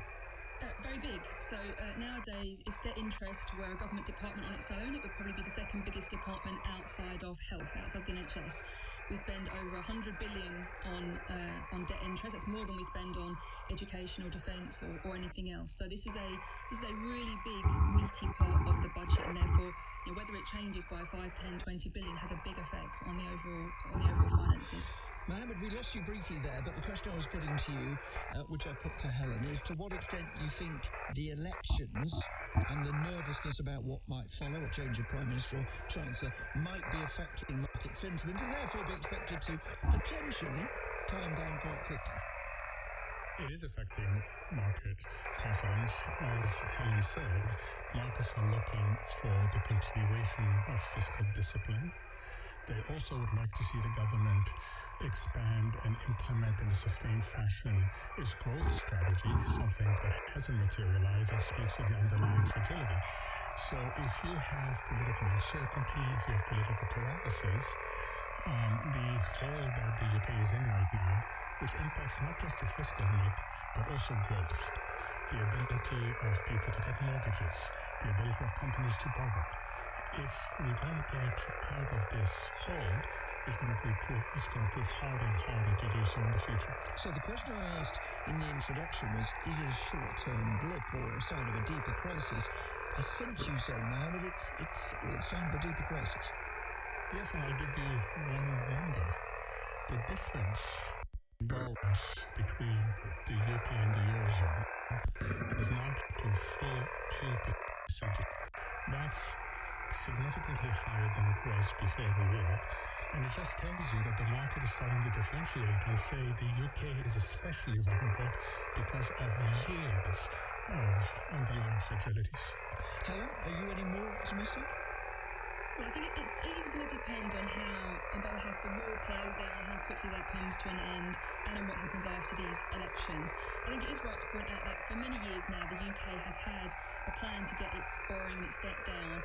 And when it comes to the moment, it always pushes that out. The market we've got experience now of seeing the UK say, we are going to cut borrowing, we promise, but not just yet. So I think, in some sense, it's really important we start actually delivering on those promises, so we don't keep reinforcing the perception that the UK is always about to cut its borrowing, get its house in order, but not just yet. So, there's a worst case scenario here. We might not get the worst case scenario if the war ends quickly and if we do have that fiscal discipline. But if it is a permanent hit to the public finance, if it is a permanent hit to the forecast for borrowing for higher interest rates, then that is bad news for the UK. But to spell this out for people who are not economists or watchers of the economy, Helen, we're going to hear a lot of you in the run-up to the budget, no doubt on Budget Day in November. It's simple, this, isn't it? If the worst happens, and it is an if, it means higher taxes and lower spending. Basically, yes. I mean, if you're having to spend more money servicing your debt, then you have to cut other spending to make room for that, or you have to raise your taxes, or you have to accept higher borrowing. but doing that would, potentially breach the fiscal rules and, more importantly, lead to debt not coming down as not getting that fiscal house in order. So, yeah, it is very simple in the sense that you want to spend more on debt, or if you need to spend more on debt interest, then there is less money to spend on other stuff. Helen Miller, Director of the Institute for Fiscal Studies, Mohammed Al-Arin, economist and President of Queen's College, Cambridge. Thank you for joining us. It's 18 minutes to 8. It is called the Olympics of Art, the Biennale, a large-scale international contemporary art exhibition which is held every 2 years in Venice, Italy. It often includes national pavilions where countries curate their own artists. And, if it can happen to the Eurovision Song Contest, in these volatile geopolitical times, there has been a lot of politics in the lead-up to the event, which opens this Saturday and then runs until the 22nd of November. The entire 5-person prize jury resigned because of an escalating dispute over the participation of Russia and Israel at the Biennale, and Sir Anish Kapoor thinks there should have been more reasons for their resignation. He joins me now, British sculptor Sir Anish Kapoor. Good morning to you. Good morning to you. Now, of course, you're in Venice for the opening of your new exhibition tomorrow. I'll come to that in a minute. But yeah, you are making headlines saying that Russia and Israel shouldn't have been the only reasons the jury resigned, but also the United States. Let me start by, first of all, commending these 5 incredibly courageous women who formed the jury of selection for the Biennale, for having the courage to say, in controversial questions, to say we resign rather than consider these 2 countries, Israel and Russia, for the prizes given out at the Biennale. I'm simply saying they should have included the US of A. Why? Because of their horrendous politics of hate and the ceaseless warmongering that's gone on now for the last many months. One of the things that's said in this, or the unspoken vision here that these curators articulate, is that culture matters. That culture is a forum through which politics is influenced. And I think that's one of the great things. So it's no longer just entertainment at the Biennale. They're now talking some other serious question. Culture does get dragged into politics, of course, after Russia's full-scale invasion of Ukraine. There were countries, close to Russia in the Baltics and the Nordics, some of which said we're not going to stage Russian ballets anymore, and so on. Despite the jury resignation, Russia and Israel are still exhibiting, and of course there are critics who say art should be separate from politics. Well, they're wrong.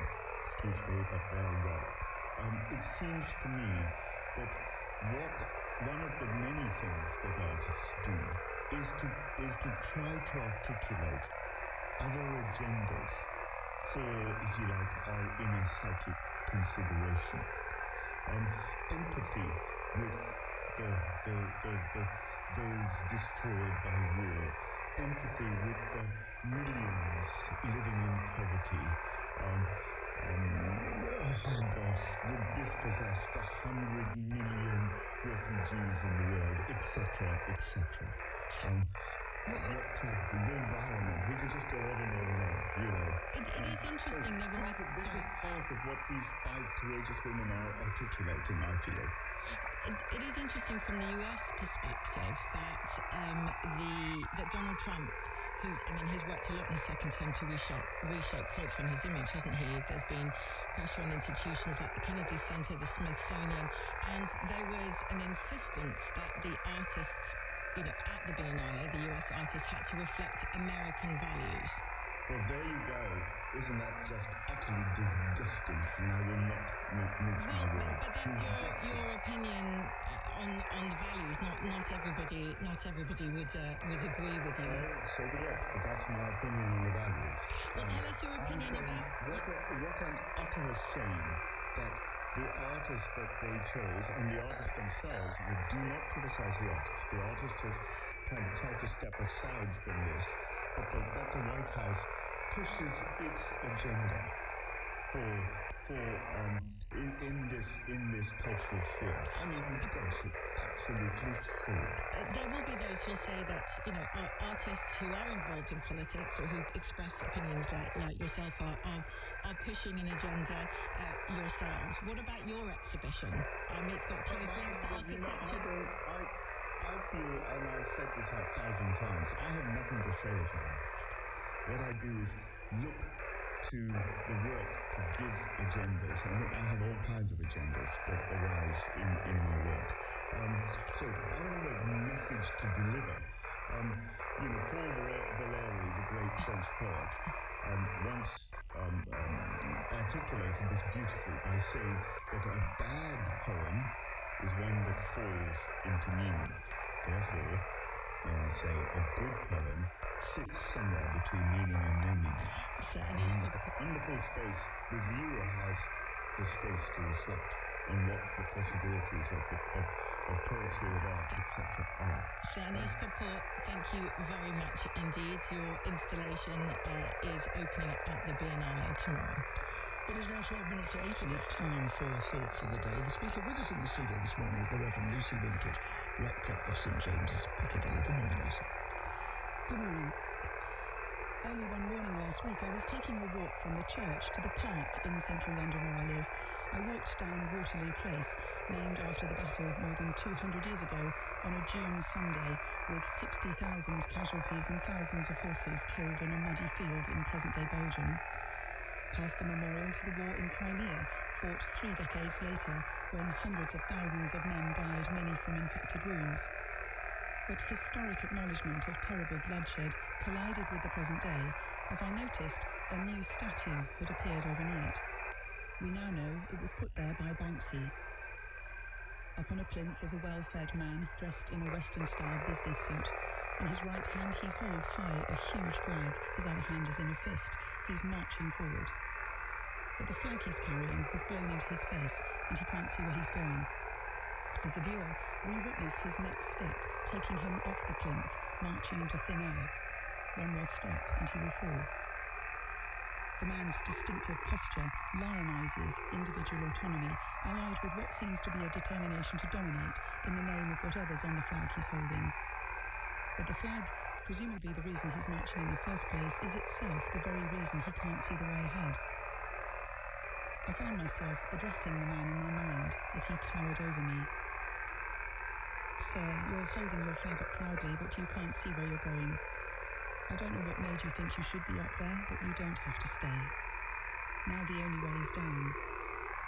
But when you're scrambling to get up, in the mud of the wars, similar to the ones that are commemorated all around you, there's a chance you could recover yourself and turn your flag, no doubt colourful and vibrant, into a symbol of a different kind of unity. You could use it to bind the wounds of war, to wipe the face of Christ on his way to be crucified. You could use it to make shade in the heat or bring warmth in the cold. In addressing the man in my mind, I thought of the prodigal son in Jesus' parable, leaving his community to seek autonomy, marching off his own particular plinth, finding to his surprise, off his pedestal, that his father still welcomed him home.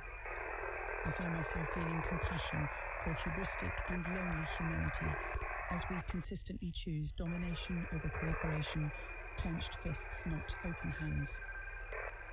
And for evoking these reflections, I thanked God for the inventiveness of artists who in these bellicose and dysregulated times, powerfully and provocatively, show us another way.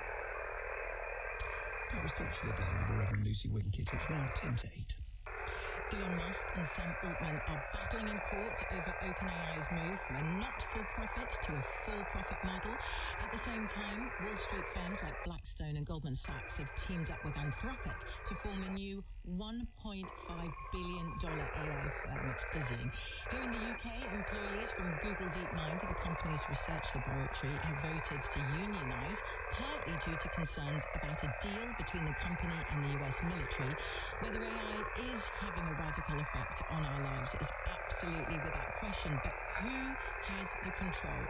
Government or big business? It's an open question, and one I put to Kara Swisher, tech journalist and co-host of the podcast Pivot, and host of the podcast On with Kara Swisher. fact that they're in court, already the brand of AI is suffering because of a lot of reasons. And polling is showing, at least in the United States, that people have a very negative view of it, and this can't help.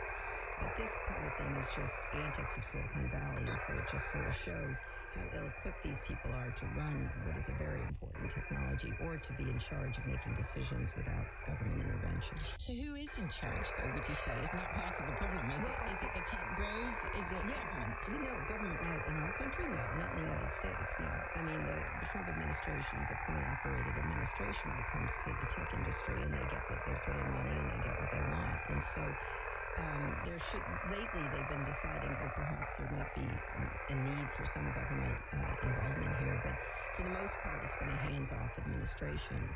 But on this issue, people should have bipartisan feelings about the impact of AI on jobs, the impact of AI on California and some other states. I mean, you say that the U.S. administration is hands-off, but it's very much hands-on with companies when it comes to with company defense there. Of course, globally, because of the impact, we're focusing on the war in Iran a lot at the moment. The Pentagon says it wants to be an AI-first fighting force. It's got agreements with 8 companies, including OpenAI and SpaceX. But they're not alone. I mean, Ukraine, NATO, as well as the United States use techs from Palantir. And the UK Ministry of Defence has just signed recently signed a £240 million contract with them. There are concerns there, aren't there? Yeah, I mean, in the case of what I was talking about, the gimmies, is they were standing there at the inaugural so they could get these contracts that they're getting. And it's critical that they integrate AI. It's just a question of how they do it and under what circumstances. Very famously, Anthropic refused to do certain things like automated drones that might kill people and surveillance of U.S. citizens, and they were, pilloried by Defense Secretary Pete Hegseth. I mean, one of the things that's important to think about is what role should it play, and then what role should Congress and other institutions that used to have an impact on how this stuff is deployed is having. Right now, the tech companies in the United States are, running roughshod over these officials because they, scrambling to get these enormous contracts. And it's not that there shouldn't be an automation of some of the things, but it's got to be done very carefully and with government intervention. And I'm not a big person to say government intervention, but these are critical issues that people who are elected by the citizens should be making decisions on, and not a small handful of tech leaders who have shown themselves to have some personal problems, and their interests lie in shareholders, which is not the way we should be doing this. And the concern, of course, with AI in defense is that there are so-called hallucinations at times. Correct. When, there are mistakes made by the technology. Palantir says when the way technology is used is the responsibility of the military customer, and says there's always a human in the loop, so it's not AI on its own, so to speak. And that's what they say, but where does it lead? That's the problem. And of course, I think the Defense Department, at least in the United States, is being led around by these tech companies. And in fact, the Trump administration has installed a few people there that are very tight and were former tech executives in the Defense Department. And so decisions are being made for the benefit of tech companies in order to increase shareholder value, and that's great for the tech companies. The question is it great for citizens? Is it great for our defense? Does it make us safer? And I think a lot of that isn't being explored. I mean, it's one incompetency after the other with this group. Now, you're here in the UK partly because you're attending a panel on the subject of journalism in the age of AI. How would you say that technology and AI have changed the way journalism is consumed and how it influences today? Well, it's in process. We're trying to figure it out. Of course, everybody's trying a different experiment, some of which are kind of silly and some of which are interesting. Obviously, when it relates to advertising in the business, there's a lot of efficiencies, and Facebook and others are taking advantage of that. Results are showing that it's using AI. But they're dominating online advertising right now, not the traditional media companies. The question is, can it do some level of reporting, I guess, or some level of research?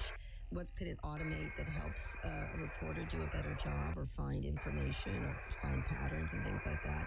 The worst part would be that it's all written by AI, and replaces human decision-making. Again, it's a question of whether AI is a tool or if it becomes the actual thing, and how much can you actually automate. You can't automate trust that the audience has in something. So we've had a lot of warnings as we've been chatting, but you're not all gloom, are you? You're very upbeat about health tech. Right. Some of it. I think one of the things that's really promising is how AI can be integrated into drug discovery or cancer research or mRNA research. That is like amazing, the stuff that could happen. But again, it's a tool of people that are working on this stuff in a way that will facilitate it. It just does things faster, right? So you can get to a cancer vaccine faster than you could have, and that's a really amazing thing. And I was speaking to Kara Swisher, tech journalist. It's coming up to 3 minutes. It is 3 minutes to 8, and let me tell you about a new 10-part series starting next week on Radio 4. We're not getting the waterfalls, we're not getting as many otters, we're not getting the swans that used to come on this island here. What's happened to our rivers? It's like sewage water, isn't it? I'm Kate Lambert, and in a new 10-part series, I'll be hearing how two neighbours exposed a malodorous scandal and took on those responsible. You can't do this legitimately, can you?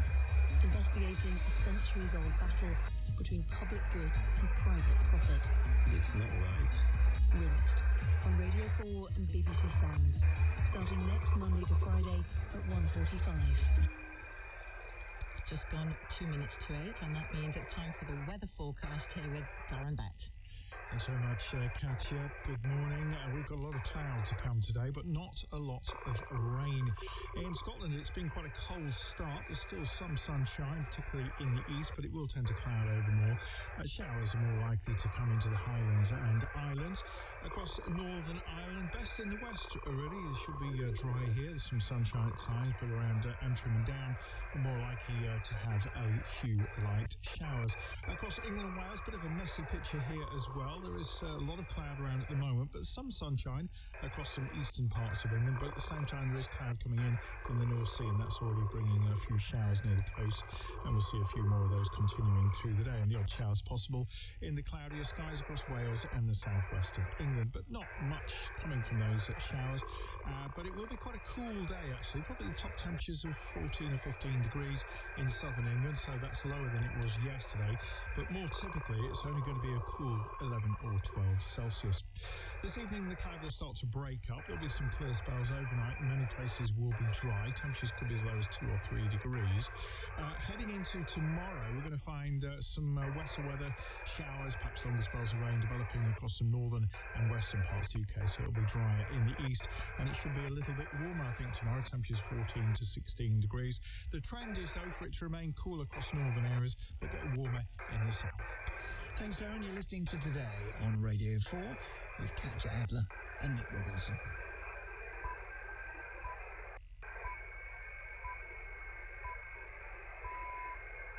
It's 8 o'clock on Wednesday, the 6th of May. The headlines this morning: the U.S. military operation to escort commercial shipping through the Strait of Hormuz has been halted after a day because President Trump says there's been great progress in peace negotiations with Iran.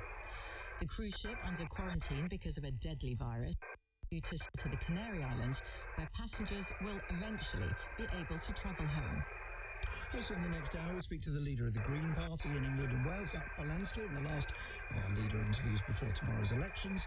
And at 92, the novelist and playwright Michael Frayn is hanging up his pen. I think you know when you're finished. I told one of my children the other day, I was feeling 90 years old. And they said, oh, that's good news, because I'm 92. Look forward to hearing more from that, all after the BBC News read for us this morning by James Gill.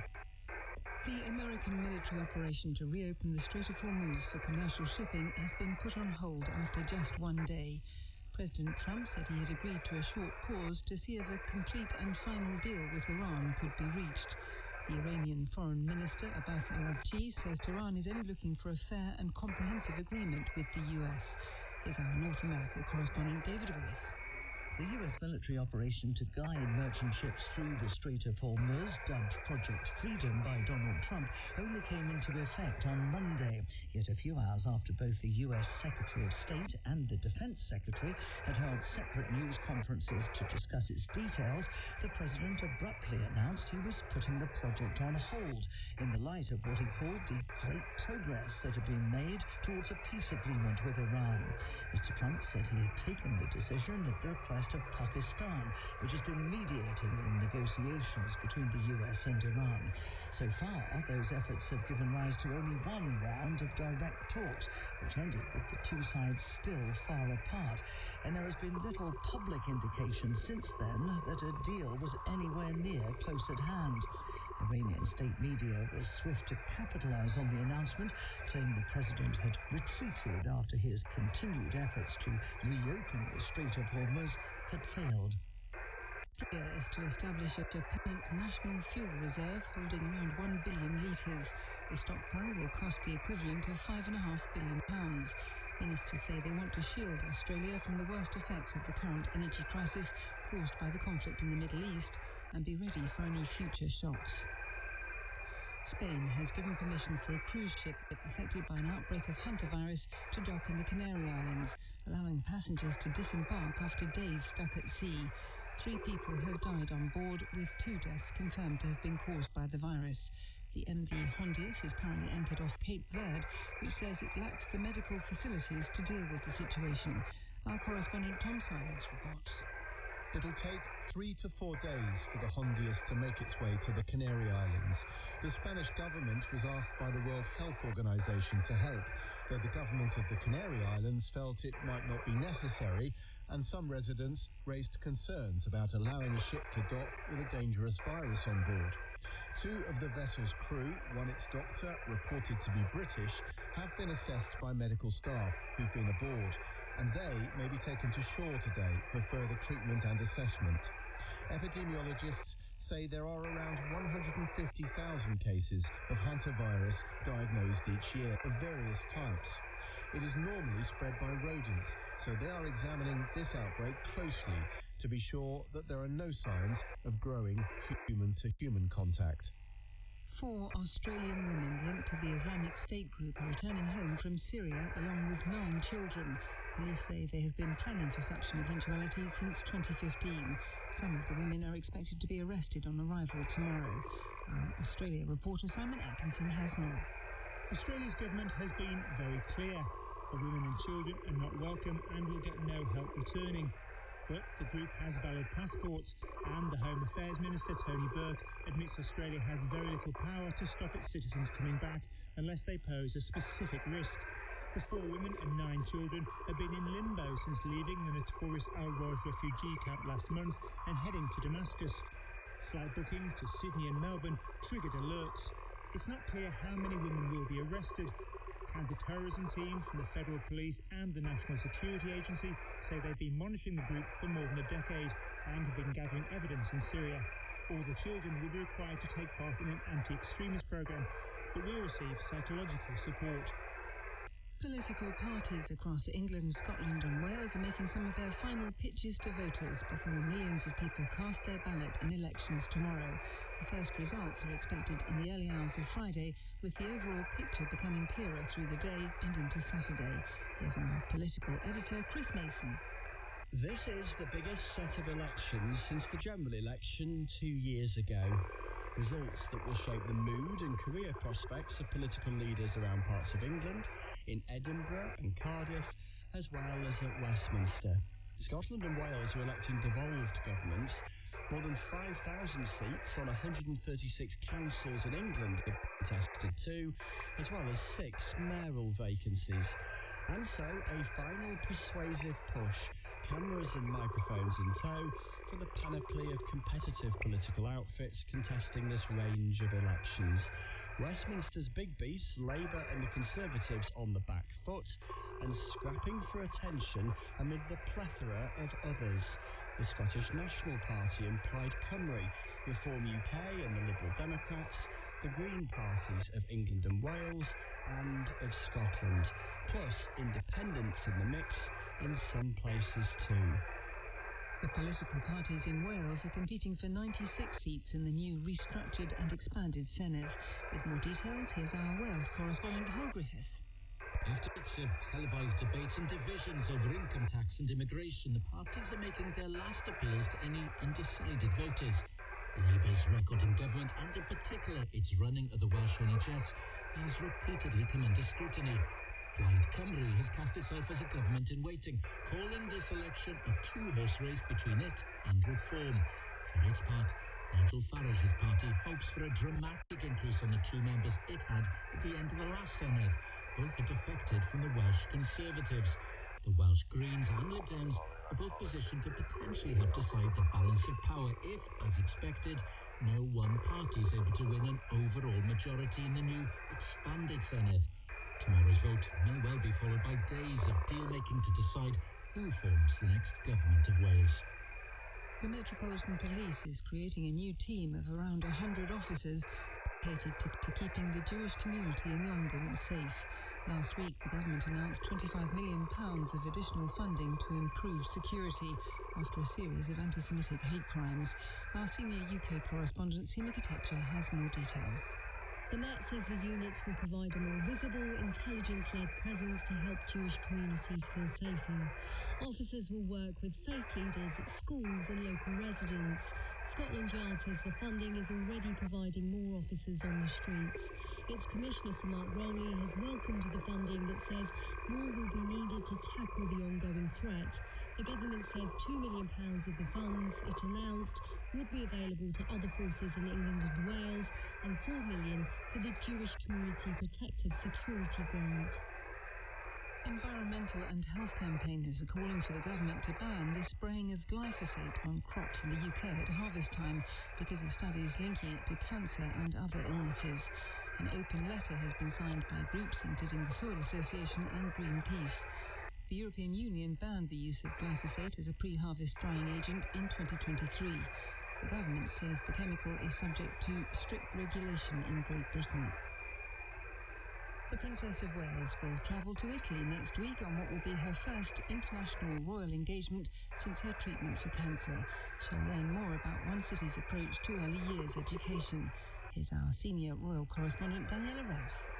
The Princess of Wales last travelled overseas as part of her royal duties in 2022, when she accompanied Prince William on a trip to Boston for his Earthshot Prize Award. Next week, she'll travel solo to Reggio Emilia in northern Italy to learn more about the city's distinctive approach to early years education. The city has developed a philosophy that focuses on personal relationships, play-based learning, and the role of nature. Since her cancer treatment, the princess has slowly returned to public duty. An international trip is a significant milestone for her. A spokesperson for the princess said she was very much looking forward to visiting Italy next week and to better understand different global approaches to supporting young families. Daniela Ralph reporting. Thanks so much, Jane. It is coming up very close to 10 minutes past 8. Great progress, says Donald Trump, is being made in agreeing a peace deal with Iran, and to support that, he says he's paused the U.S. operation, which was only a day old, really, whose success was being questioned, to guide stranded vessels, hundreds of them, potentially, through the Strait of Hormuz. Where are we on peace? Sir John Soares, Chief of MI6 between 2009 and 2014, joins me in the studio. Thank you for being with us this morning. Good morning, Katya. Where are we? I mean, the U.S. says, okay, the operation to guide ships is over for now. We heard from State Secretary Marco Rubio yesterday saying the offensive operation on Iran is over. Great progress is being made on peace, but noises out of Iran are not so positive sounding. Well, it's very difficult to make sense of what comes out of the U.S. administration's statements. To some extent, we're living in Alice in Wonderland. The ceasefire is intact as long as the president says it's intact, regardless of rocket attacks on U.S. ships and Emirati oil installations. And the good news, Katya, is that both the Americans and the Iranians want to find a way out of this conflict. The Iranians have been badly damaged. The Americans are paying a costly political price because it was clearly a misguided conflict done on false premises. But they do now both want to back out of this, and that's a good sign. They want to back out of it, but the way they want to back out of it, or their idea of a peace deal, is so different, isn't it? And to be honest, I mean, we've got Pakistan mediating, don't we? Is it possible that we could be close to a peace deal and not have it by now? Well, I think we will get some signs of progress, but Pakistanis are doing a decent job bringing the two parties together. Mediators always play up progress, so that's their role in this, is to give signs of encouragement to both sides to reach an agreement. They've obviously passed a message to the White House that suggests that there is some movement on the Iranian side. And basically, I think the deal is going to have to be to reopen the Strait of Hormuz to traffic on some basis or other, and then deal with the nuclear issues later. They're not going to be able to wrap it all up in a single negotiation. Now, of course, crucially, both sides, both the Iranians and the Americans, want to get the final control over the Strait of Hormuz. And I think it's going to be very hard to wrest that completely away from the Iranians. They have come out of this conflict weakened domestically. They've lost a lot of their leaders, their military capacity, their industrial base, but they've gained in the sense that the Revolutionary Guards are in a much stronger position at home, and they've got the Strait of Hormuz under their control. And they're not going to easily give that up. They're not going to give it up. The US says they have to get it up, even if the strait is opened under a deal. Iran can close it now, or effectively close it whenever it wants. I mean, that's what it's learned, hasn't it? Well, every intelligence agency around the world knew that if you assault Iran, they're going to close the Strait of Hormuz, as they did in the 1980s during the Iran-Iraq War, and they've done it again now.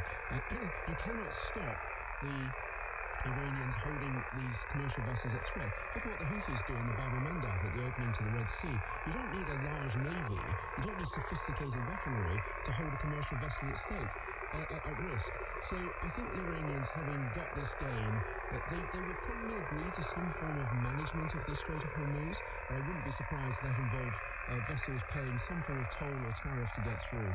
But the Americans do want to get out of this conflict if they possibly can. Yeah, but each side still thinks they've possibly got, the stronger cards. Can I toss the role of China? Yeah. Because the Iranian foreign minister arrived in Beijing last night ahead of talks today with his Chinese counterpart. What role can China play now? I mean, obviously they're hugely reliant on oil crossing the Strait of Hormuz. They want the strait opened. Will they be an honest broker? Donald Trump is going to be heading to Beijing soon himself. Well, I think this will be on Chinese minds. In some ways, they welcome the fact that the Americans have got themselves bogged down in the Middle East yet again, and that American military units have been transferred from the Pacific Theater back to the Middle East. So strategically, it's not unwelcome to the Chinese. But in terms of their economy, of course, they are, as you say, paying a lot more for their oil and gas. They're not as dependent upon fossil fuels as others. They are dependent on coal and on renewables as well. But I think the Chinese would like to see this conflict come to an end. And if they can pass ideas back and forth, I don't think they're going to usurp the Pakistani position as the main mediators, but they could well contribute by applying some pressure on the Iranians to reach a deal that reopens the Strait of Hormuz. Absolutely, that focuses on the Strait of Hormuz for the Chinese, for the world. Prices are rising, farmers are under pressure over fertilizers as well as energy prices. But you said nuclear will have to be dealt with another day. Isn't this then a massive defeat for the United States? Because in theory, US and Israeli attacks, that was what it was about, was finally putting an end to Iran's nuclear program. Look, we've been working for 25 years to put an end to the Iranian nuclear program. If you can't solve a problem directly, you have to manage it. We've been managing it for that last 25 years. I think it's going to continue to be a challenge. It's not as if the Iranians are going to give up all their aspirations. In fact, if anything, this war will have reinforced in the minds of some Iranians that actually they do need oil and they do want to have a nuclear weapon. So this is not going to go away just because of some patched-up deal between the Americans and the Iranians. It's a long-term issue, long-term question that we're going to have to deal with through negotiation, through control, through the international agencies. You can't bomb away at people's desire to have nuclear weapons. Sir John Sawes, Chief of MI6, between 2009 and 2014. Thank you for being with us. Thank you, Petra. It's coming up to 16 minutes past 8. There's no doubt who the rising star of this election campaign has been. Jack Polanski burst onto the political scene just last September when he was elected leader of the Green Party of England and Wales. I spell that out because, remember, the Scottish Greens are a separate party. Since then, Mr.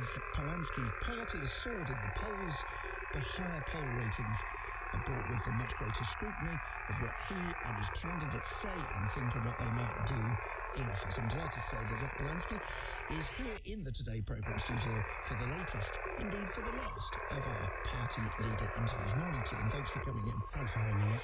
I want to talk to you about what your party would do if it does indeed gain some power after the votes on Thursday, but I want to begin by putting to you one of the latest stories about you.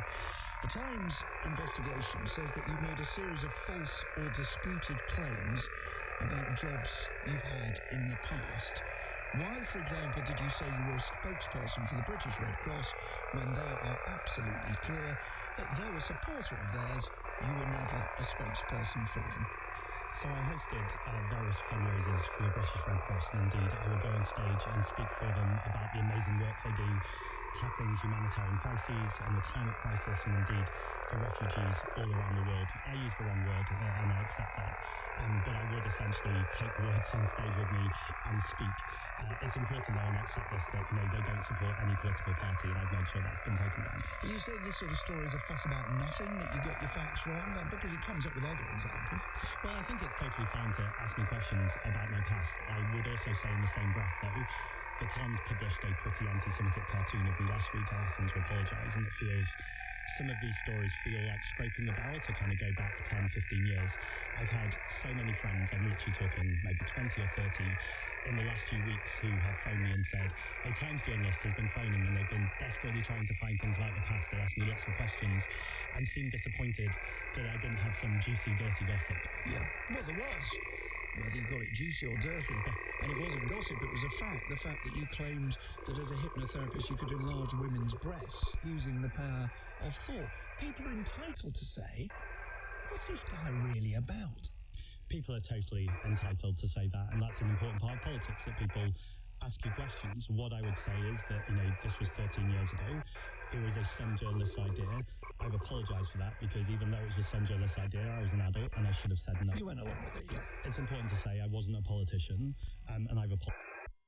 And you showed that some days later, in fact, you repeated the claim that you could do it. But let us not get bogged down in the past. It is striking, though, that on X last night, when, let's be honest, people who are critics of you are having a go, the Daily Mail calls it the Green Menace on its front page, how did you react? You said you were under relentless attacks because they, your critics, don't want a wealth tax, don't want public ownership. They're trying everything in their power to stop us, you said. It's a curious thing to say, isn't it, ahead of local elections? Green councillors will not have the power to implement those policies, will they? Well, I think the relentless attacks on the Green Party in this election for a local election have partly been about the local election, but really they're about the bigger picture right now. And the bigger picture is, when I ran to be leader of the Green Party, we had 50,000 members.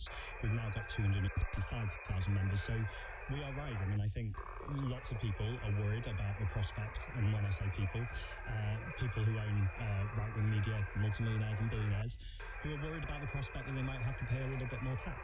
And so I think it's important that I focus on the vision and the hope and our actual plan. I also think it's a complete reality, though. We've seen it in the past before with left-wing leaders, that there's no secret, there's no love lost between me and the right-wing media, and almost every single day they print things that just aren't true. But just address the point I raised. Wealth tax. Councils don't get to do that. Public ownership. Councils don't get to do that. Well, not entirely. We'll come to that in a second. You are running on a national platform of change that the people who are elected on Thursday, whether in the Welsh Parliament, you don't run candidates in the Scottish one, or in English local councils, simply cannot do. Well, I think it's about what are your values as a party. Party leaders and other parties take donations from oil and gas companies or arms trade companies, private healthcare or gambling. Green Party councils only have two vested interests, and those vested interests are we want to protect the communities we seek to serve, and we want to protect the environment. Well, let's come to that then, because most interesting perhaps is to look at what Greens say who are running for office. You are not. You are a member of the London Assembly, not a member of Parliament. You're not running in these elections. Now, you live in Hackney.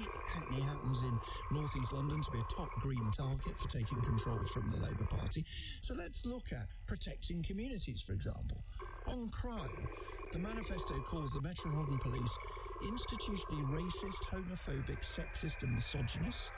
It goes on to say Greens cannot accept this system. It calls for safe spaces for heroin users to shoot up, to end cautions for street prostitution, and to end what the manifesto calls discriminatory policing of delivery riders. This is an agenda for an endless fight with the police, isn't it? I don't think so. Baroness Casey, in the last couple of years, did a review into the Metropolitan Police, and it was actually the findings that found it institutionally racist and misogynistic, something that Sadiq Khan, the Mayor of London, to his credit, accepts. It is noticeable that Mark Rowley, the Commissioner of the Police, doesn't accept that, yet they continue to work together in that way. On the issue of drug harm, we have the highest drug deaths of any country in Europe, and every single year for the past 13 years, drug deaths have increased. So I think the question anyone has, and we have in Hackney, is that the war on drugs has clearly failed. It's failed in cities right across this country, and more people are often taking dangerous drugs. So do we want people to buy them on the black market or on street corners, or do we want people to go to a pharmacy or a medical health professional where if they have an addiction to dangerous drugs, we can work with them to take a public health approach based in harm reduction? Public health approach is to legalise hard drugs and to legalise prostitution, you say? To legalise and regulate, and the regulate is important. It's still legalised, isn't it? No, but the point is you can't just go into a shop and buy drugs, which is how it's presented in the press again. Because I'm keeping talking about what councillors can do rather than what you would do if you were Prime Minister, because that's for another interview. Are you saying councillors should cut the police budget? Because that's what it seems to imply when you say we cannot accept this system. Let the council spend money on crime reduction, don't give that money to the police. It's about reprioritising. So does that mean cut in English? No. So let's look at example. We straight back onto drugs. A lot of police time is spent on stop and search for cannabis use, for instance.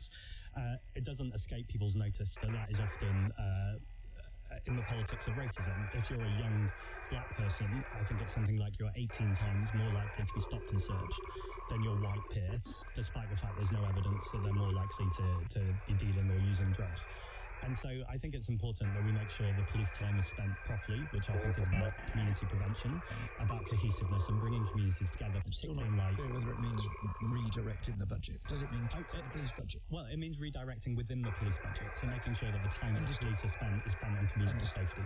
Well, it's interesting that we talked about police, because as you know, you've come under serious criticism for retweeting criticism of the action of the police officers who stopped the alleged attacker of Jews in Golders Green. Now, you apologised for retweeting that. You said you should have a meeting with the head of the Met. You sent him a letter. I want to ask you a different question. You've not apologised for the content of that. Why did you empathise with the attacker and not with police officers who feared for their own lives and were trying to protect other people's lives? I think there's two things in that I really clearly want to say. The first is my very first response to the attack was to be horrified. Everyone was, I'm sure. And the first thing I posted was solidarity to the victim, to the family, and indeed to people who are suffering right now, including as a Jewish man, where Jewish safety is not abstract. But then you posted that officers were repeatedly and violently kicking a mentally ill man in the head when he was incapacitated by a taser, caused extreme offence to those officers, to the head of the Met, and to many people. I ask you again, why did you empathise with the attacker, not with the police officer? As I said, there's two things I wanted to say. So that was the first. The second, what I want to say is two things can be true at the same time. Officers are incredibly brave when they run towards scenes of crimes that most people, including myself, would want to run away from. At the same time, I think it is accurate, and that I was also traumatised by seeing someone handcuffed and repeatedly kicked in the head. Now, sure, if you'll forgive me, it is an answer, but it's not an answer to the question. You posted something with the power that you have, with the number of people who follows us, not empathising in that post with the Jewish community, or, critically, with the police officers. You empathise with the attacker. Look what they're doing to the alleged attacker. I don't think it was your choice. As I say, the first thing I did was show solidarity to the victims, and I thank the officers. Second, though, I think the sign of a compassionate society is how we treat people, even people who have done horrific things, because actually the way we do justice in this country is in court. You said a key value of the elections was protecting communities. What are your proposals for protecting the Jewish community? The Jewish community is not safe right now, and as I said, as a Jewish man, this isn't abstract for me. In fact, in the last 6 weeks alone, 2 people have been arrested in relation to anti-Semitic attacks towards me. I think there's lots that needs to happen in this country. The first is community cohesion and community building. Some of the work that I'm proudest of in London, that I see Londoners do, is where I see the Jewish community working alongside the Muslim community. What would you do? What would Zach Polanski do in order to reduce attacks on the Jewish community? So first of all, to invest in that work, that community faith work, to make sure communities stand together. Second, to make sure that the Jewish community are given the investment that they need, and that's what the Prime Minister has been doing to make sure that happens.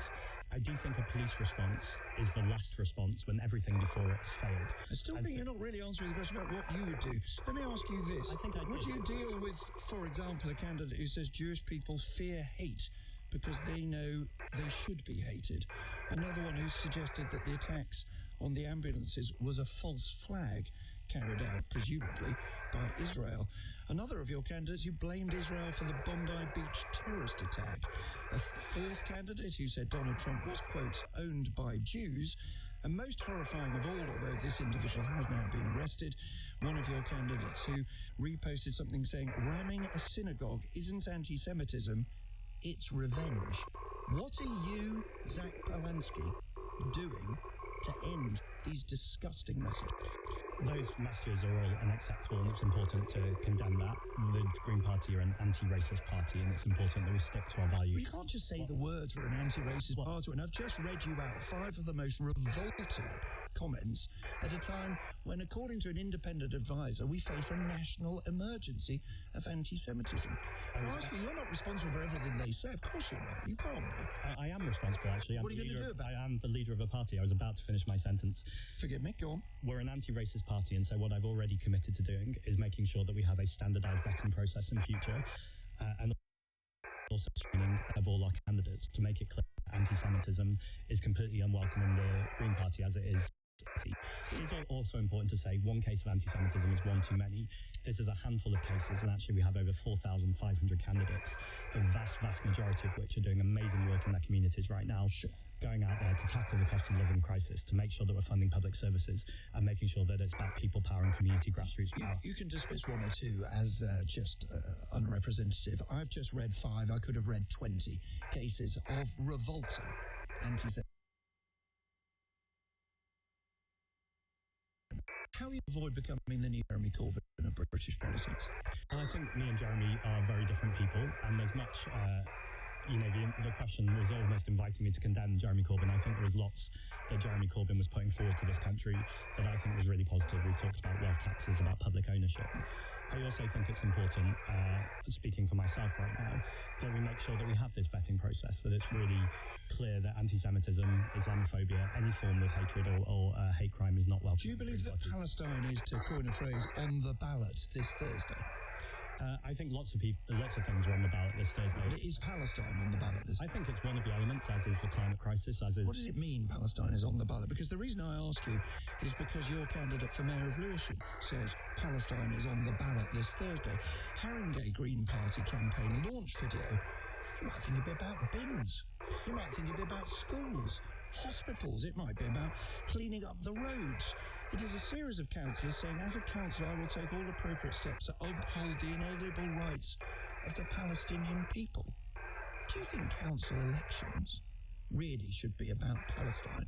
I think they can be about all of those things, but I think what people have seen in this country is a genocide for 2.5 years that our government is still arming, are still sharing intelligence with, and I think lots of people feel very strongly, both about their local services, as they should do, and feel equally strongly about the fact that there's a reprehensible genocide happening, and they vote... But the way they vote in local elections should be determined by their views of Israel and Palestine. I wouldn't tell anyone how their vote should be determined, but I think it's an element for lots of people in how they vote. And do you think that will contribute to community cohesion, do you?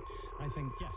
Because I think we shouldn't pit Jewish safety against the genocide in Gaza. That's conflating anti-Semitism and criticism of the Israeli government. That's something Benjamin Netanyahu does regularly, and as a Jewish person, that makes me feel less safe. Sure, but there are lots of Jewish people who would say to you they feel unsafe if they feel that their councillors are motivated first and foremost by Palestine. And if somebody gives that speech, for example, about Palestine being on the ballot, they are likely to think that.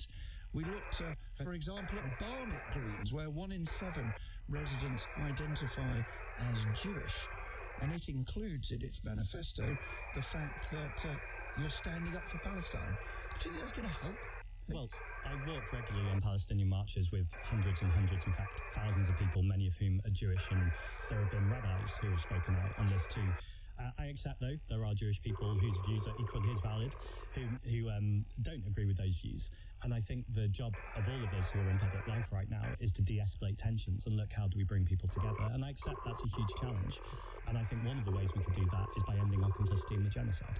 Let's turn finally to another issue. We'll talk at greater length when we talk about the possibility of you being Prime Minister, which you have said that you would like to do. One thing that is very high on the agenda now is the soaring cost of government borrowing. What would the Greens do to cut it?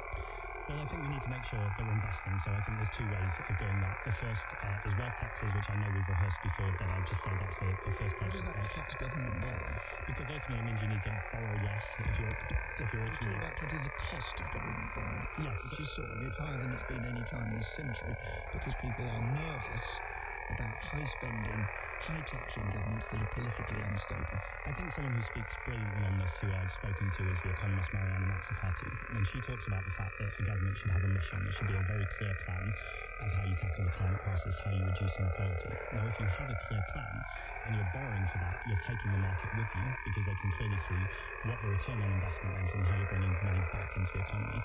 That's how you reduce borrowing levels. If we don't have a plan and continue to borrow, then it feels very, very scattergun, and that's why things are getting worse. We need to make sure that there's a consistent plan in place that's set out carefully that can make sure we're putting money back into our communities and investing in those communities. Do you think you're ready to be Prime Minister? I'm not ready right now, no. I've been leader for 8 months, and there's lots of skills and lots of knowledge to get, and I think that's fine. I think I'm a human being and not perfect. But give it 2 years, you will. Well, we'll see in 2 years' time, won't we? But I'll certainly be putting in the work. Zach Polanski, leader of the Green Party in England and Wales, thanks very much for coming into the Thank you, Nick. It's 27 minutes to 9 and time for the sport with Mike.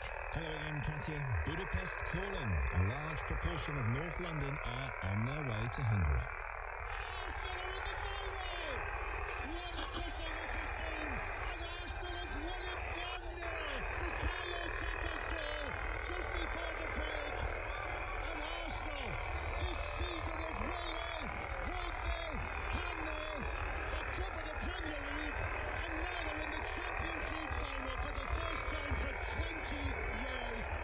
Arsenal fans continuing to drink it in this morning. What a few weeks it could be for them. The Premier League leaders are now in the Champions League final for the first time since 2006. Thanks to a 1-0 victory over Atletico Madrid last night, it meant Arsenal edged the tie 2-1 on aggregate. We're delighted to say that the former Arsenal defender Matthew Upson was at the match last night and joins us on the programme now. Hi, Matt. Hello, good morning. What a night. Put it into words for those who weren't there, what the atmosphere was like and just what this means for Arsenal. Well, it started right before the game, to be honest. I mean, just walking to the stadium, there was a buzz, all the crowd were there, waiting for the coaches. It was a very different feeling to any other time I've been to the Emirates Stadium, certainly this season.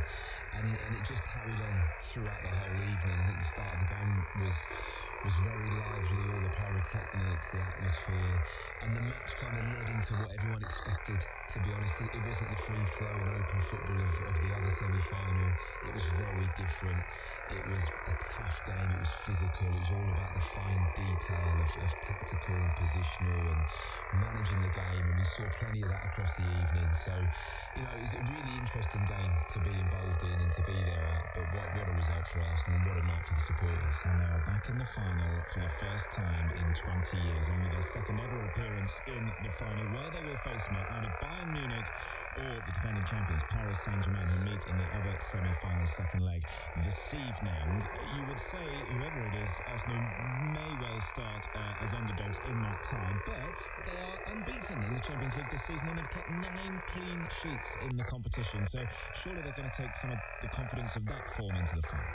Yeah, I mean, I think that they only start as underdogs because of the lack of Champions League winning heritage, really. I mean, that's the sole reason. If you look at the season overall and the numbers and the home wins, goals conceded, they're flying. They're absolutely flying in terms of the statistics, and they're a difficult team to play against, even though obviously a lot of people are kind of looking at the style of play and not being overly happy with it, but it's winning football, and it's football that's very difficult to play against. So I think going in against one of these more open attacking teams like a PSG, I think that's such a different matchup that it makes it a real level playing field, and maybe an opportunity for Arsenal to build that winning heritage in the Champions League, which really does give the players more confidence. So the Champions League final in Budapest, Saturday the 30th of May. Just seen that this morning UEFA have released the first information about ticket prices for that. Several different categories. Average price seems to be around €500 to €600. I think we'll be hearing more about that in the coming weeks. Just finally, Matt, briefly, a word on Arsenal's season, which is coming to this climax, and the stars just seem to be aligning for them, don't they? Their fate, their Premier League title fate, in their own hands now. 3 games left for them in that, and now they have a Champions League final. What a few weeks this could be. Yeah, it really is. And how much has it turned? All of a sudden they're flying, then they're dropping back. Man City's reeled them in. They go out of 2 cup competitions. It's been such a roller coaster, really, for the players. So to stay on a level, even keel, I think has been really difficult. But they're now looking forward to an exciting end. And those 3 Premier League matches is in their hands. And I think the win last night will hopefully play into the confidence and the belief in the team to go on in the Premier League as well. So it could be a fantastic end to the season for Arsenal. Great to have you on the programme this morning. Matthew Upston, former Arsenal defender, many thanks for your time. So Arsenal's 3 remaining games in the Premier League: West Ham, Burnley and Crystal Palace, all very winnable, you would say. If they can do that, they'll be champions of England. And then the Champions League final at the end of the month against either Bayern or PSG on the 1st of June. Arsenal fans could wake up as champions of England and Europe. It has been a season of extraordinary drama. Is it not the greatest football often, but it has just been extraordinary drama. Now, let's look ahead to what's coming up on Radio 4. At 9 this morning, discussing another life-changing moment with our guest this week, Dr. Sean Williams. Good morning. A life-changing moment is rarely the event itself. It is, as the Stoics would have it, the way we react to it. When Laurie Peake, a motorcycle messenger in her 20s, was knocked off her bike and taken to hospital, it looked like she would lose her leg. But a young surgeon had heard of a revolutionary new technique that might help. The only problem was he only had one old manual to work from, and it was in Russian. What happened to that medical guinea pig, and what else would come from that moment? Life-changing. After the news at 9. A look at the weather. Today, variable cloud, but sunny spells in central and eastern parts. A few showers in the far west and east. You're listening to Today on Radio 4 with Katja Adler and Nick Robinson at 21 minutes to 9. James Steele has got a summary of the news. The American military operation to escort commercial shipping through the Gulf has been put on hold, but the U.S. blockade of Iranian ports will continue. President Trump said the pause would last for a short period of time to see if a peace deal could be reached with Iran. The Iranian Foreign Minister Abbas Araghchi said his country was seeking a fair and comprehensive agreement with Washington. The French shipping firm CMA CGM says one of its container vessels was the target of an attack in the Strait of Hormuz yesterday. It said crew members had been injured and the ship damaged. Zach Polanski, the leader of the Green Party of England and Wales, has responded to reports he falsely claimed to be a spokesperson for the British Red Cross, telling this programme he had used the wrong word, and I accept that. He described some of the stories in the media about him as scraping the barrel. The cruise ship that has been hit by an outbreak of the deadly hantavirus is expected to dock in Tenerife by the weekend. The South African government says the Andes strain of the virus, which spreads human to human, has been identified in 2 people who came off the ship. Thanks, Jane. Well, as you just said, it is 20 to 9, first of all, so you know where we are this morning. My mind is with this hantavirus, because as we just heard there from Jane, it's been identified, says South Africa's Health Ministry, as the Andes strain of the virus, which spreads human to human. What does that mean? The ship is preparing to travel from Cape Verde to Europe today. after the Spanish government gave permission for it to dock in the Canary Islands. Professor Sir Andrew Pollard is director of the Oxford Vaccine Group, and he joins me now down the line. Good morning. Good morning. So, I mean, a lot of us weren't familiar really with the hantavirus just a few days ago, and what we've heard is that most commonly it's transmitted to humans through contact with infected rodents or their urine, drippings or saliva. Tell us a bit about the Andes strain, and crucially, is there a vaccine? Well, the Andes strain of this virus is common amongst rodents in countries like Argentina, in South America. And as you say, it's an infection that actually doesn't cause much harm to the rodents, but it can be acquired by humans who are in close contact with the environment around the rodent, because it's spread in saliva and urine and feces from those animals.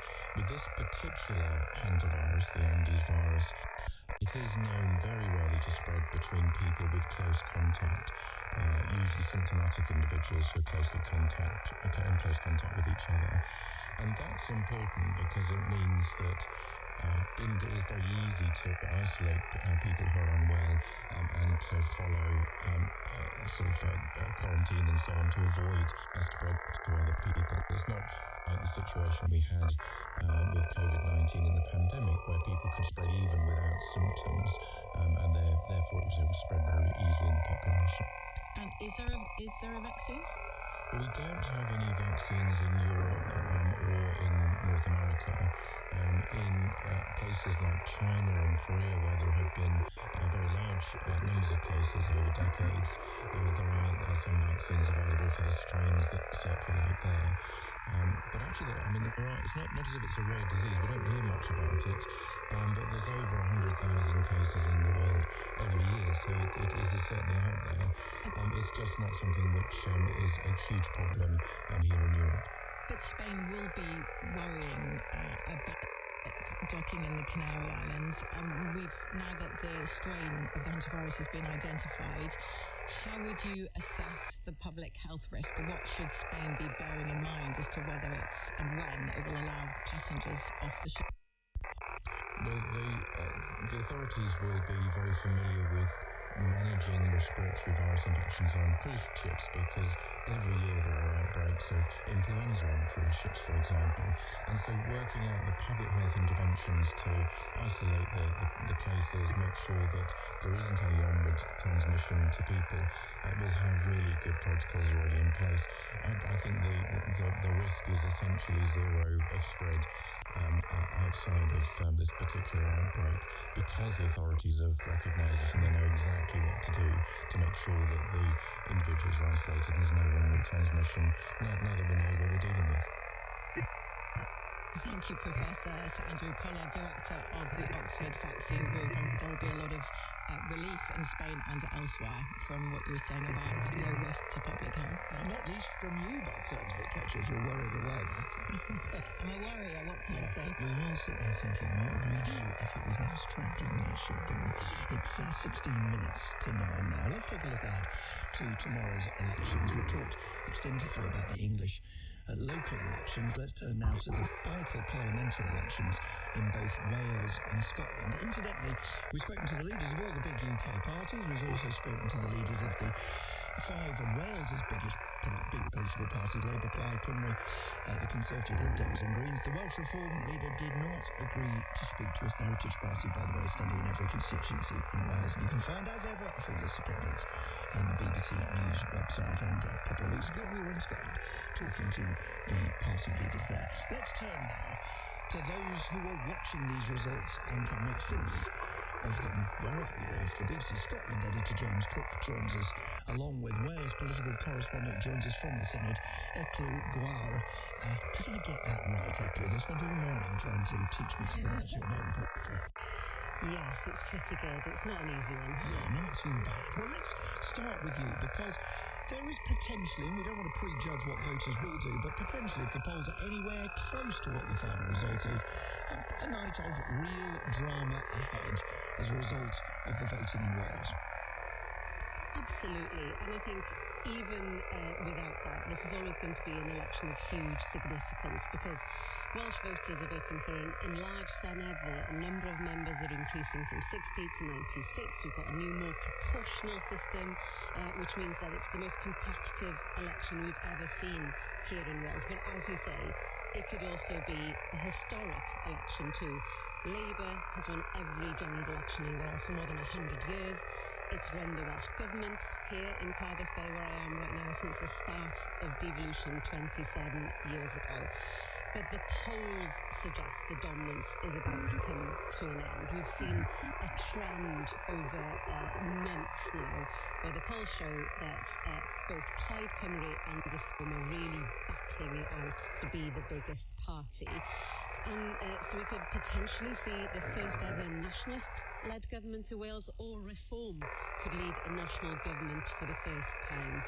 And astoundingly, we've even had the Labour First Minister, Eluned Morgan, admitting that it's possible that she may not win her seat. And of course, there's various reasons for Labour's woes. They're defending a 27 record, which is incredibly difficult, but also the unpopularity of Labour and Keir Starmer in Westminster is making things difficult for them. And in terms of those smaller parties, we could see the Greens winning their first ever seats here in the Senedd, and because no one is likely to win a majority here, they could play a key role, those smaller parties, in forming the next Welsh government. It's going to be interesting to watch that. I'll come back to you in just a second. We'll bring in James there. In some ways, James, I don't want to overstate it, but in some ways, what's happening in Wales has some echoes, doesn't it? When Alex Salmond first got elected as First Minister of Scotland back, oh God, isn't it, almost 20 years ago.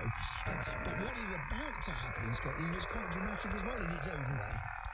Yeah, I think that's right. There are definitely echoes, Nick, and actually, I suppose if you take a step back, what's happening here, politics is fragmenting. We've talked about it a lot. You've talked about it a lot on the Today programme. There's an era of discontent, distrust, people moving away from the mainstream parties. I just suppose the point is that the SNP arguably capitalised on that earlier in Scotland than other parties may have in other parts of the UK, because as you say, it was 2007 that the SNP first came to power.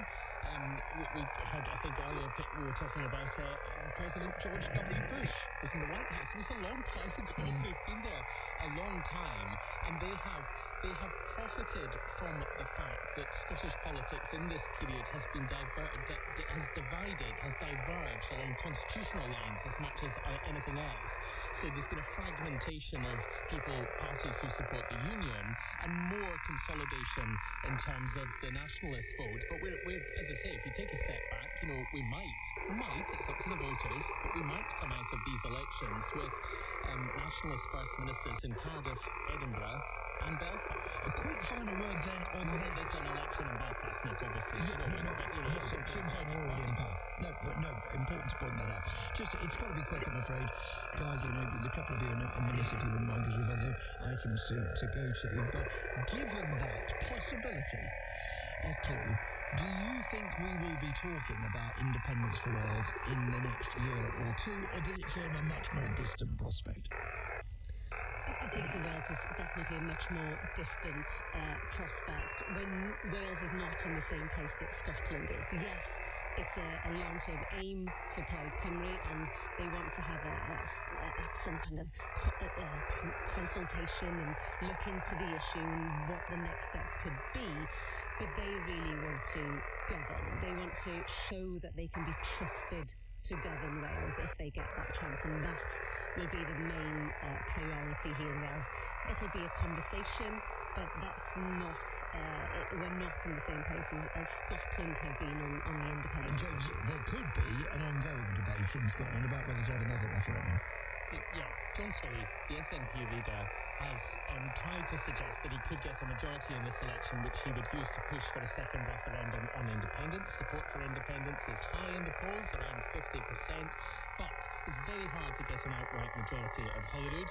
The electoral system makes minority or coalition government more likely, and although it's high in the polls, the salience of it, the number of people who say it's a top-order issue for them, has fallen, and the SNP's vote share, according to the polls, their actual share of the vote, rather than how many seats they might win, has come down, and indeed they struggled in the general election. Nonetheless, it's always there, bubbling under the surface of Scottish politics. Voters, when you poll them, say that the priority for them is bringing down the cost of living and fixing the health service. But then you get into a debate, Nick, about, some people think independence is the way to do those things, other people don't. So it's always bubbling underneath. James Hook, our Scotland editor, Echo Glor, our Welsh political correspondent, live from the Senate. Thank you very much indeed. And remember, all the results of the first of these council elections in England will be live on Radio 4, Radio 5, presented by me and Rachel Burden. If you're an insomniac, a shift worker, or a political nerd, please join us all the way through the night. And if not, those results will come out over Friday and Saturday too on all the programmes here on Radio 4. It has just gone 9 minutes to 9. For over 60 years, the novelist and playwright Michael Frayn has been one of Britain's most acclaimed and versatile authors. But he's finally stepped away from his typewriter now at the age of 92. Talking to John Wilson in this week's edition of This Cultural Life, Michael Frayn discusses retirement after a long time in fiction.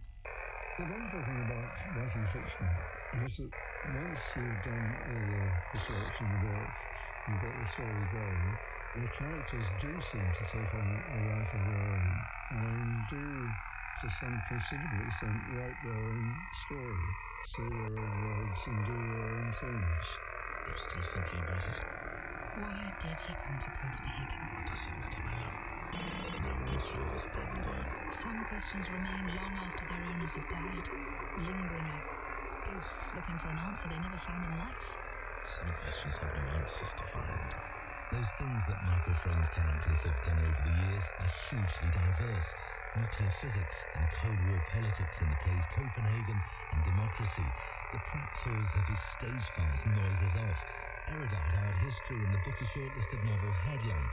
His writing career began in the early 1960s, not as a novelist or playwright, but as a journalist on The Guardian and Observer newspapers, a period of his life that inspired the 1967 novel Towards the End of the Morning. I have to say that reporting, serious reporting, is some of the hardest writing I've ever done.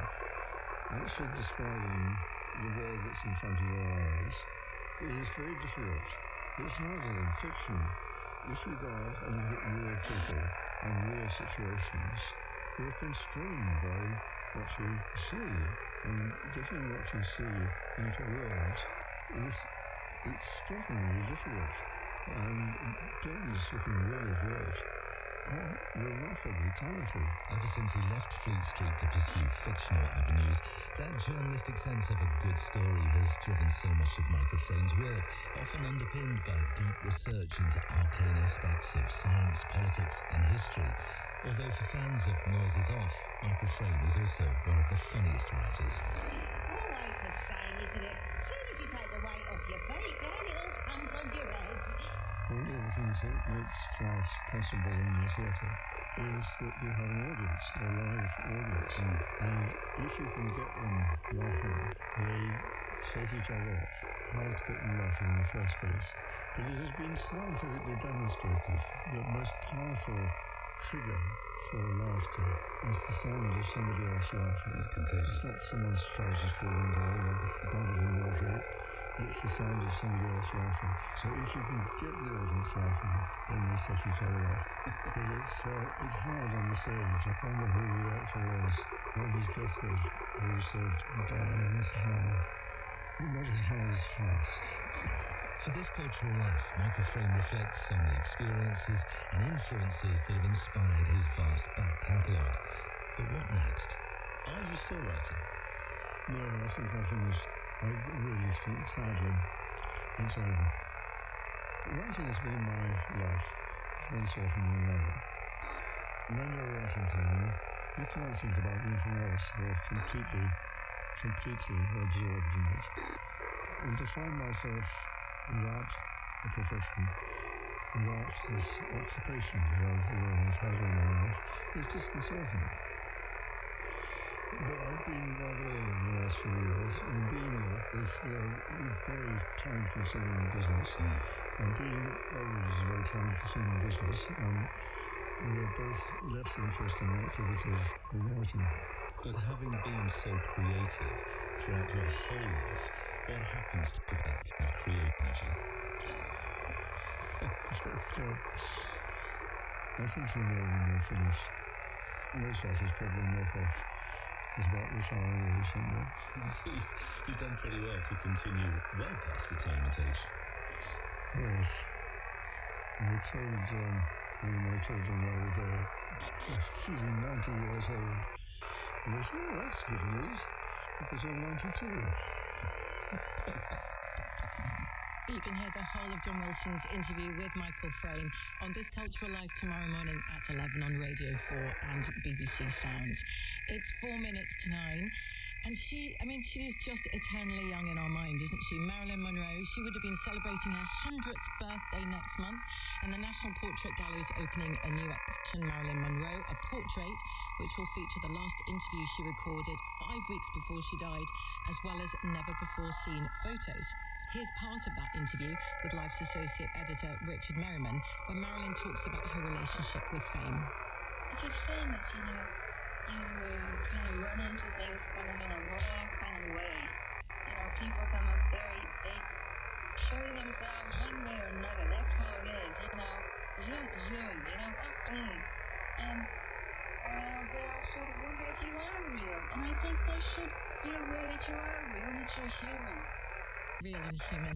Sarah Ditum, journalist and author of Toxic, Women, Fame and the Noughties, joins me now.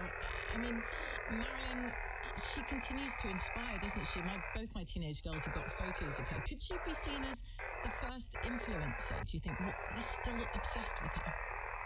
Yeah, I mean, I don't know if we've got really the first influencer, but she's absolutely the first woman to experience the kind of totalizing celebrity that is endemic in the modern era. It's basically her, Elvis, and the Beatles, and no one had ever been famous in the way that those people were famous before them. So she's had to learn how to navigate a kind of public attention that no one had ever received before. And she is a touchstone now for celebrity. She is the ideal of beauty. That's why when Kim Kardashian wanted to make an enormous splash at the Met Gala, she wore the Marilyn Monroe naked sequined happy birthday dress. Because she is that much of a symbol of beauty. But as we just heard that clip there, like public figures we hear from today, she says fame was difficult. And in the longer interview, fickle, she says the public scare me. Intensely difficult for her. I think it's easy to only look at the parts of the art of being famous that she mastered. She was incredibly photogenic. She was incredibly gifted at managing her image, at styling herself. But what she, no one could be prepared for was what that kind of attention and invasion would do to a person. I mean, it should never be forgotten that she was one of the first victims of what we would now call revenge porn, non-consensual image sharing, when a naked photo shoot that she had done when she was very young and desperate for money was bought and used by Hugh Hefner to launch the first edition of Playboy. Right? Her exploitation is bound up with the history of popular culture. And she had to live by herself. There were no role models. There was no roadmap. And she is seen as well as this tragic archetype, as this woman who was ruined by fame. And it is wonderful, I think, to hear an interview like this, very close to her death, and realize that she was not, in a downward spiral. She was still enormously intelligent, incredibly talented. To hear the voice that we can recognize from the movies and her comic talent, her dramatic talent, and have that represented rather than just see her as this sort of beautiful, tragic corpse. Sarah Ditum, we'll leave it there. Thank you very much for joining us. Marilyn Monroe, a portrait is on at the National Portrait Gallery in London from the 4th of June to the 6th of September. You've been listening to Today on Radio 4 with Nick Robinson and with Katya Adler. Have a very good rest of the morning. Enjoy your day.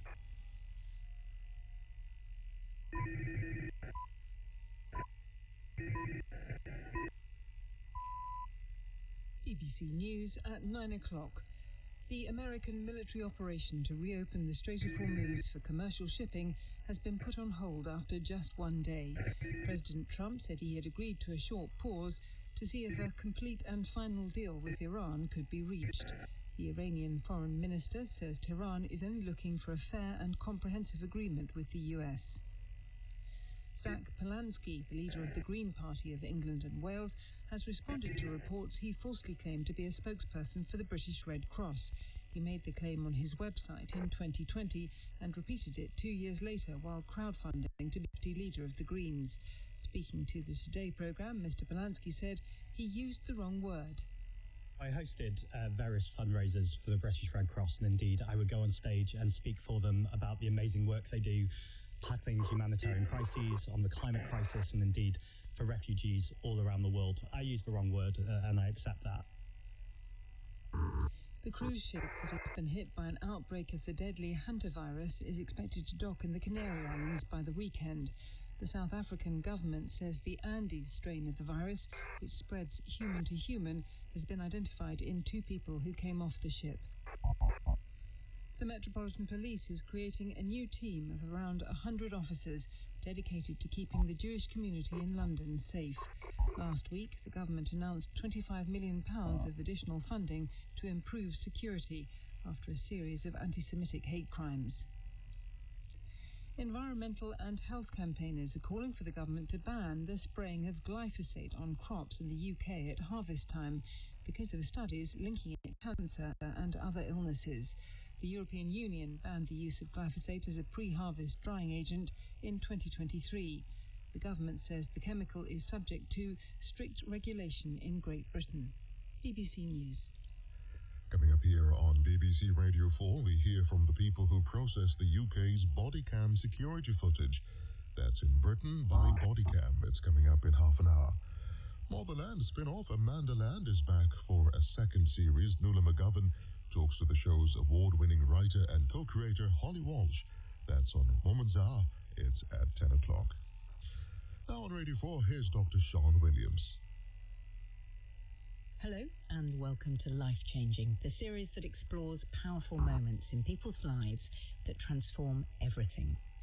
That moment can come around a corner and leave you flattened, just as it did for my guest today, a young woman in her 20s, a self-confessed speed freak, looking forward to a life full of adrenaline and excitement.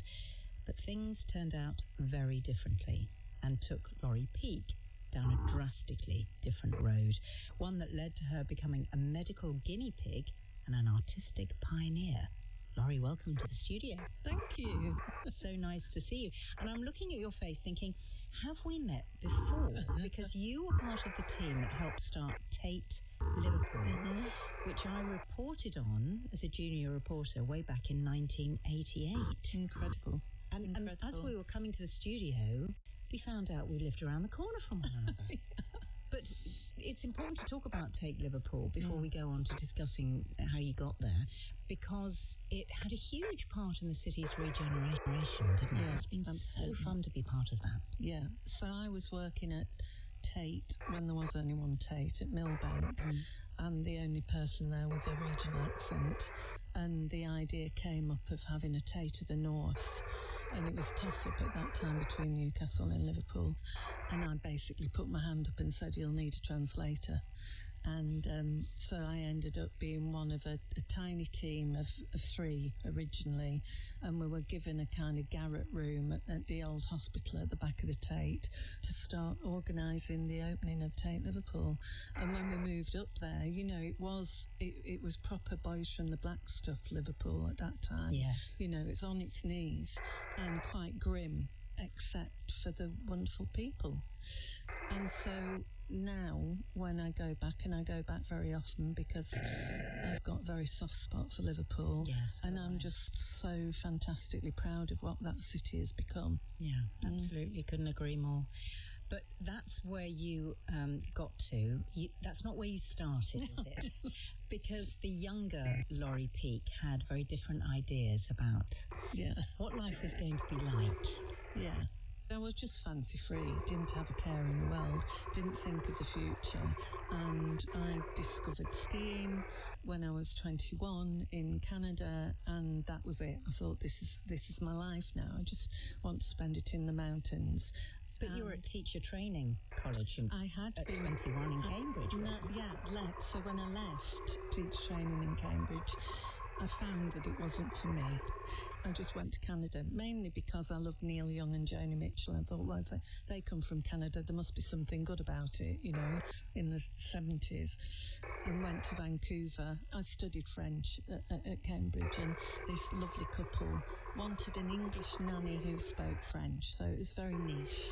I got the job, and as I say, really fell in love with skiing and spent as much time on the slopes as possible, and then decided that was it. I wanted to live in Vancouver and thought, well, I'm going to have to get a proper job because I was just nannying, and to do that I had to come back to England to get the visa so that I could then start applying for teaching jobs in Vancouver. So you come back to Britain so you can earn money to London, Yeah. You're earning money as a supply teacher at this stage. Well, I wasn't earning very much money as a supply teacher, and I wasn't getting very much work, so I got a motorbike and began to work as a motorbike messenger, which I absolutely loved and which was really, really good money. Did that appeal to, because I'm thinking about somebody who loves the skiing, that you like going fast? Yeah, totally. Looking back on it, probably the motorbike was the next best thing to that kind of adrenaline thrill. And I got a job with Fleet Street Flyers, which was very proud. I was the only girl on the team, and we used to hang out on Fleet Street in a greasy spoon cafe. And it was just, I was in my element. Fleet Street depended on motorbike messengers to carry films and documents around the city. Sounds great fun. It was. Yeah. And then we're in 1981. You're just 24. I'm going to take you back to the 2nd of February. How did... My dad's birthday. Oh, your dad's birthday. Okay, I was going to say, how did that day begin? Mm-hmm. So, did you wish him happy birthday? Yeah. Oh, good. Yeah. Okay. It was a really cold day. It wasn't icy, but really freezing, bright blue sky. And I got a job to take something up to the top of the Edgware Road. And I made a wrong turning, and I turned left, and it was just onto a residential crescent, so it's very quiet. So I was just simply going round the crescent to turn round. And, didn't get very far.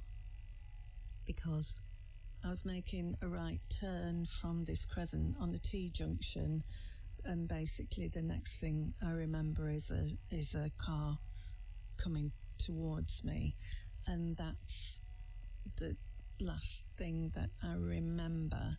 I don't remember the impact.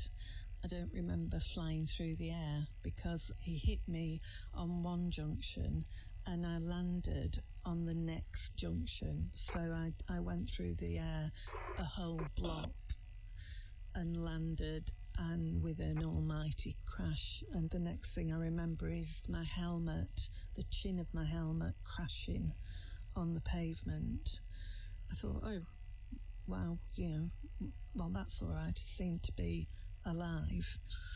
And I went to turn over, and the minute I moved my right leg, that world of pain started. And as I brought my leg round, it just kind of flung in the air like a rag doll. So all I can recollect is the pain, and there were lots of people around. It was a busy day at top of Edgware Road, and thank goodness, because St Mary's Hospital was round the corner.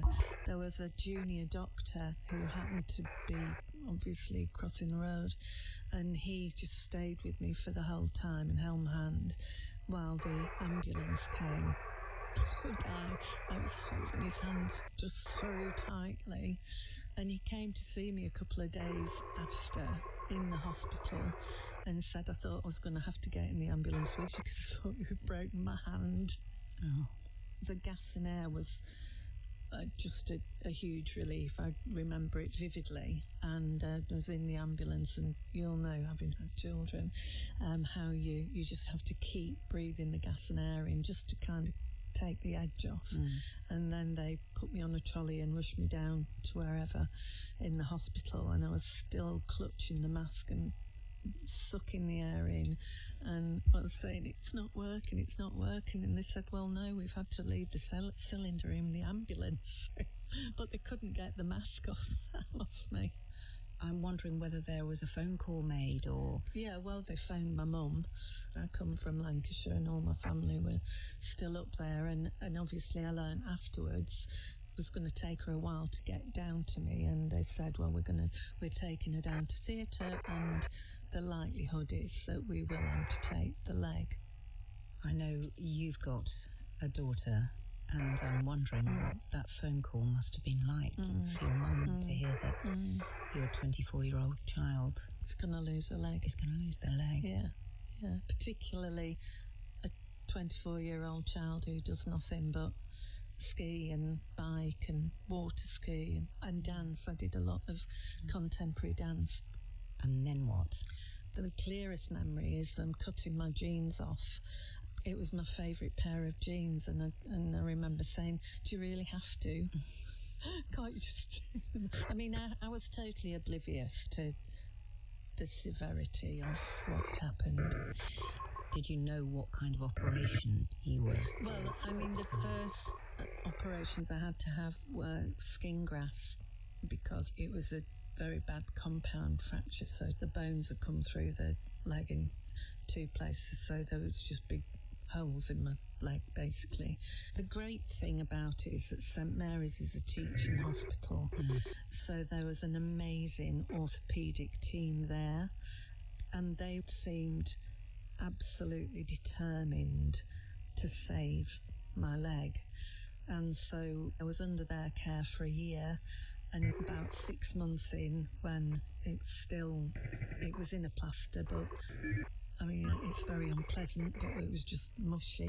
Every time they took the plaster off, my leg would dangle like a rag doll, and they gave me a bone graft. So they took bone from my hip, put that in the gap at the ends of bone in the hope, I think the vain hope, that it might kind of patch it together.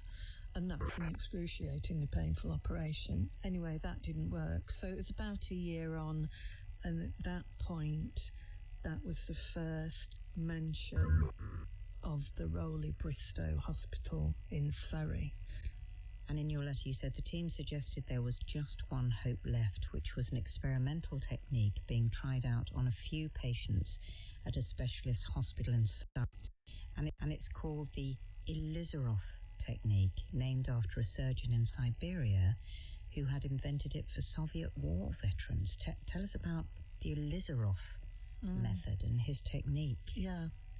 I mean, it was extraordinary because obviously the Iron Curtain was still down at that point, so nobody here had first-hand experience of even seeing it. It's a solution to non-union. So non-union are breaks that just won't join. They fix either end of the broken bone with big bolts and have a bar attaching them with big screws on. When you have a traumatic break and your bone is so far apart, it cannot heal. When you have a normal break, both ends of the break are near enough for the little fibres of bone to kind of make the leap, make a little bridge across the break to start knitting. And that process usually takes, your body thinks, about 6 to 8 weeks. A major part of that are electronic ions in your body, and it's phenomenal what the body does. But when you have a traumatic break, that process is finished. So by the time, after 6 or 8 weeks, your body thinks, okay, it must have healed now. I've been doing everything I've got to do. So the Ilizarov forces the two ends of the bones nearer together, so there's a chance of the fibre of the bone meeting again. Are they having to tighten the screws in order for those bones to start forcing meeting? it together? Yeah. Oh, that sounds so painful. Yeah, it is. So you're on very, very powerful painkillers. You're saying it hadn't been tried. No. So what did they have to go on? It was completely DIY. On these manuals in Russian, that they had to kind of rudimentarily translate with these really primitive diagrams and try and duplicate it. So you really are a guinea pig. Yeah. And how did you feel about that? Fantastic. Did you? Oh, God, fantastically lucky. Yeah, and they were wonderful people. You know, I mean, Mr. Simonis, the consultant who is, you know, a god in the orthopaedic community, was just phenomenally brave to pioneer that. But and also alongside the fixator, I had to be on an the fixator is the thing that you screw bolt, in order for the bones push the bone together. Okay. Yeah, I had to be on an electromagnetic stimulator for 18 hours a day. And then it turned out for 6 months. What does that do? Well, that's to try and kick-start that healing process again, and that was completely Heath Robinson, because they'd just gone down to the local hardware store, I think, and bought a few components and made it. It was this big box, really heavy metal box with a contraption that you put your leg through. I mean, my friends were amazing. We carted this box around with us because I had to be on it 18 hours a day. And we even went on holiday with it, took it to the beach with us in Zante and plugged it in at the beach bar.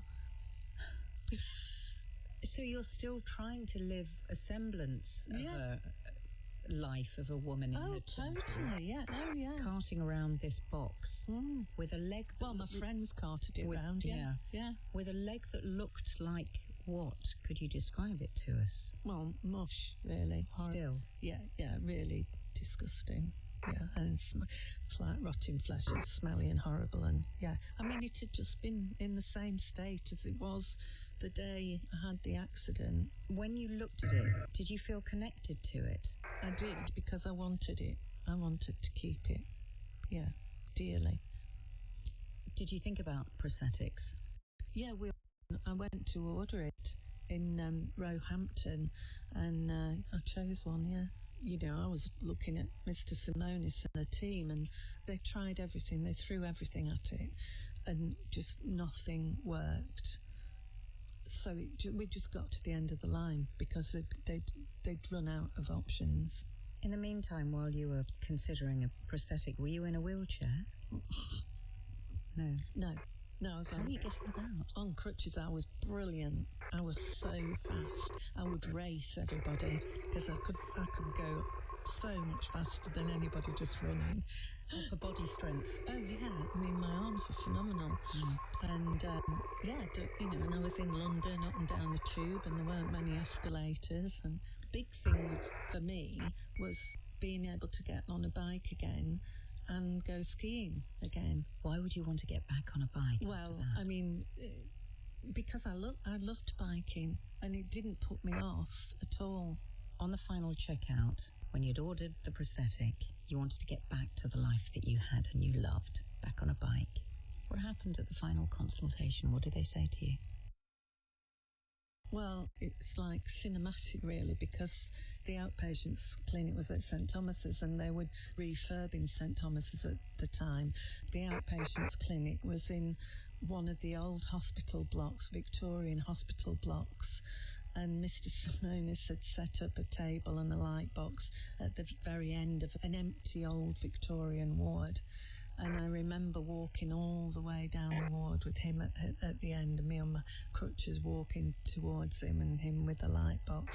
And, you know, he'd always been so amazing and resilient about it. But, yeah, he looked very downcast, because I think it was as big for him, really, almost as it was for me, to admit defeat. And so I'd had my x-ray downstairs, and they'd taken it up, they'd put it on the light box. And I sat down and sighed, and so we just took another glance at yet another x-ray, which I'd seen thousands and thousands of, and it just looked the same as it always had. And he looked at it, and he said, "There's growth. And I was saying, well, where? What? He said, yeah, there. And I just could not see anything. And he like pointed to it, and he put his finger on the X-ray and could just see literally a hair. That, I mean, I'm showing you my hair now. One strand of hair. I mean, so easy to miss, but that little strand of fibre crossing that chasm. Yeah. How was he? Elated, because that was it. You know, that's it. If it's growing, it's growing. It's going to keep on growing. As little as he has that hair is, that's a sign of life. We knew. We were on the path to the bone growing, to my leg healing. It was nearly 3 years. But everything had been tried. And I had I had to have lots of little operations when it became a kind of possibility that I could possibly walk again. There were all sorts going on with my foot. My foot was very deformed, and so they had to do little bits of surgery to make it possible for me to try and walk. And then I had to learn to walk. But in the end, when I did walk out of the hospital, I did promise Mr. Simonis that I would never get on the bike again. Eventually, when I started to be able to learn to walk, they sent me home from hospital with a big boot, kind of boot that you have with a club foot. Club foot is very, very similar to the kind of deformity I had in my foot. It's called equinus deformity. And it's where the foot is turned in. But you can't go down. So you're walking on your toes, and I was walking on my 3 outside toes. So I was walking, in a completely and utterly deformed way. Yes, I was sent home with a big boot, because it's 2 inches shorter, my leg as well, plus with the equinus, it's even more. So I got into the house that I shared with my mates with my boot on, and they all collapsed around laughing. And I said, well, can't wear that, can you? So at home in Lancashire, we found an amazing kind of traditional cobbler called Raymond in Burnley, and I would buy shoes and he would try and adapt them. God bless him. Yeah. Oh, there's a real sense of you trying to get the old lorry back in whatever way you can, but also I'm sensing so much hope and optimism. Yeah. What was keeping you going? Because you must have still had to go back into hospital so many times while this process was going on. I think I was institutionalised. I was always very happy to go back into hospital. But you decide during all those hospital visits to study art history. Did you enjoy it? Oh, totally. Utterly loved it. I mean, even now, I look back on those days and think they were heavenly days, and couldn't have been more different to my old life, because I would be standing out there at the door the minute they opened at 9 o'clock in the morning, and I'd go straight into the library and stop for a tuna sandwich in the funny canteen in the basement, and I'd go back into the library till they turfed me out at 8 o'clock at night. It's such a contrast. The clinical hospital where you're undergoing really painful still operations, and art and beauty and creativity and kind of future. Yeah. Well, a totally different kind of future, because so sedentary. In the late 80s, early 90s, you're getting back on your feet, literally. And meantime, you've got this extraordinary career in the art world, which is developing for you.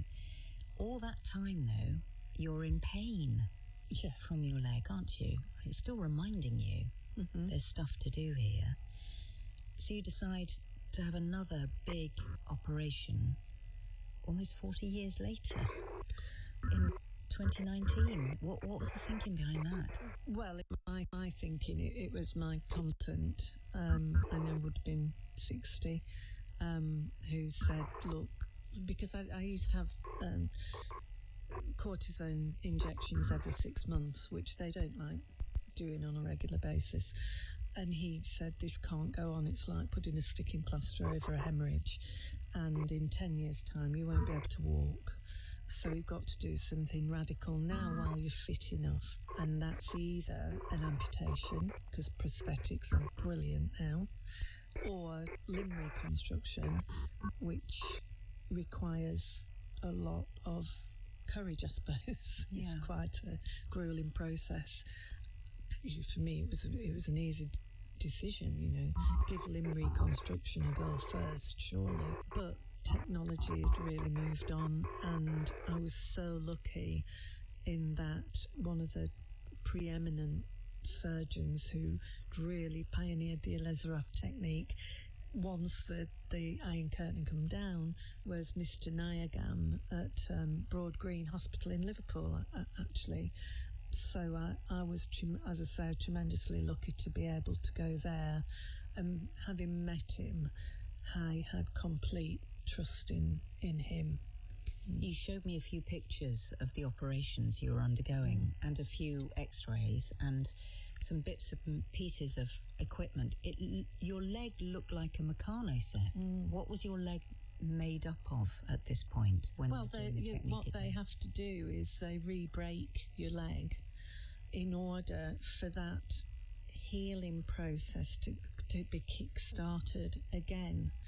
So they break your leg and they put this incredible frame around it.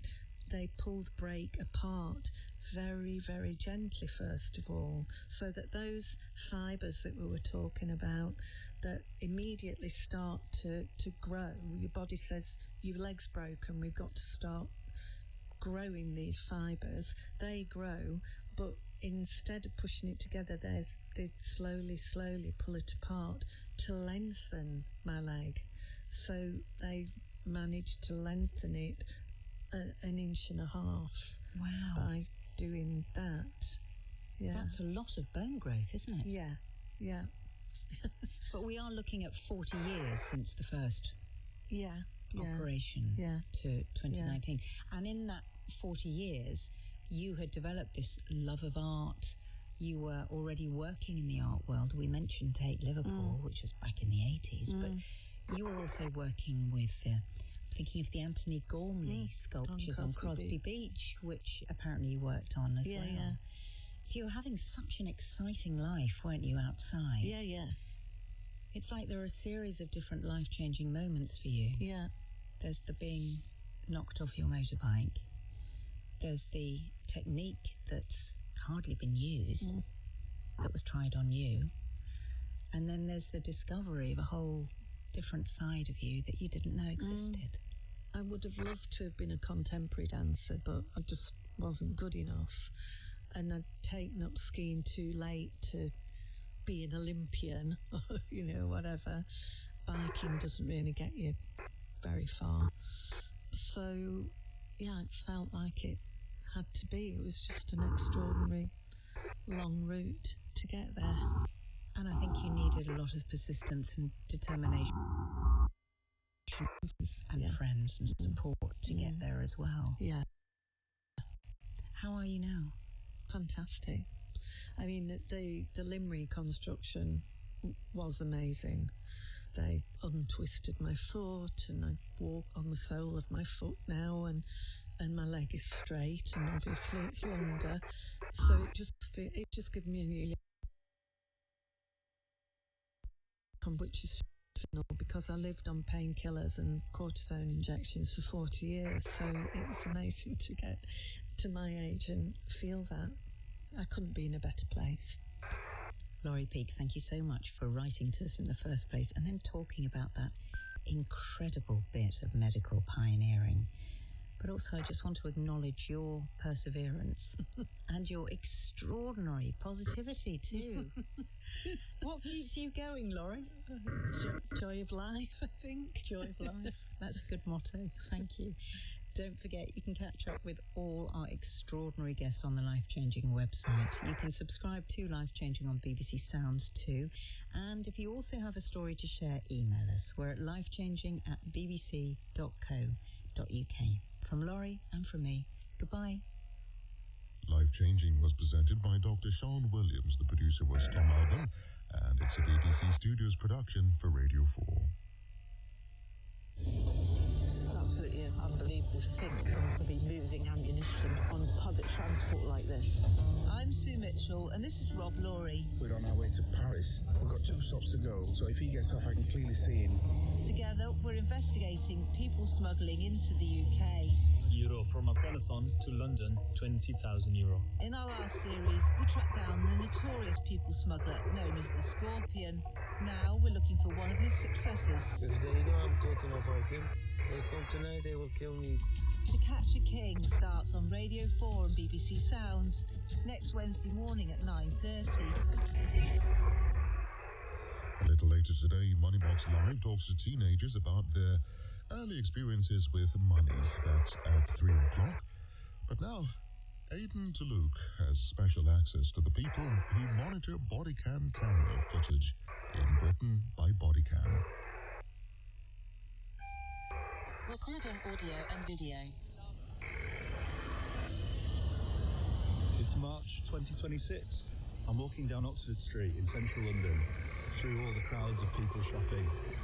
And once you've started to notice it, it's difficult to unsee. In the entrances of the shops, security guards, high-vis armbands, and then always a small black plastic box on the chest, the body-worn camera. But there's another, in a coffee shop.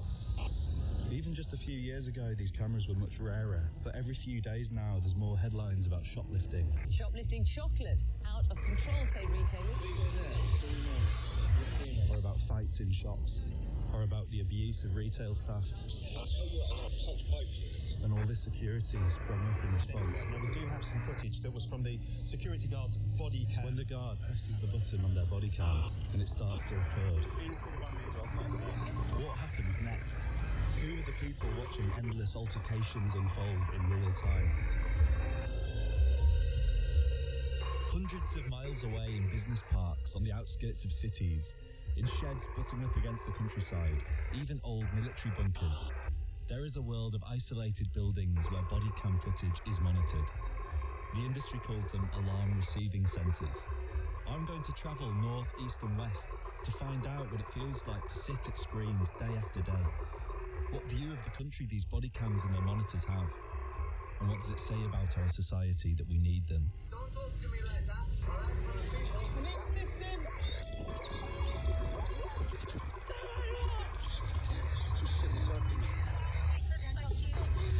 Oh my God.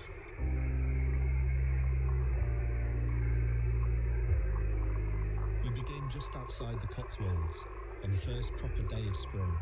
It's warm and sunny, but inside the room where they monitor the body cams, it could be any time of any day of any season. Welcome to our secure RPS 5979 alarm receiving centre. 4,500 properties all up and down the country, all point into our alarm receiving centre here in the 8, just outside of Bristol. So you may hear some regional voices as we go through the monitoring station. Right, shall we go inside? Yeah. So as we go through, we've got what you would class as level security, reinforced walls, ballistic, bulletproof, airlock doors. Yeah, and all the air is fed through a medical grade air filtration system that feeds in. Why does it have to be so secure? There's definitely been threats there, so we work in conjunction with our local constabulary, which is Stadium and Somerset Police. So if there was any targets, because of the nature of some of the locations that we do monitor, we have to make sure that our staff are as safe as possible. This secure building in the Gloucestershire countryside couldn't feel further away from the chaos and disorder on the shop floor, which has recently been reaching a kind of fever pitch. Last year, the police recorded the highest level of shop theft in over 20 years. This is Emmeline Taylor, Professor of Criminology at City St George's. 530,000 incidents were reported to the police. However, The industry suggests that the figure is far higher. It could be as high as 20 million incidents, which would suggest that less than 3% of shop thefts are actually being reported to the police.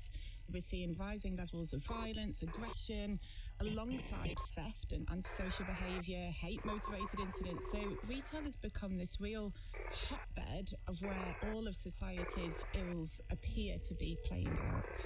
So you can only gain access, so you can only authorise the access in. And so once we're into the airlock, this device here that's flashing red is a vibration sensor. So if anybody was trying to gain access into the building and this vibrated, that would alert the police.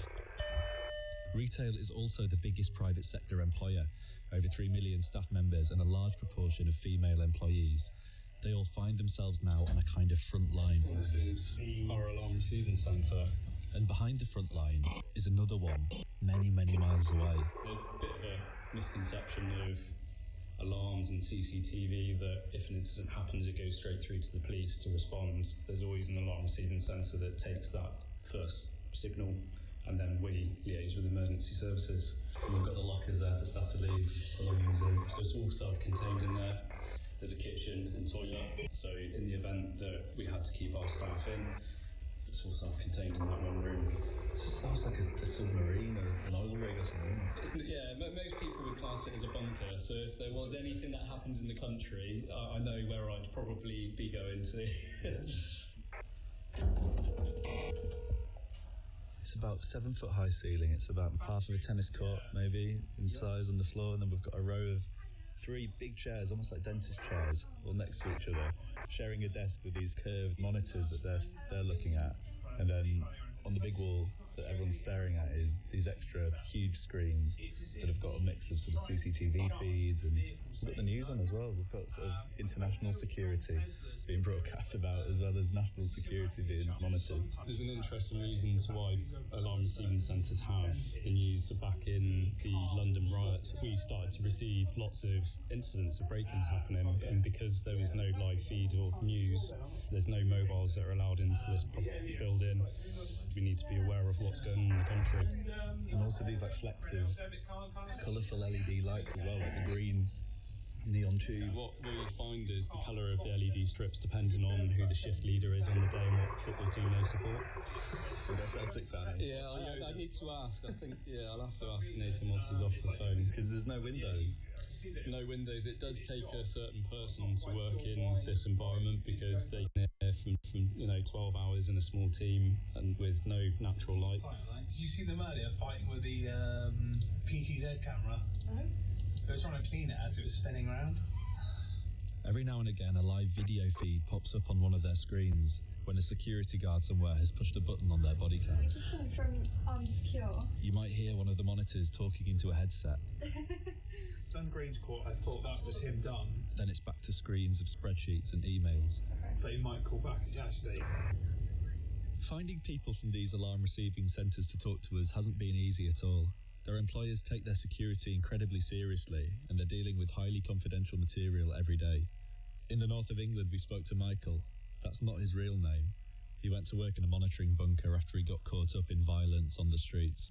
I come from a frontline security background, having worked the doors and events. However, long-term injury as a result of that work, where it would have been very handy to have a body-worn camera, left me not able to stand. It resulted in part of my leg being cut that left me unable to walk due to someone very aggressively attacking his partner in the street. Situation where we were like, not having that, I'm going to get stepped in, and he pulled, and I thought, and that was the end of my left leg for quite some time. Michael said that his colleagues at the alarm receiving centre included ex-teachers, gambling workers, dock security and border force people who all flocked there looking for a new start. It was an opportunity that came around, and I thought, right, well, that's a perfect fit for me whilst I do recover physically and mentally. In terms of actually being brought into the alarm receiving centre, the first stage to that is obviously undergoing a very rigorous sort of selection. So they do check trustworthiness, reliability, but also if you've got any outstanding debts, anything where someone could use that against you to try and use you to gain access. What you then have to undergo for training is understanding what the nature of a device activation is. Shall I turn that one on for you? Back near Bristol, Dan shows me how a body cam works.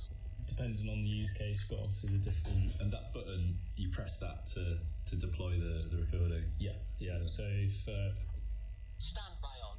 So this is now actively recording. We'll get in our control room the live feed of the body cam. Recording audio and video. This body camera could be on the other side of the country, but that's how live it is with the 1 second, 2 second delay. So you're being monitored on the body cam, just making sure that everything's okay. The alarm handler who's taken on the alarm will click in, listen to the audio from the activation and determine what sort of situation are we dealing with. No problem at all. We'll escalate this through to the emergency services now. Can't hear anything suspicious, so there's raised voices continuing to monitor. If someone's already screaming down the house or is mentioned, so he's got a knife, that sort of thing, you're calling into your local constabulary. No problem at all. Thanks very much. No problem at all. Just making sure you're all A-okay. One of the operators near Bristol, Nathan, finishes his call and Dan can ask him about those green lights. Nathan, why is the LEDs green? Oh, yeah, it's always green when I'm on because it's Philadelphia Eagles green. So. There you go. You have to fight over it if someone else says no, it's got to be. It's usually like purple or blue and I just kind of straight on. It's also a better colour. Has it been a busy morning so far, Nathan? There's a mix, to be fair. Well, apparently it is now. Oh, you had to go and say it, didn't you?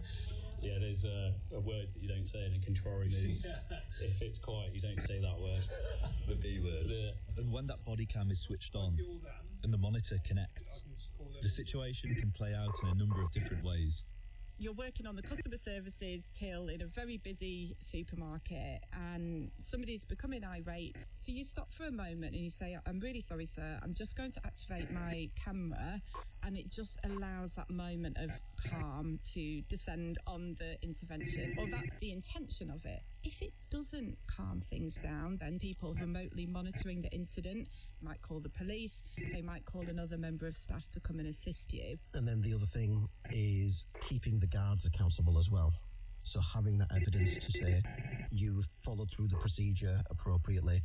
If that person then comes up in 3 weeks' time and says, oh, well, I've been to hospital because the security officer gave me a kick in, well, we've got to have video evidence to know he escorted you out of the building. The camera never lies, or does it? Emmeline and I discussed this supposed neutrality of body cam footage. The framing of the camera, the positioning of it can have a big impact on the interpretation of the footage. There's been studies where filming somebody who might be dancing through the lens of a camera could actually look quite aggressive. I mean, it depends what you look like on the dance floor, I guess. But the way that this can then be used as evidence, I think we need to be cautious about it being fully neutral, because it is, of course, from the perspective of one party and not both.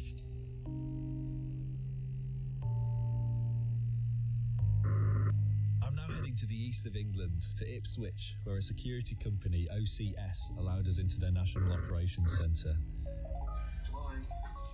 Another bomb-proof building, this one by the side of a busy A road. The doors open, we've had the bleep of approval from the keypad. Very heavy. Through more airlock doors. There we go, now we're inside the facility. Layers of security. Let me just get you through the access. We've just got our final access control to go through here. Back into monitor world. More banks of monitors. Live feeds of the BBC and CNN. And 5 people on duty, waiting for body cam activations to come in from across the UK. And the first thing you realise is it's just a very peaceful room to be in, really. It feels one of the most calm rooms I've ever entered. I think a lot of people think control rooms, they think noise, they hear the buzz, but actually generally a lot of the team will wear headsets in most control rooms. You won't hear that sort of panic, that busyness that you will associate with a control room. People are just getting on with it because it's what their everyday life is. That sense of calm is such a big contrast to what Rachel and Kieran are actually monitoring. Organised retail crime on a huge scale. Historically, you would probably have seen the local individuals that would come in, steal some items. When we sort of say the organised crime element, we've physically got people coming in, scouting out the shops, checking what products are there, what aisle they need to go to, how many items are there. They've got a vehicle that they can leave the site. They've got a map of locations of where they're going to. You'll see people that have disguises. And we are talking about people that on a day-to-day basis, they will travel hundreds of miles to target multiple retailers to steal goods. The types of items these organised criminals go for changes from month to month. Everyone always assumes it's the alcohol product. At the moment, there's a huge spike in confectionery. With the rise of chocolate costs, they are more expensive than ever now. So actually, people can go and get a discount. Quite often you'll see it sort of the car boots, Facebook Marketplace. Once we combat that issue, there will soon be another one that comes in demand. And there's a common misconception as well, where people think it could be seasonal, right? Easter, chocolate, Christmas, alcohol. It's not the case. You know, the people that take these products are well organised, and it is their day-to-day job to go into those stores and steal. So they will go for alcohol, they'll go for confectionery and health and beauty year-round. Doesn't matter what season it is, there is potential to resell that and gain financially for them. We know investigations that we've done personally of over £100,000 in these sorts of product lines in a couple of months period. That's not unusual. We were tracking a individual targeting alcohol, and you know the value he was going for was ridiculous. I've been monitoring and tracking him all day, and we were just missing him. He hit sort of 3 or 4 different sites. We just weren't getting the police there in time, so it was really frustrating. I watched, he just drove out the car park as a police car has come in, so that it took a couple more weeks to finally get him, but just that day was so frustrating. It has a lot of things in common with, like, if you're playing a game of some sort, especially the fact it's sort of mediated through a screen. Is there something quite gamey about it? Yes, it can sometimes feel like you're trying to unlock an achievement. It's like you just want that final result.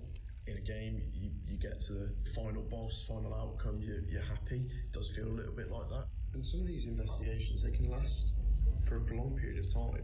When you do get that result, this sense of achievement, you can't recreate that feeling. I don't think it's such a unique feeling that you get from it. The computer game thing resonated with Michael as well. There is certain areas, you kind of get to know them as, if you're familiar with your online gaming terminology, PvP zones.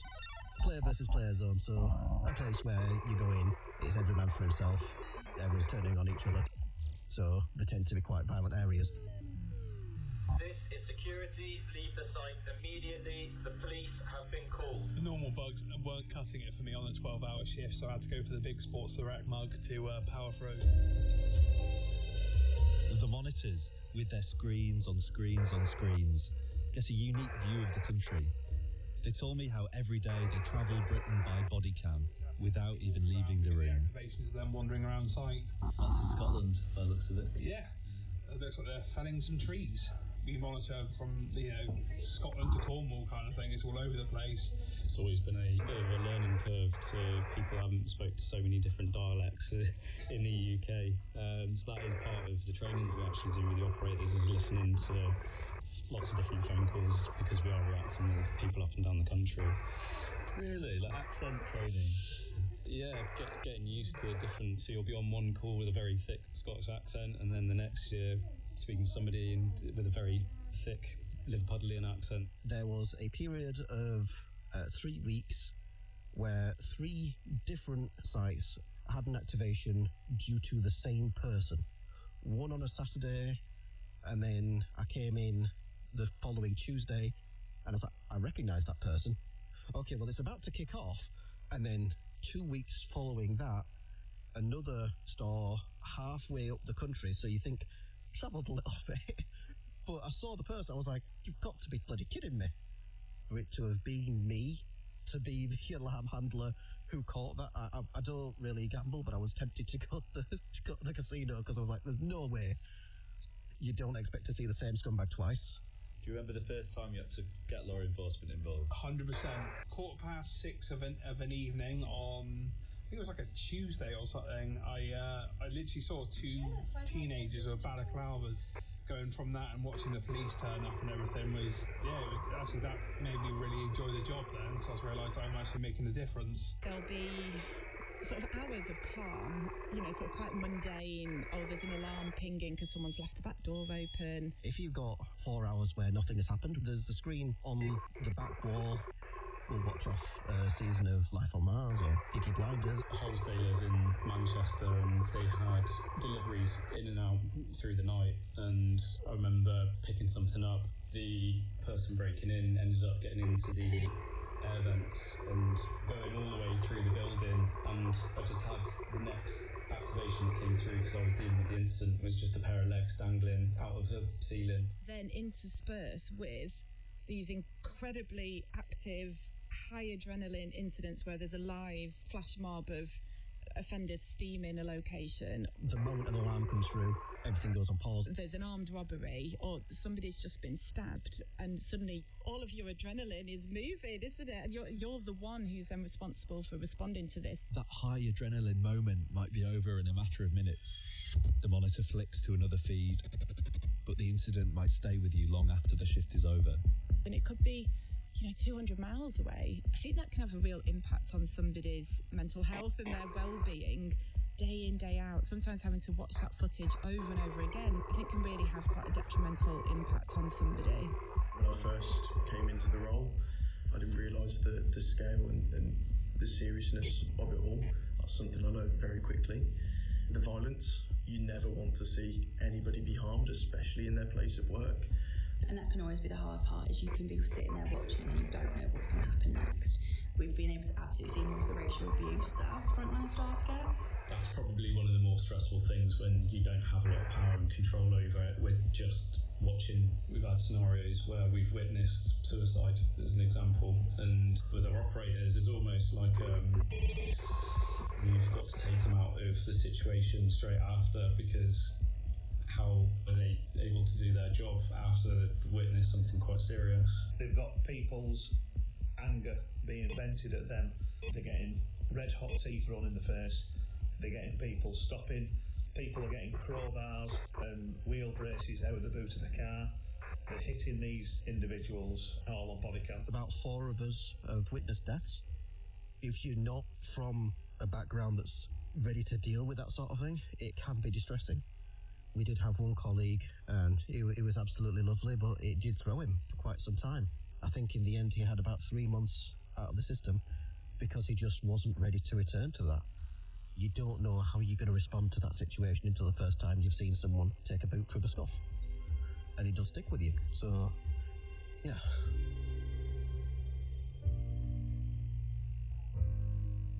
This footage is clearly so challenging to watch all the time. And yet, alongside these body cams, a new type of entertainment has emerged. I'm videoing right now. Get back from the back. Open up your social media app of choice, and chances are you'll be fed a graphic video of a fight in a shop. Get off me. No, it then. Get off me. Or a masked figure looting supermarket shelves. Just smile for the cameras. Violent clips that look just like those that the monitors observe. Some of it coming direct from body cams. What is it about these films of violence and disorder in the public realm that people are so eager to consume? There's a video that's been doing the rounds recently of a guy who walked into Waitrose, put in bottle after bottle after bottle of JD, of absinthe. There was a security guard that was just stood there like a lemon, and he had a body-worn camera on. They were just stood watching. Yeah, look, I've had some shared to me specifically. Personally, I don't see the entertainment value in it at all. I think there's psychological and emotional impacts to those quite serious incidents. So there's nothing entertaining about it, and going through something like that isn't something to laugh about or get some likes on. I see things, or I get sent things, and I think, well, that's my day job. There's certainly a voyeurism angle to it. People getting onto the footage and seeing over, this isn't something that you're supposed to be able to see.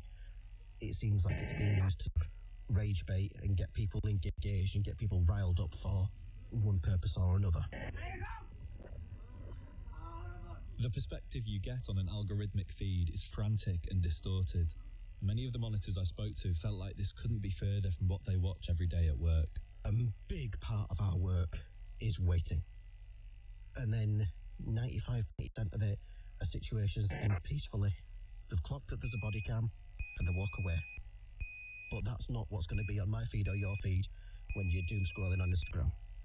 It's going to be that big flashy moment where this one guy has said something ridiculously offensive, the security officer has lost his cool because he's just been called a racial slur, but that'll happen realistically maybe once a month. The more these videos are shown to us, the more they can shift how we feel about shared spaces and how people behave in them.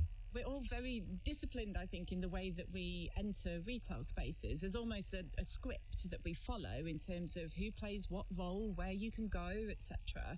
And so when something breaks that norm, I think we find it really fascinating. But I do worry about this high consumption of violent crime because people can then become very fearful of society because they feel that it's more dangerous than perhaps it actually is. And wherever you find the endless films of civic discord, another type of viral voice is never far away. The ones that stare out of the screen and say, there's body cams everywhere now. The country's going to the dogs. I will say, politically, people can point to this footage and say, look, this is this group of people acting out of turn. I've seen stuff go viral, and it's actually footage from 2017. But it's being used to gin up aggression and anger among the populace. These cameras do signal that maybe there's a lack of safety or, there's concerns. And I think now seeing that in everyday locations such as supermarkets has been quite confronting for some customers. Things are pretty bloody severe at the moment, but I don't know if it's getting more severe or if we're just seeing it more because it's getting reported more because we have more evidence now than we had access to 10 years ago. When you go to work, you should feel safe.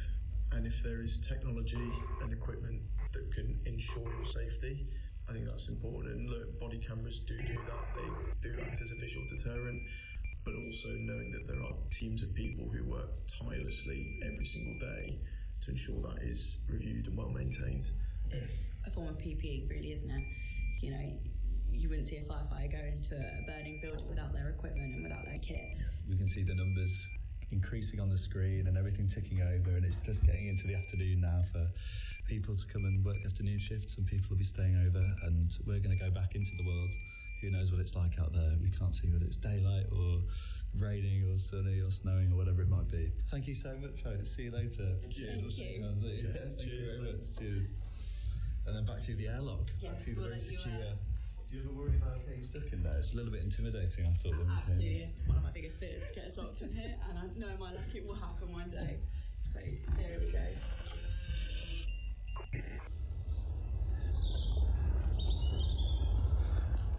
Having been in touch with places all over the country all morning, makes you think a little bit differently about that wintry sense of disorder that genuinely feels like is troubling everyday life in Britain at the moment. It's also important to look at what you're seeing and where you're seeing it from and how far away are you and who's presenting these images to you. We're seeing nurses wear them, we're seeing transport staff wear them. They're now becoming very commonplace for any individual that will be public facing because of the heightened levels of violence and abuse that workers are facing. Those people that are shouting down the barrel of a lens, I wonder perhaps some self-reflection might also be helpful as to why that is occurring. The root causes of much of this behaviour is large social issues. We've had a cost of living crisis, we've had mental health crises, homelessness is increasing, and this has coincided with a reduction in the number of police officers that were on the street. So we've got this range of issues coalescing. I would like to hope that investment in social services will begin to turn the tide, and that will enable this almost tsunami of incidents to be able to be addressed. Yes, you do see quite a lot of bad, but, we'd rather see the bad and be able to help than just pretend it didn't exist, because even if I didn't watch that happen, if I didn't watch someone getting attacked in the street, it still happened. It's still there, it's still real. The difference is I was able to do something about it. Recording stopped. Britain by Bodycam was presented by Aidan Tulloch, and it was produced by Tim Bano. Holly Walsh talks to Nuala McGovern about writing Amanda Land and that character we love to hate. You can hear that interview on Woman's Hour, which is also hearing from the novelist Ilona Bannister. Woman's Hour is coming up in a couple of minutes after the latest news. Millions of voters are heading to the polls this May. And the campaigns are moving fast. Newscasters here what the results mean in plain English, with none of the jargon. Alongside the usual daily newscast, we'll have a weekly election cast. To make sure you're across it all. Newscast. Listen on BBC Sounds.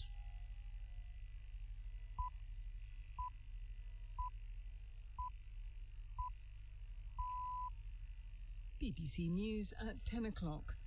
The government of Spain's Canary Islands has said it doesn't want a cruise ship hit by an outbreak of the deadly hantavirus to be allowed to dock there. The Spanish Health Ministry announced the vessel would be sailing to the archipelago from Cape Verde. One of the 3 passengers who've died aboard the MV Hondius is confirmed to have had the virus. Professor Sir Andrew Pollard is director of the Oxford Vaccine Group. He says the virus is largely easy to contain. With this particular hantavirus, the Andes virus, it is known very rarely to spread between people with close contact, usually symptomatic individuals who are in close contact with each other. And that's important because it means that it's very easy to isolate people who are ill. The American military operation to reopen the Strait of Hormuz for commercial shipping has been put on hold. President Trump said he had agreed to a short pause to see if a complete and final deal with Iran could be reached. Figures show 13,000 flights have been cancelled globally this month due to rising fuel prices caused by the war in the Middle East. Data from the aviation analytics firm Cirium shows that Istanbul and Munich have seen the largest cuts.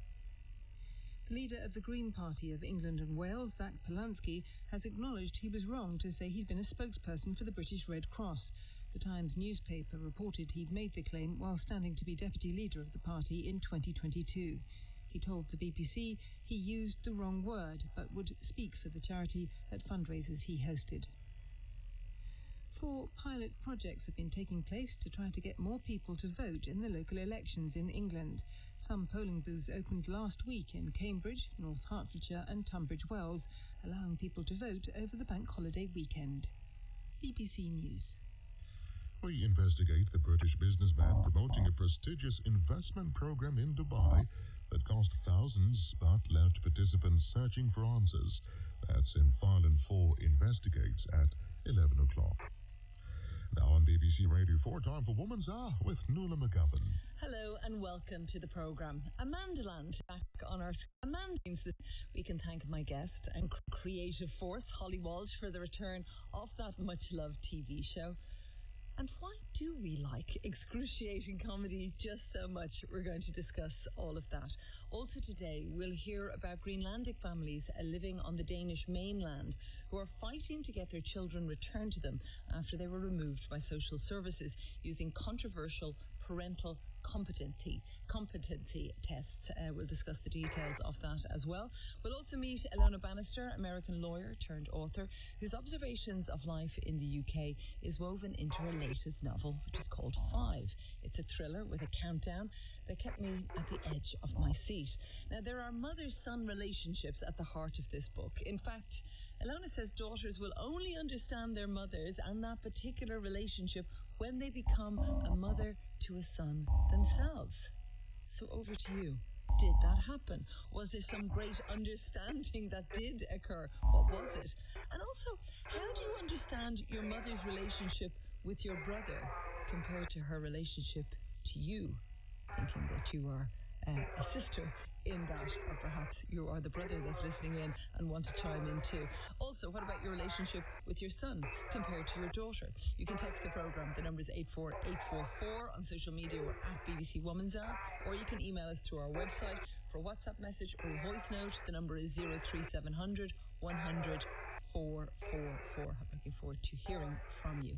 But I want to begin with a review into the death of the 21-year-old show jumper Katie Simpson. It has found institutional misogyny and systemic failures within the police service of Northern Ireland, the PSNI.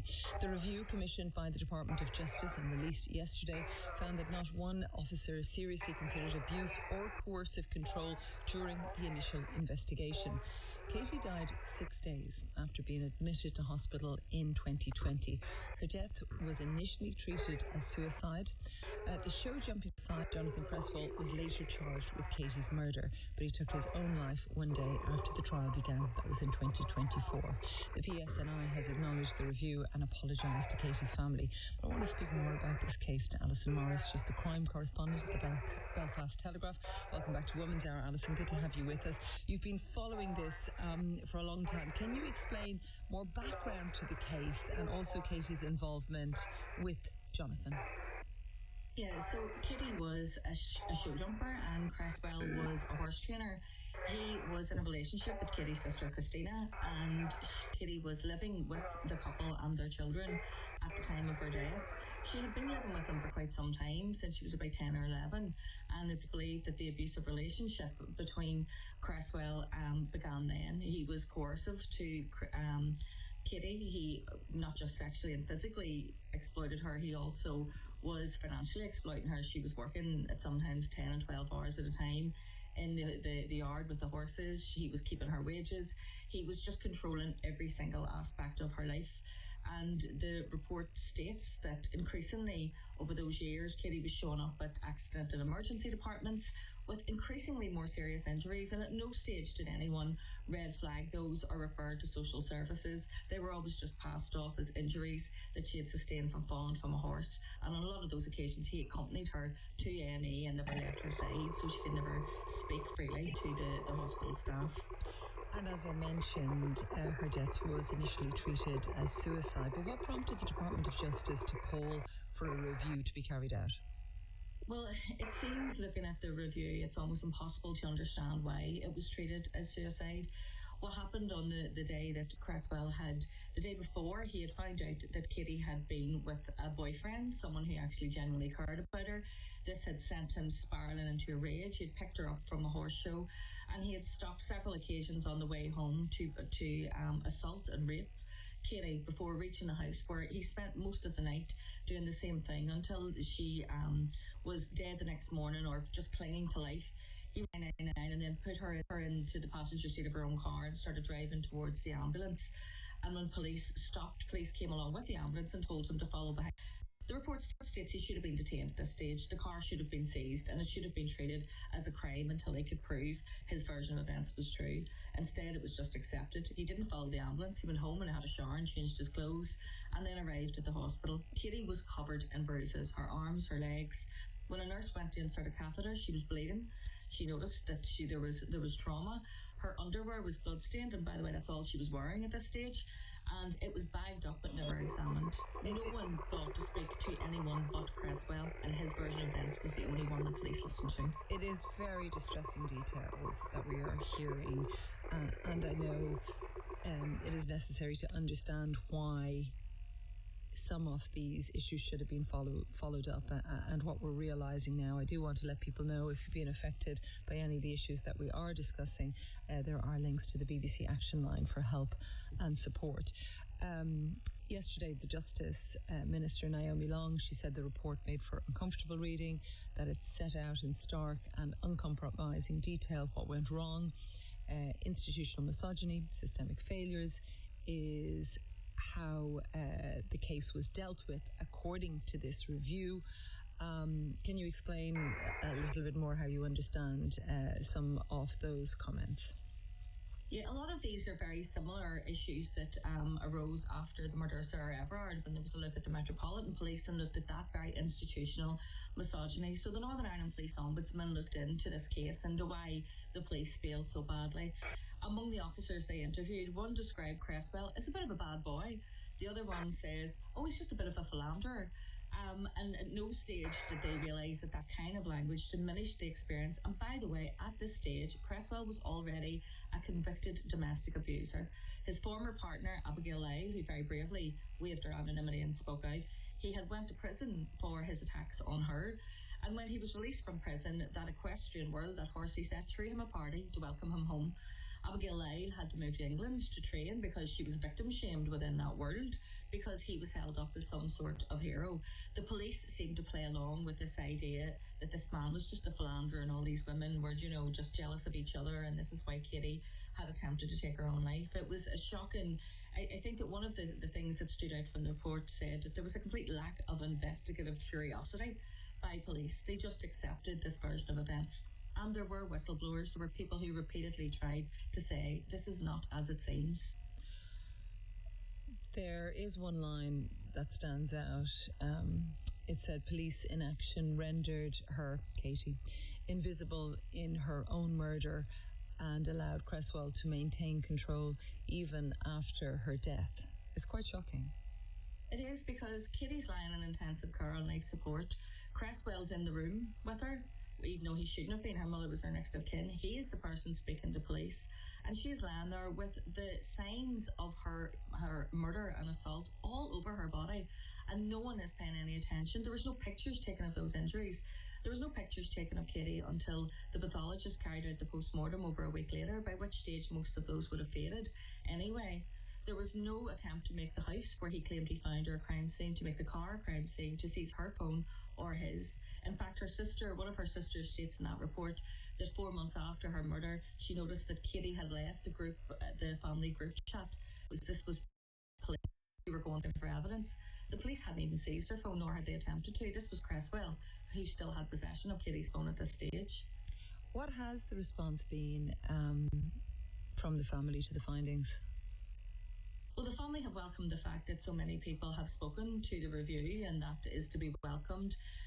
They have accepted that there will never be justice for Katie, but also what the review found is they identified 37 other victims of Cresswell, the youngest just a 9-year-old girl, and 2 other potential predators from within that equestrian world. So you would hope there's change. The PSNI have apologised, and I think they can do little else but apologise. And there are also other departments who are being criticised as a result of this. The Safeguarding, the Health Trust, all of the people who let that abuse go on without flagging it over the years, despite the fact that there were these signs. I want to read the PSNI. This is responding to the review. Assistant Chief Constable Davy Beck.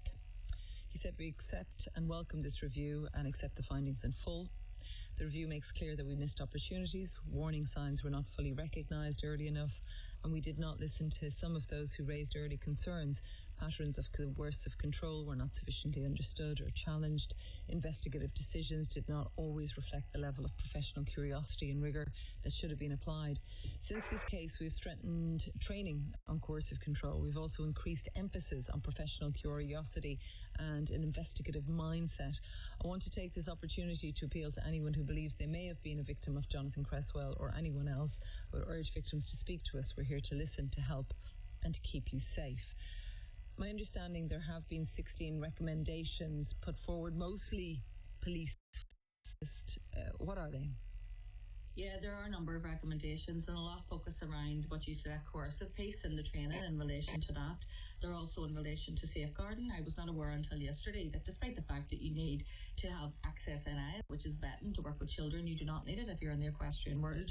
There's also a lot of recommendations in terms of the management of junior officers. Some of the officers involved in this at an early stage, I think one was only 6 days out. It was 6 days into the job at the time, and so there's a lot of the recommendations are about overseeing those junior officers and someone taking responsibility or overall responsibility for an investigation. And we do hope that can't stop anyone from coming forward and reporting abuse. You know, we need to know that there are people who are out there willing to listen, and the PSNI are attempting to try and change right the wrongs. There can be cases that are tragedies, but that are game changers in a way on how things are seen within a certain environment. Do you think this is it? I do. It's a sea change moment. It's highly uncomfortable reading for all of the departments. I have seen even change since then. So now when we do have a sudden death, sometimes it will just be that. It will be someone who's taken their own life, but we're finding that the police are maybe taking 2 or 3 days before they're saying what the death was, and that's to give them time to actually properly look at what's happening and try and investigate it right. We do know that there are going to be oversight put in charge of that equestrian world to make sure that children who are working with horses are working with people who are properly vetted, and the health trusts are also going to be held to account. But there's also one of the recommendations too, Some of these officers who were under investigation by the Ombudsman for misconduct just retired during the investigation. That means they cleared off with their pension and they weren't able to be held accountable. And so there's going to be steps put in place to stop that happening if officers are under investigation for misconduct in the future. Yeah. Alison Morris, crime correspondent at the Belfast Telegraph, thanks very much for joining us this morning on Woman's Hour. 84844 if you'd like to get in touch, asking for your experiences of being mother to a son, or maybe having a mother who treated a son differently to you, her daughter. 84844 if you'd like to get in touch. Now, today sees the return of Motherland spin-off Amandaland, which, after a huge Christmas special last year, is back on our screens for a second series. You can actually find it on iPlayer right now, but it's on the television tonight. The BBC comedy follows the escapades of Amanda, played by Lucy Punch. She is the Motherland character many love to hate as she navigates teenage children and single motherhood. She's juggling her dreams of becoming an influencer with an aging mother, the exquisite Joanna Lumley. Let us begin with a flavour of what to expect as Amanda chats to her fellow school moms on the side of the football pitch. Hey. Hi. Hi, guys. Oh, you look very fresh. I'm not wearing makeup. Great. Some days I don't. I just want to be my authentic self, you know. All focused towards beneath the surface, not what's on it. You sure you're not wearing any makeup? I'm not. It's nude makeup, Anne, which means nothing on. So just because you can see it doesn't mean it's there, because it's not. Yeah, I'd rather you than me, babe, honestly. Without a litre of mascara, my eyes look like gerbils bumholes. Oh, same. Well, not exactly. It's a personal choice, I suppose, which I'm all about. Free will. I'm actually reading 1984 at the moment, again, George Orwell. I just love the social satire as seen in his allegorical novella Animal Farm, which I've also read. Wow, if you like those Handmaid's Tale. Okay, yeah, sure, I'll check that out, yeah. Love anything handmade. Joining me is the show's award-winning writer and co-creator, Holly Walsh. Welcome to Woman's Hour. Thank you for having me. How does it feel to hear that as round 2 is being released to the world? Yeah, the Impossible second album. It's, you know what, when I listen to that, because it's a while since I listened, I've obviously seen every episode a trillion times, but I love Lucy Punch, and I love Philippa Dunn, and I love that whole combination of people, so it's just really fun hearing their voices again. So we first met Amanda in Motherland, as I mentioned. That was about a decade ago, and she was the kind of character maybe that people kind of love to hate. Everybody's met an Amanda. That was one headline I read when talking about her, perhaps at the school gates. But do you think that audiences have changed their relationship with her? Yeah, because she has revealed herself as being deeply unhappy, and I think if the great British public love one thing, it's watching beautiful, successful people suffer. So we really looked in on that.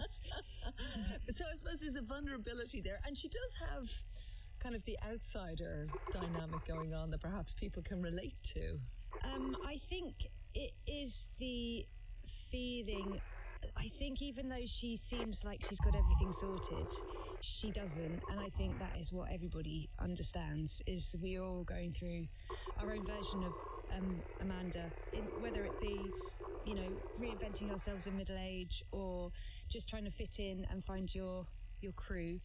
I think everybody gets has the same experience. I like that idea, reinventing in middle age, because middle age is mentioned, I think, I can't remember if it was episode 1 or 2, but it comes up in the series almost as a dirty word. She's in denial about it, though. She would never admit she was middle aged. She thinks of herself as a similar age to her teenage daughter. But she is a perpetual teenager, really. That's every time we were sort of talking about what Amanda does, we were saying whatever her teenager is going through, she is going through a version of that herself. So it's the awkward teenager in her. Even though definitely middle-aged, as she has the teenager, and she also has her mother, Joanna Lumley, yes. Who is Felicity. And I suppose there's kind of questions raised about, will she need to care a little bit more for her aging mother? Is it difficult to make that funny? Well, she's the classic sandwich generation, although I don't think she eats any carbs, so she's not got the bread in it. She's what is it, a naked sandwich. Okay. But she is stuck between, looking after her own children and also looking after her mother, who is gradually, I think, beginning to understand that she's not as independent and, or come to terms with rather than understand the fact that she's not as independent and, carefree as she once was, and maybe needs a bit more help from people who love her, which is her daughter. And so life moves on. Now, I've read that you sit in cafes and listen in on other people's conversations and write it down word for word. Yes, verbatim. So don't say anything you don't want to. If you see me in a cafe, I'll look like I've got headphones in, but actually I'm just listening on everyone else's conversations. I'm a terrible, terrible thief. Is there a particular place that you find is best to do that? Well, luckily I live in South East London, which has its fair share of pretentious cafes, and I mean that with great love. I love personally spending £6 on a cup of coffee, so I sit there and justify my expenses to my Could that be because I'm perhaps ahead of others, I say smugly, in Amandaland, preparing for this interview, but there is a coffee shop, Bantam Black, that makes an appearance. Is that plucked from real life? I think, you know what, I think anyone who watches it, we did go around taking photos of loads of cafes. It's the sort of plywood, minimalist, Nordic, lots of houseplants, a very large, noisy coffee machine. I think there's a type. I think everywhere in Britain now has experienced it.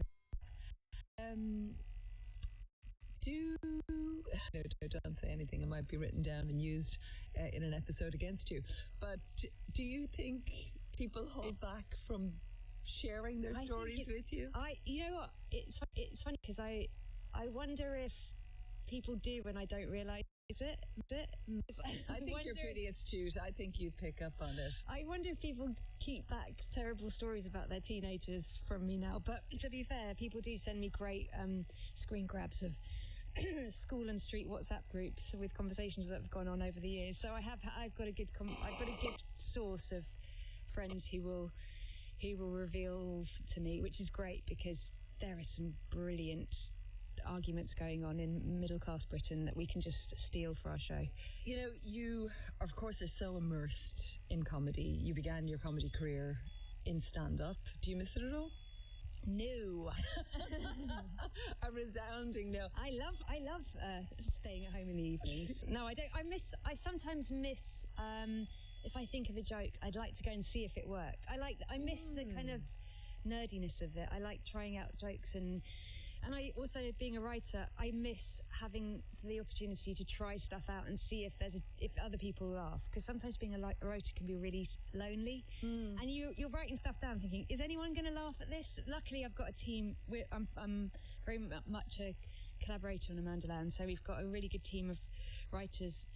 And so we laugh at each other and see if we can top each other and add extra jokes to it. So it's very collaborative. And I was just struck at the beginning, you were also saying, somebody who's got it all together, British public don't like anything better than having a laugh at that. Do you think, so it's kind of excruciating comedy is the way I would describe it. And I think my first introduction to that sort of hiding behind the sofa moment was Curb Your Enthusiasm. It's the best. I couldn't watch it. Really? I used to watch this going back in the day. Sopranos followed by that. But, there used to be such a huge gap between US, American, and UK comedy. And I wonder, do you think that's still there, or has it just kind of intersected in a way? No, I think there's still very much a sort of British comedy thing going on, and I think that's, I would say this because we're on the BBC, but I think that's where the BBC is really great, in that it's really championing that sort of British voice, as it were, in all its different iterations, exactly. But I think there is something still. I think we still have a slightly different sense of humour to the Americans. Having said that, some of the best shows I've watched recently have been American sitcoms and shows. What do you love? I love Hacks. Have you watched that? Yes, I do love it. Excellent. Yes. But again, I love that because it's two messy women, intergenerational, lots of I love seeing women be stupid and big slapstick moments and just slightly humiliating themselves. So I'm all aboard for those sort of shows. And with the... how do you create that excruciating feeling? You know, the kind of pull your cushion up in front of your face and be kind of watching with one eye closed. Well, with Amanda, what we always do is we always say she's saying one thing, but it means the exact opposite. So if she says everything's fine, it's definitely Really not not. fine. And she's a gift in terms of comedy for that, because you can really mine that sort of opposite, say one thing, mean the other.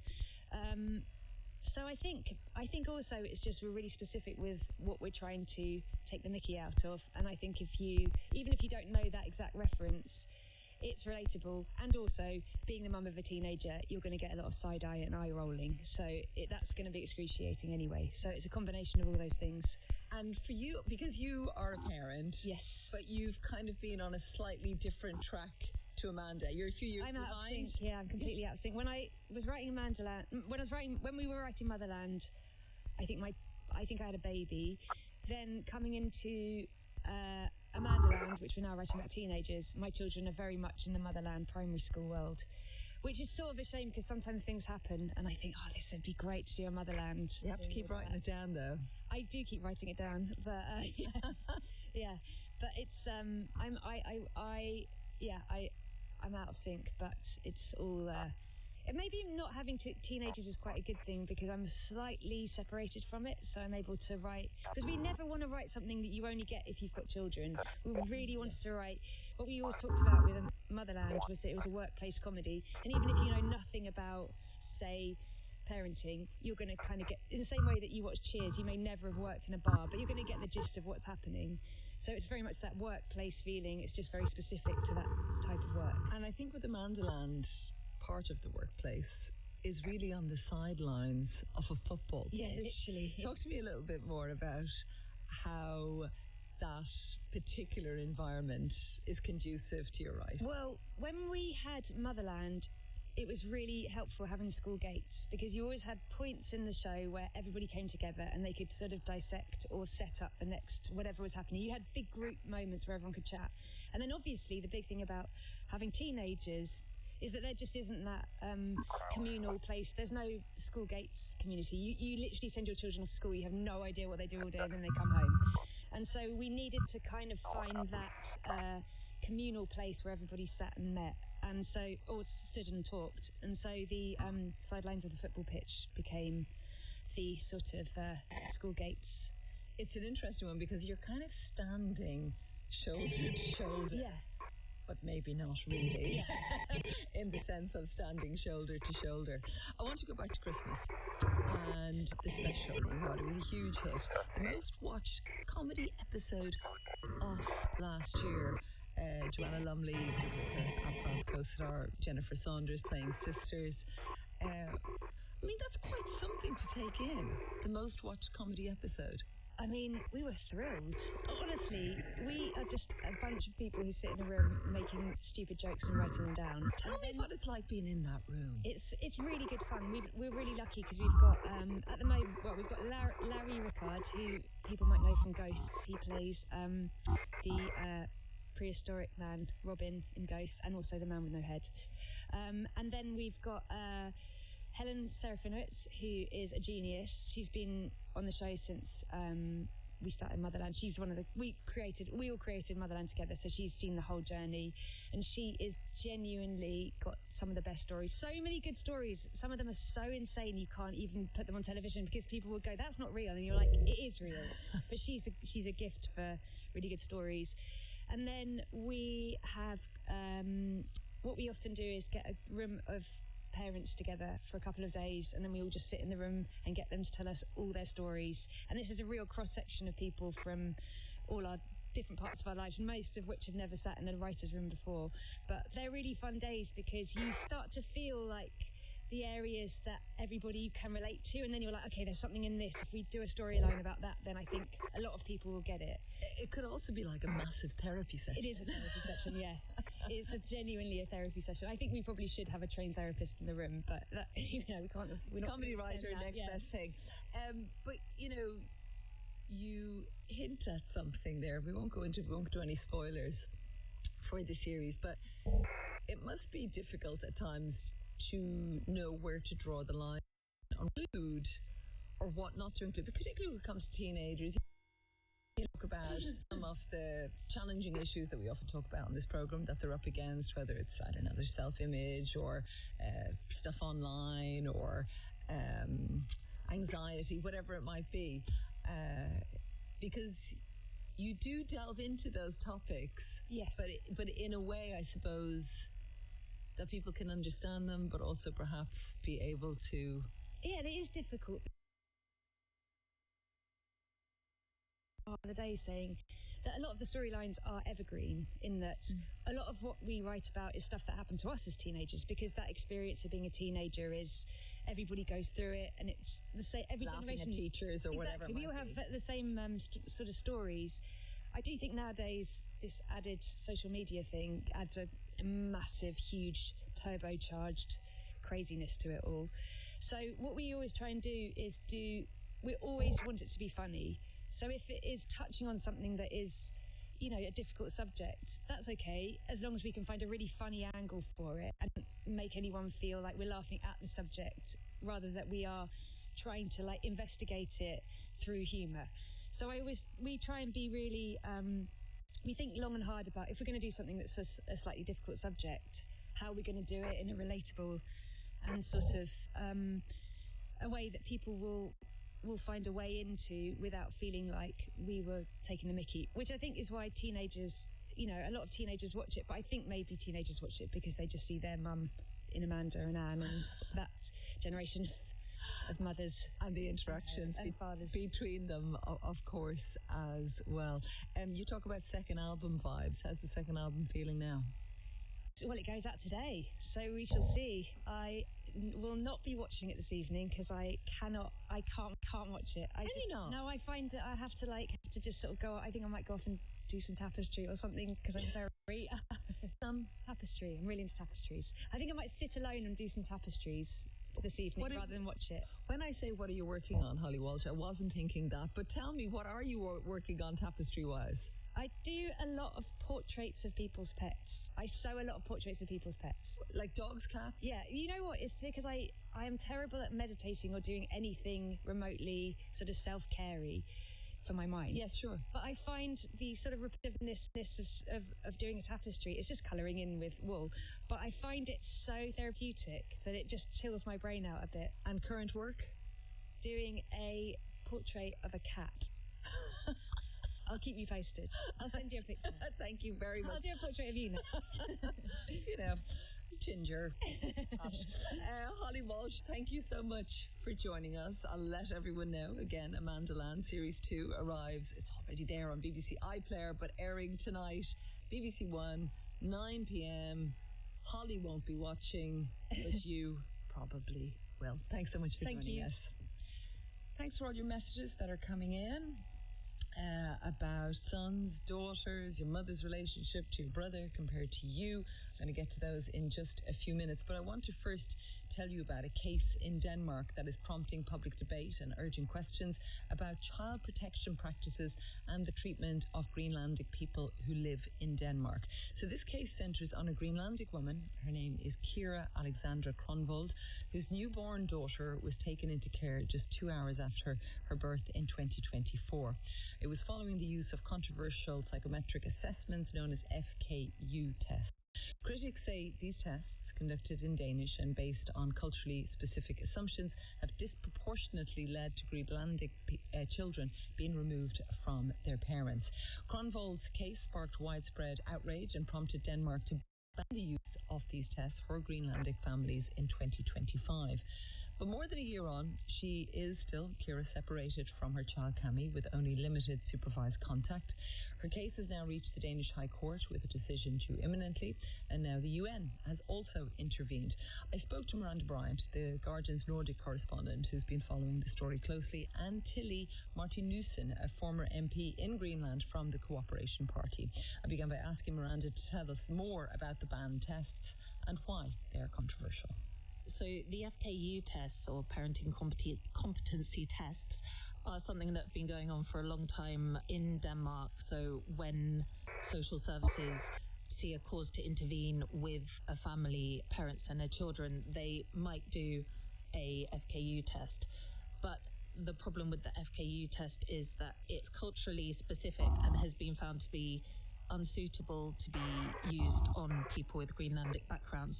Despite this, warnings that have been made for years and years about it, they were finally banned last May, and since then a new system has come into place with a body called Visu, which is supposed to be more culturally sensitive to Greenlandic people. However, old results are still being used. Lawyers say the new system is unsuitable, and seemingly the vast majority of the women who are separated from their children using FKU tests remain separated from their children still. Let me bring you in here, Tilly. Research from the Danish Centre for Social Research suggests that Greenlandic parents in Denmark are 5.6 times more likely to have their children taken into care than Danish parents. How do you understand it, of how it got to that point? I mean, first and foremost, there is this systemic racism that we're looking at here, of course. There's also difficulties understanding each other's cultures, I think, as well as the language barrier, which has been a huge, significant part of this. People who are very eloquent in Greenlandic will struggle answering or understanding context of the language in Danish, and they don't have an interpreter oftentimes, and they don't know the ramifications when there's if you say a sentence like, how do you take care of your child? They might answer very straightforward. We take care of our child together with my parents, for example, if it's a young mother. And my parents are great people. And then a Danish caseworker might interpret that as, okay, so you can take care of the child alone, but will not ask that directly. They might ask, okay, so your parents are involved with this. Are you living with them? And a young mother or a couple may say, yes, it's very common in Greenland to live together for more generations, especially when there's a new child on the way, which is always celebrated by all generations in the family. And the Danish caseworker might interpret that as, so you're not able to take care of yourself when there's actually a choice. So there's so many things along the way culturally, language-wise, and understanding the language, even though you speak Danish, actually. In Greenlandic, for example, just to clarify, yes, we do not have a sarcasm, and we do not have irony. We don't use that in Greenlandic. So Greenlandic is a very straightforward, direct language, and it's a describing language more than it's something with like subtext and everything. If you want to say something, you say it directly, otherwise you shut up, basically, in Greenlandic. So there are so many pitfalls for the families there. And the Danish caseworkers don't have any training in cultural clues. They don't have any understanding of how it's different. I mean, I'm a very well working Greenlandic person who has been living in Denmark for a long time. My father's Danish too, and I have been, while I was studying and everything, living in Denmark. And I just went to one of the municipalities here to get a passport yesterday. And the caseworker who were issuing my passport just didn't get. I mean, that's how far we are from each other, and I have the Danish culture under my skin, so it's a big, big problem. So it's fascinating, isn't it, just how things can be interpreted in such a different way. But coming back, Miranda, to this particular story that we're going to delve into, the UN has intervened in this particular story. Tell me a little bit about how. Yes, so the UN came across Kira Alexandra Kronvold's case, who is a Greenlandic woman living in Denmark, and her daughter Zami was removed from her 2 hours after giving birth in hospital in November 2024. Now Zami is nearly 18 months old and still lives on the other side of town from Kira in Denmark with a Danish family. And Kira can only see her daughter in very short, controlled periods of time. And the reason for this is because of old FKU tests that were done on her, which she and lawyers have said are faulty, they have the wrong information on them, and they've been used to separate her from her daughter. And the time she was given it, just before Zami was born, she was told that the test was to see if she was civilized enough, was the words. So anyway, the UN have said that they have written to the Danish government now saying that the parenting competency tests that we use on Kira and on other Greenlandic parents may amount to ethnic discrimination.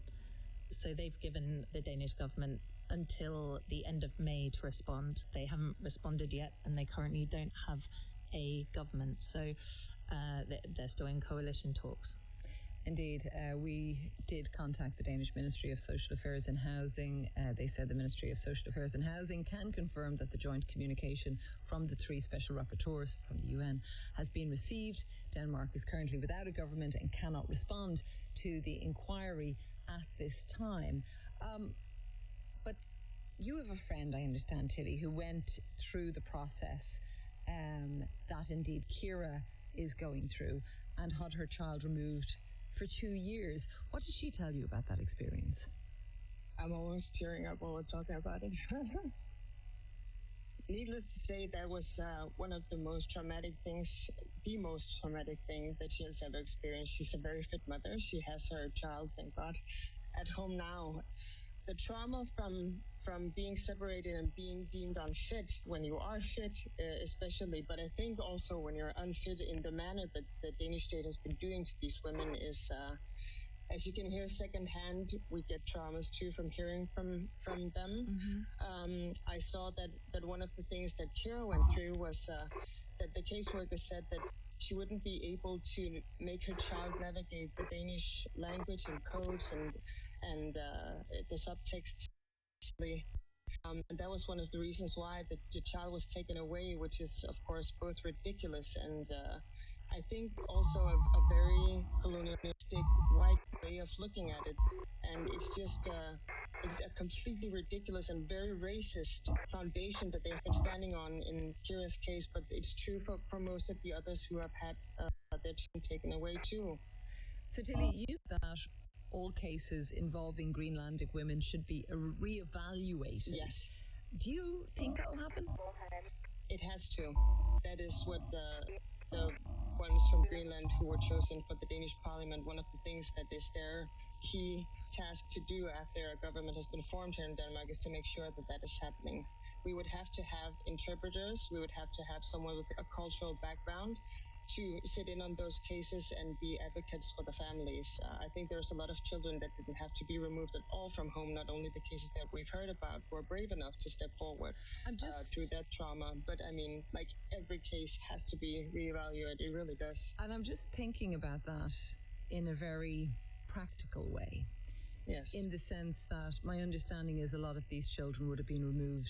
They've been living with Danish families for years. You've talked about some of the challenges that there are between Danish and Greenlandic. Do you think it's really feasible for those children to return home? Of course it is.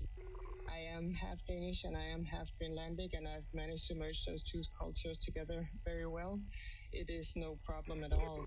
Of course it's feasible, and I would hope that the Danish families that have taken care of the kids while they were placed by the state would be cooperative and work together with the Greenlandic family, and maybe they can come visit at some points. But I think that we would see if there was a proper evaluation, taking culture, taking language, taking the way the Greenlanders live into consideration. Large portions of those kids would go back, and of course there will be adjustment problems for the children, and the parents would have to explain. I mean, there's going to be a lot of things, but that's really what I'm thinking about, kind of the adjustment for the children. But hold that thought, Tilly, for a moment, because I think Miranda wants to come in. Just to add on that point, that many of the parents I've spoken to who remain separated or have been separated from their children have either are or have been suffering from mental health consequences of being separated from their parents. So many of the children are not necessarily in a good mental health state being separated. Yes. I want to return back to the tests. You mentioned, Miranda, that Denmark banned the tests. They have been replaced with a new system, Visu. Do you think that's working? Tilly, I can see, is shaking her head no. Go ahead, Miranda. All the lawyers and campaigners I've spoken to have said that Visu doesn't work. The system isn't set up appropriately. For example, I know that in Kira's case, she, via Visu, spoke to a psychologist, but that psychologist may have had a Greenlandic background but didn't speak Greenlandic. So she still had to do the test or the assessment in a language that wasn't her native language. A lot of people are calling for a reform of the system, that Visu needs to be changed. Tilly, you shook your head saying, no, Visu doesn't work. I'd be curious for your thoughts on that, but also how the debate over these tests sit alongside other scandals involving Greenlandic women. There was forced contraception, forced adoption, other historical abuses. Yes. No, the Visu test doesn't work, and it seems like they're trying, like really grasping at straws and trying to do something that they can measure, and then everyone would be satisfied, and you can't do it like that. You would have to have an old-fashioned caseworker who has some experience, a lot of experience, being open-minded, going in there and then working together with Greenlandic people, because the culture is very different, the language is very different.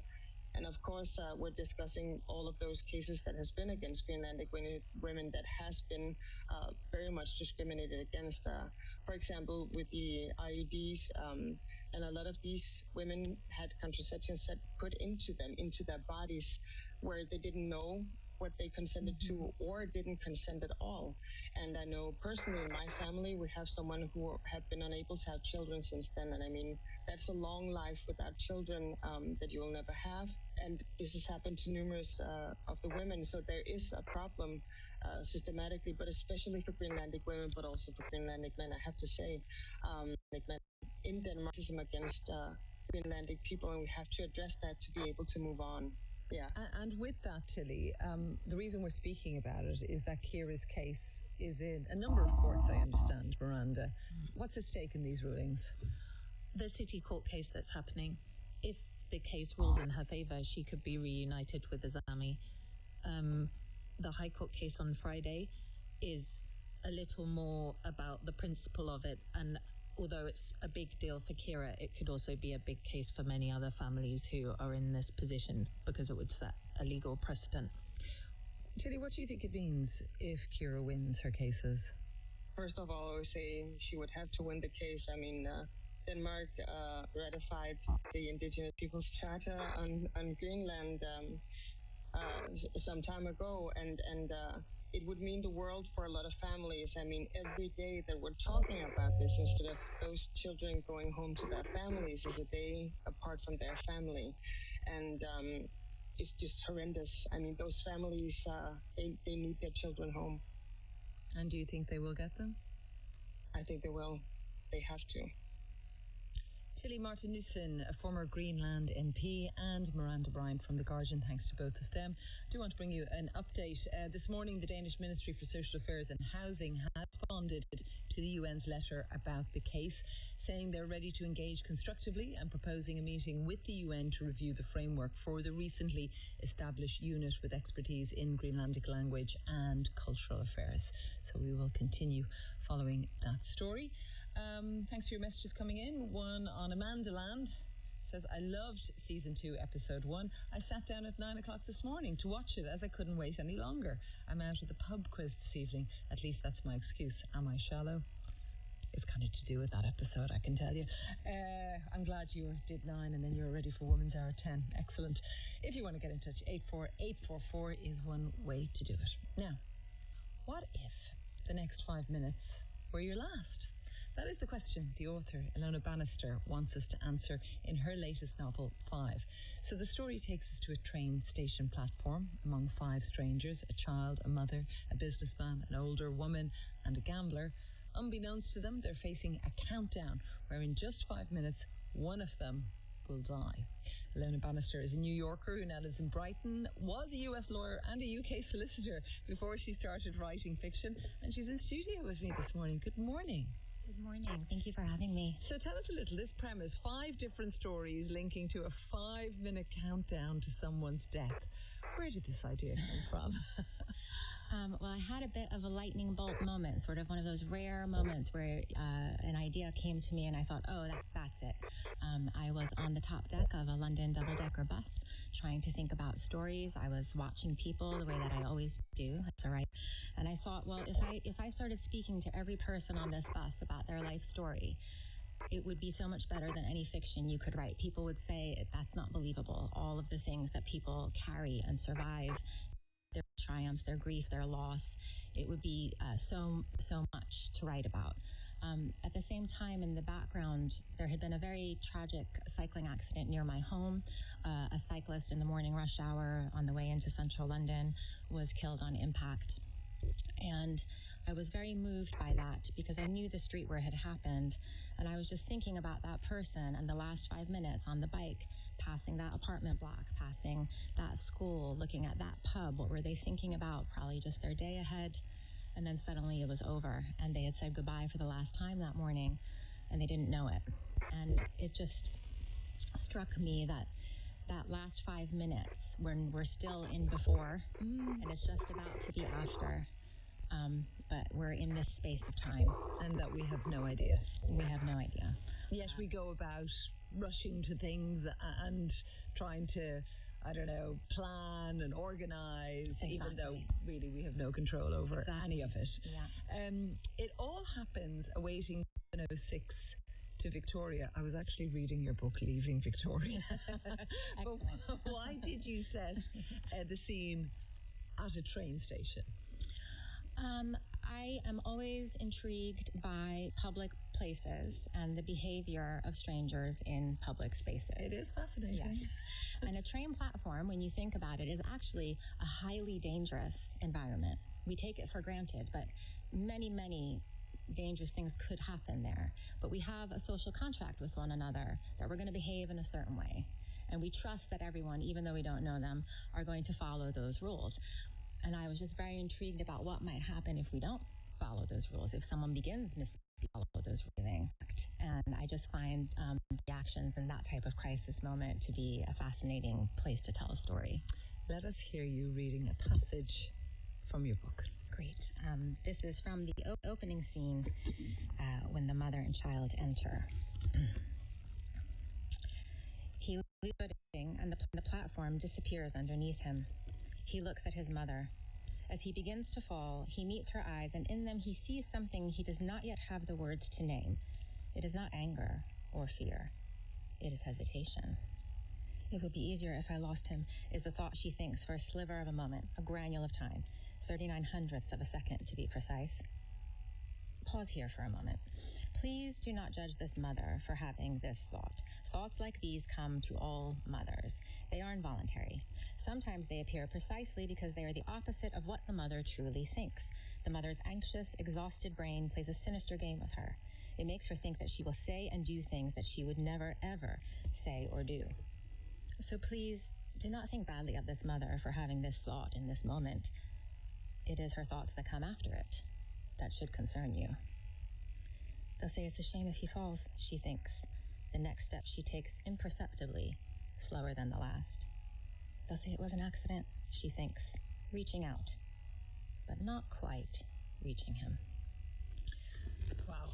So the scene you just read, it gives us an insight into some of these stories within the book, focusing on motherhood, as I was mentioning to my listeners. And what came across for me is the exhaustion that mother, Emma, is experiencing with her child, Gideon. I think I'd even go as far as to say it's suffocating. Mm-hmm. Do you think we hear enough about how difficult motherhood can be? No, not nearly. Not nearly enough. I always write, when I write about mothers and children, I think it is very important always to cast light on the more difficult stories, on the darker stories, some of the darker feelings that women are dealing with, particularly if they have children who have any kind of neurodivergence or any kind of emotional issues. Very young and you're still trying to work those things out. I think it's very important to reflect to women that they are not alone in whatever challenges they may be facing, both in the shift in identity for them as mothers and as people, and also in not having all the answers with how to deal with children, especially if their children are having a hard time one way or another. So you're a parent to two boys. You're a New Yorker, but living in the UK. And I read in an article where you described yourself as a neurotypical type A rule follower, squarely in the box operator, former spelling bee champion and perpetual list maker, and find yourself surrounded by your husband and children who are neurodiverse. That could be a difficult fit. How has it been rising to the challenge? Well, yes, all of those things are true. So my sons are teenagers now. They both have ADHD and dyslexia. In the process of diagnosis, we saw in my husband that he had many of the same traits and dealt with many of the same challenges. I had to learn that in order to accommodate them and to help them to grow and to learn, I needed to change my way of being. And as a result, I became a much more flexible person. I learned to think outside the box the way that they do. It really expanded my creativity, and it really expanded my empathy. And I really don't think that I would be writing the stories that I write about neurodivergence and difference and nonconformity if I hadn't had this experience with them. So one of your characters, Luna, has a sharp tongue, and she's ready to rebuke those who publicly disapprove of her neurodivergent child's actions that he may not be in full control of. And I'm wondering, have you given any of those retorts to people who have tutted at your children? Because I read in the acknowledgement that you have that spirit of fighting to raise extraordinary children. Yes. It was important to me to cast light, particularly in that story of Sunny and Luna, to cast light on the impact of judgment from schools, from the medical system, from society on neurodiverse families. That you may not understand what it is that you are seeing. You may not understand a mother's or a parent's decisions, but the impact of judging it, particularly if you're looking at it negatively, is very long-lasting. And the consequences can be severe because they wear on the children over time. And what we see in the character of Sunny is a person who has been trying and trying his hardest. His mother has been defending him against a world that wasn't built for him.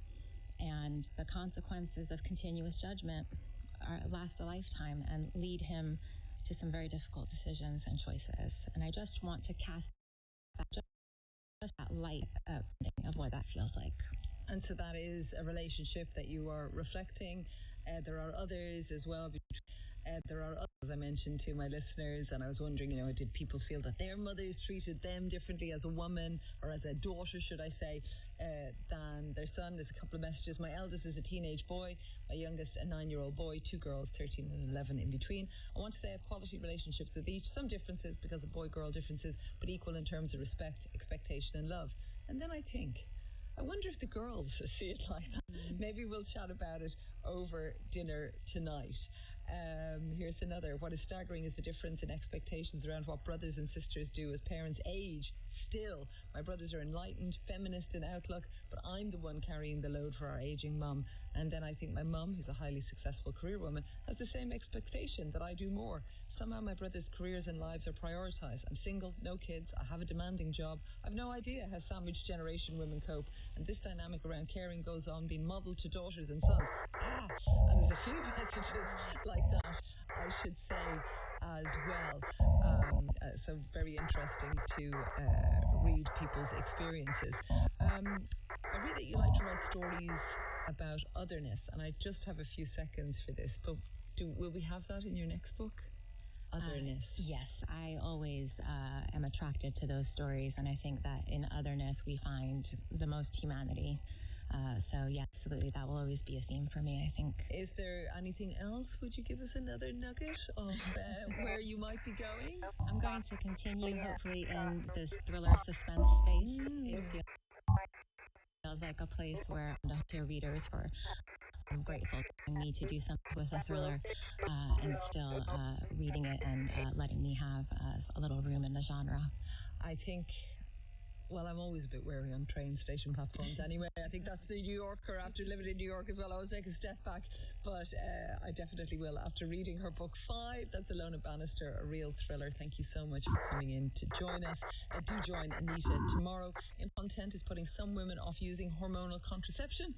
They'll have a discussion on that. Woman's Hour was presented by Nuala McGovern and it was produced by Andrea Kidd. Coming up on File and 4 investigates the Dubai. You're listening to BBC Radio 4 on 198 kHz longwave.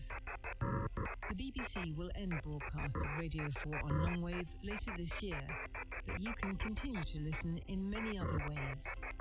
You can find BBC Radio 4 online at BBC Sounds. Radio 4 is also available on DAB digital radio and through your digital television, or via FM radio on 92 to 95 megahertz and 103 to 105 megahertz. Plus, you can listen via your smart speaker. Just say, play Radio 4. Information on how to listen can be found on the BBC website at bbc.co.uk/reception.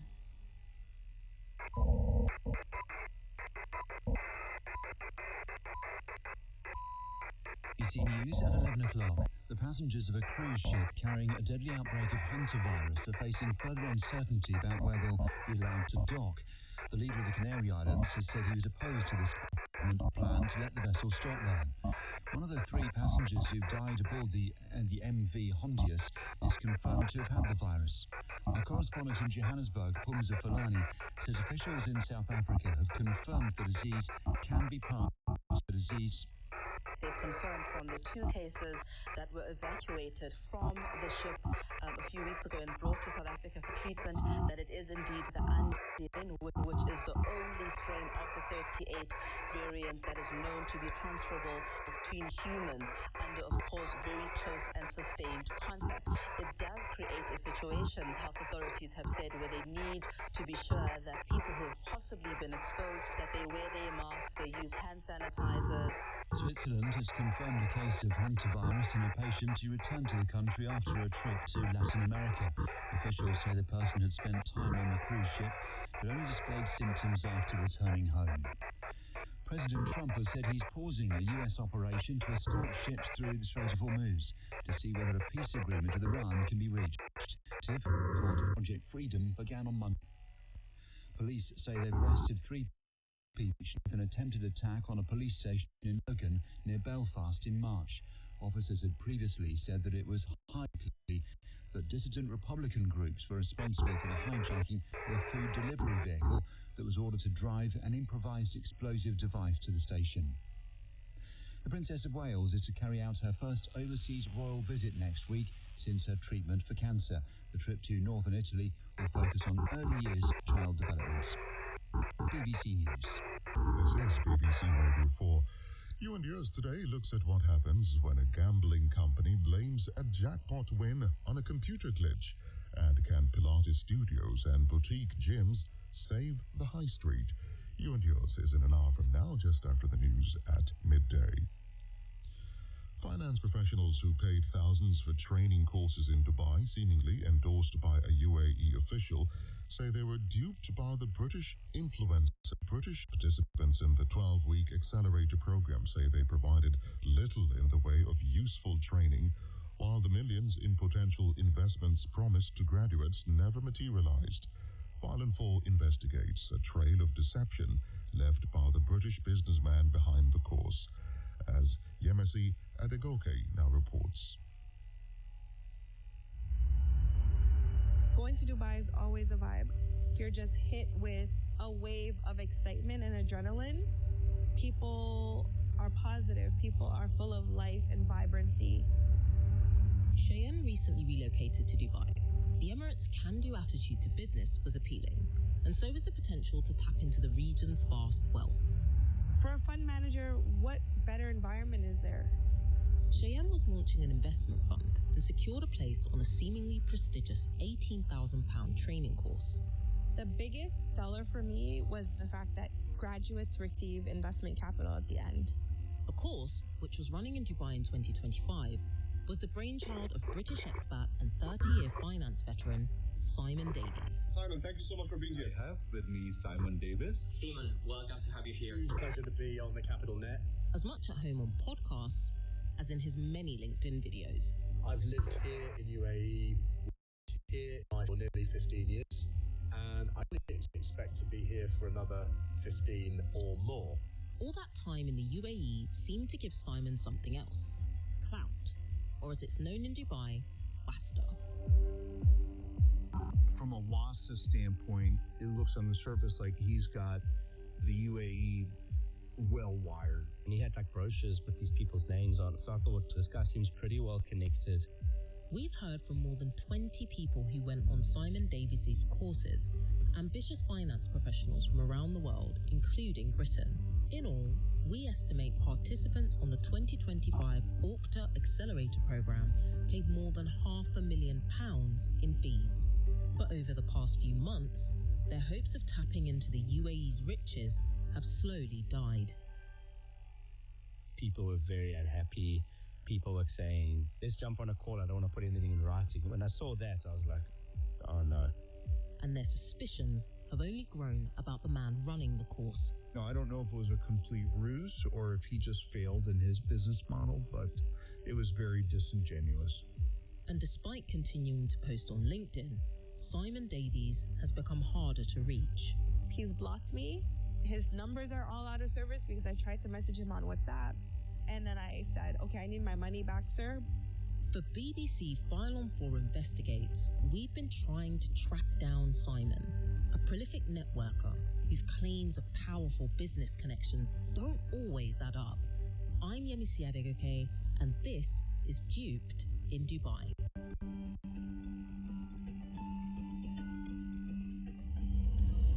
We are now arriving at Liverpool Street. About investments, about wealth management, and the people involved in that work. The people that you see here are in like either suits or quarter zips, talking on their phones. So I've come to the City of London because this is the heart of finance. This is where people trust companies to invest their money for them. This mix of sort of the old and the new, all glass, all steel. The building in front of me is full of skilled investment professionals. They've got proven track records of making returns for their clients. BlackRock is trusted with more than $14 trillion of savings. Pension funds and the super rich trust companies like BlackRock to invest in specially curated funds that follow carefully devised long-term strategies. Investors tend to favor funds launched by established names, which makes it hard for newcomers. It's pretty difficult. I mean, let's just take a step back and just kind of walk through what a person's doing. Mike Supravici runs a program for emerging fund managers, the people who want to work in an industry like this. A person saying, hey, investor, let me manage your money for the next 10 to 15 years, even though I don't have a lot of experience in doing so. Right? So that, by definition, is a pretty high bar to clear. Yet it can happen. Mike says his accelerator program has helped launch more than 900 ventures. Investors can make big returns taking risks on the right person. They have to have something that makes them uniquely qualified to be able to overperform and do this. So maybe they are a scientist, and so when a bunch of biotech founders pitched them this idea, they're able to discern between whether this has the potential to be a real business or not. Business be that they themselves are like a network leader that just draws lots of interesting founders to them that they can be able to pick from, and that gives them an edge. Participants in Mike's 4-month VC Lab program get advice from Silicon Valley experts, but he says there are no guarantees. The program is free, but it's really, really hard. You have to hit certain milestones. You have to do things the right way.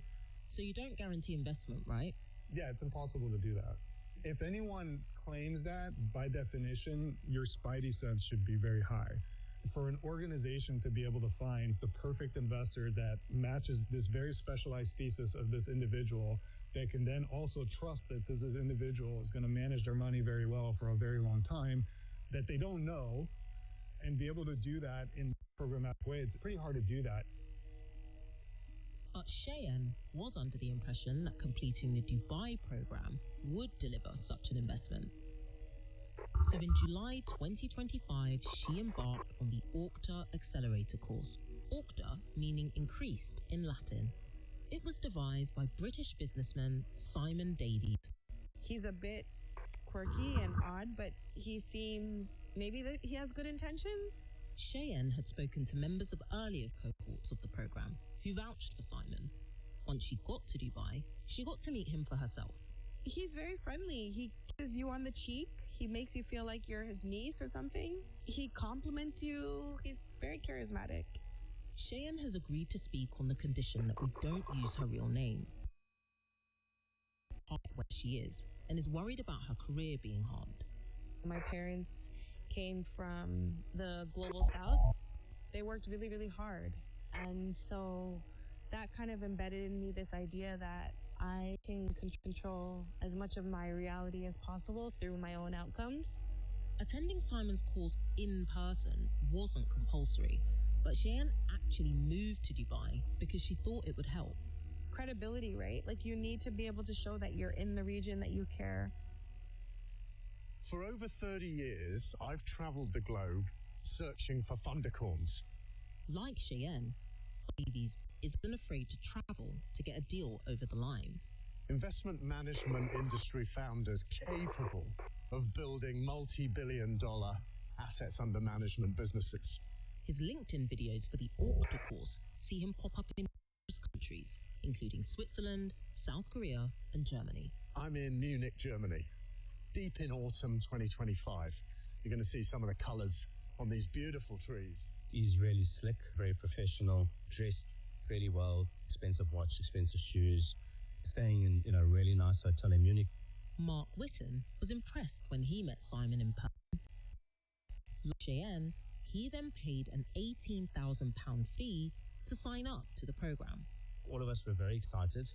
Fund managers are quite competitive people. We all wanted to do well. We all wanted to put our best foot forward. Mark participated remotely, as did Judith, who joined an earlier cohort hoping to secure investment for her sustainability fund. I've been in the investment industry for over 40 years, and I wasn't necessarily expecting to learn very much from the course. Like Cheyenne, Judith is fearful of the negative consequences of speaking to us, so we've agreed to change her name. Like her, she's worried about the professional consequences. We're trying to probably what is one of the most competitive industries on the planet to get into. Joining the same cohort as Judith was ex-US Marine Andrew Mueller, who was launching a carbon project fund. Across 2025, these participants worked on their business plans, attending weekly calls, coaching sessions, and submitting homework. You would be given some sort of homework to do. You would maybe get a call, a one-on-one, maybe once a week with the guest lecturers. It felt like a lot of them were promoting their businesses. The course was really just a weekly series of service providers. One time it would be an HR specialist. We had 2 different specialists on LinkedIn. Big focus was on LinkedIn. Posting lots of content, lots of videos, kind of almost building a story. It was just building your brand. So anybody could have taken it, really. It wasn't really tailored to managers. Although Andrew, Mark, and Cheyenne weren't overly impressed, other participants told us they found some of the sessions useful. Cheyenne says there was one reason she was willing to put up with it. The whole experience was quite amateur, to be honest. Of capital towards the end was intriguing. But to graduate and get that capital, the participants still had to work up their plans for their funds. This is kind of like in The Apprentice, where the candidates' final proposals are scrutinized. In the ORCTA course, it's Simon deciding if they're investor ready. And if they are, he said, we expect to be able to get you up and running with $1 million in seed capital into the general partner of the investment management company. Mark was keen to press Simon on the full details of the investment on offer. He would also help you build out investment into your fund via limited partners, basically investors. Mark's contract states, Graduates of the program will, subject to satisfying the information requested, exceed and exceed bespoke to each participant, and graduation is not guaranteed. So, an offer of an unspecified amount should they graduate. Experienced fund professional Judith was keen to get to the bottom of who Simon had lined up to invest in their. One of the backers, he claimed to be somebody high up in the Ministry of Finance of Abu Dhabi, which is one of the Emirates, that they were a big funder of the scheme, would be putting money into the managers. We think this refers to a government official, also listed on a brochure for the Okta program. In it, the official is listed as an advisor to Simon. We've also seen the same official post comments on LinkedIn in reply to Simon's weekly newsletter called Fundercorn. If somebody associated with the government or a government sovereign wealth is prepared to back you, then a lot of private investors will see that as a recommendation, in a sense. So that was an important aspect. Like Judith, another person interested in the course was keen to learn more about Simon's financial backers for the program, so they get on a call with him. They've shared a recording of that call with us and have asked to remain anonymous. Their conversation gets a bit technical, but it seems important. Simon offers a breakdown of the amounts on offer to graduating fund managers, known as general partners or GPs. So think of a package of 4 to 6, of which $1 million would be a GP topco stake. Simon seems to be saying that there's up to $6 million in investment available should this person graduate. Part of that would come from underlying investors into their fund, known as limited partners or LPs. Then let's go off and just build a business together. The ticket in the AUM is not going to change your world, therefore, but it is enough to start being able to talk about it publicly and unlock those other LPs, not just in the Gulf, by the way. You know, it opens a lot of doors, really, to know that there's a proper institutional player in. We're obviously not a sovereign, but in fact, some of the money we deploy is sovereign. So there's some quite nice story around that. And the idea is just to get you in the game in the Middle East. Simon then elaborates on where that investment would come from. So 5% of the pool comes from my family, 60% from which is a public-private exposed Gulf family, very, very powerful. His family are in everything. We're not naming the government official because we haven't seen any evidence he was actually involved in the course or had offered any funding. But his background in finance means he's exactly the kind of name a fund manager would want to hear. With reassurances from Simon like the ones you've just heard, the participants continue with their courses, despite their reservations. And after 12 weeks, it's time for the graduation event.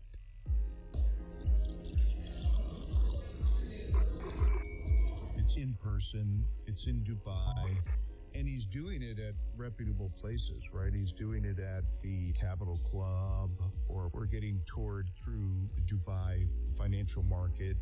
Unlike the other participants you've heard, ex-Marine Andrew Mueller didn't pay for his place on the course. That's because in the months before, he says he paid Simon thousands of dollars to attend other investor events. Simon told Andrew an investor was interested in backing his fund on one condition: he complete a medical check. He had said that the last person that this family had invested in had a cardiac arrest, so had a heart attack. So I went and spent about $2,000 a full workup. Andrew passed the medical, but the investment never materialized. And then within a month, it was the Alta cohort, and that would be the new hurdle. Be a part of it and finish out term sheet and get you invested. Reluctantly, Andrew agreed. And here he is at graduation saying, everyone here will at least get $1 million in seed, that everyone will be funded that is graduating from this cohort. Graduation events were held in different locations, but we've been told the format was broadly similar. A presentation, a big table, lots of finger food. Course participants had to deliver an elevator pitch for their funds. We were that there would be like all these LPs, all these investors, all these people in the room. Chic so-and-so and CIO so-and-so and banker so-and-so and wealth manager so-and-so. They'd be fed the snacks. In actual fact, we ended up basically pitching to each other. There were no investors in the room. We were literally in the room pitching to each other and Simon and like maybe two of his friends. For Mark, Simon seemed to be undermining the whole purpose of the course. So he then proceeded to spend the first sort of hour and a half telling us why Dubai and Abu Dhabi were not good to do business. We were kind of looking at each other like in shock, and I said, but why are you promoting a course that's accelerating people to build business in Dubai when you're now telling us not to come here? Isn't that contradictory to what you're saying? At ex-Marine Andrew's graduation event, there was also a distinct lack of investors. He recalls Simon promising there'd be an event later that evening. We got to this cocktail party, and there were nothing but service providers that were trying to feed off of us. I don't think there was an allocator in that cocktail party. We've been told the atmosphere at these graduation events was uncomfortable, as some participants demanded answers from Simon. And I wasn't being rude or aggressive. I was saying, where are the LPs we were told about? And his answer was, no, they're worried that there's going to be this outbreak of war with Iran, that a lot of them are not willing to be in Dubai. And I was like, but I thought they were based in Dubai. Mark's graduation ceremony was in January 2026. Not long after, Simon emailed him. Copy and paste email with a little bit of personalization. He'd not graduated. Mark shared this email. We've seen another sent to a different course member by Simon. Large sections of both emails had the exact same wording. Both Mark and the other person were told they were, quote, not yet external investor ready. So we have like legitimate documentation that you're committing to investing in us. But Cheyenne did graduate and was issued investment terms by Simon. On our end, it was you need to get a Middle East, or a person with regional expertise on your team, and you need to do this, and then we're investing in you. We introduced him to our venture partner who was from the region. He was really happy. Okay, we can start to have conversations now in terms of investment and next steps. He didn't respond to us for weeks. And then he contacted us on Christmas Day, and he's like, I'll be reaching out to you in the new year to get the ball rolling on our discussions. Cheyenne then hears from other course participants still hoping to secure investment. They tell her they can't message Simon on LinkedIn. And then I go in and I check, and sure enough, he's blocked me. His numbers are all out of service because I tried to message him on WhatsApp. And then I said, okay, I need my money back, sir.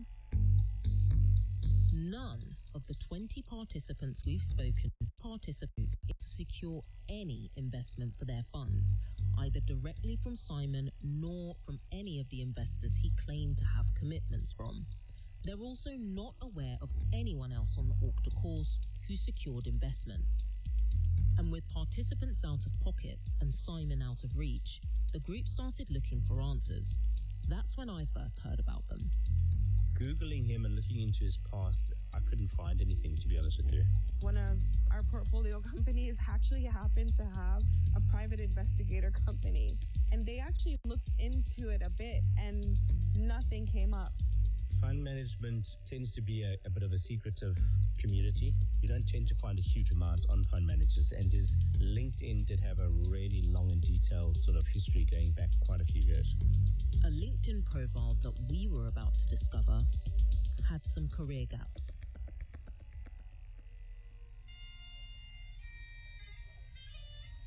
Burns Night 2019.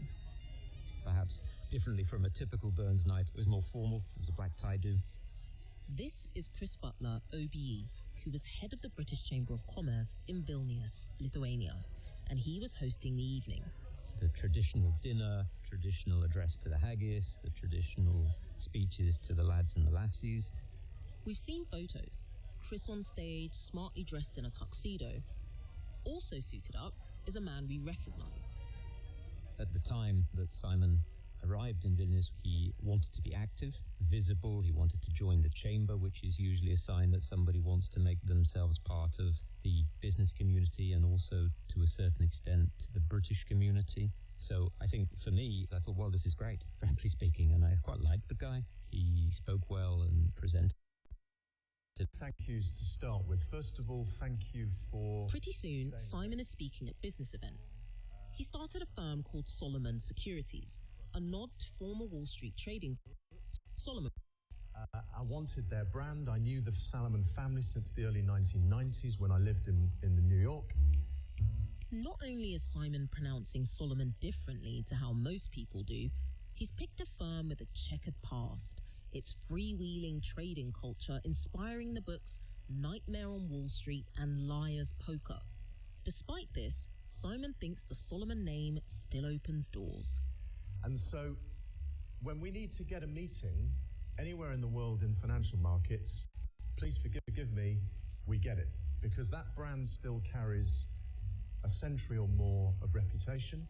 What I understood about the business was that he got a brokerage license from NASDAQ, so he was there to try to persuade clients perhaps to raise finance through the NASDAQ and generally to conduct corporate finance activities within Lithuania, either looking for clients in Lithuania or potentially for clients in London.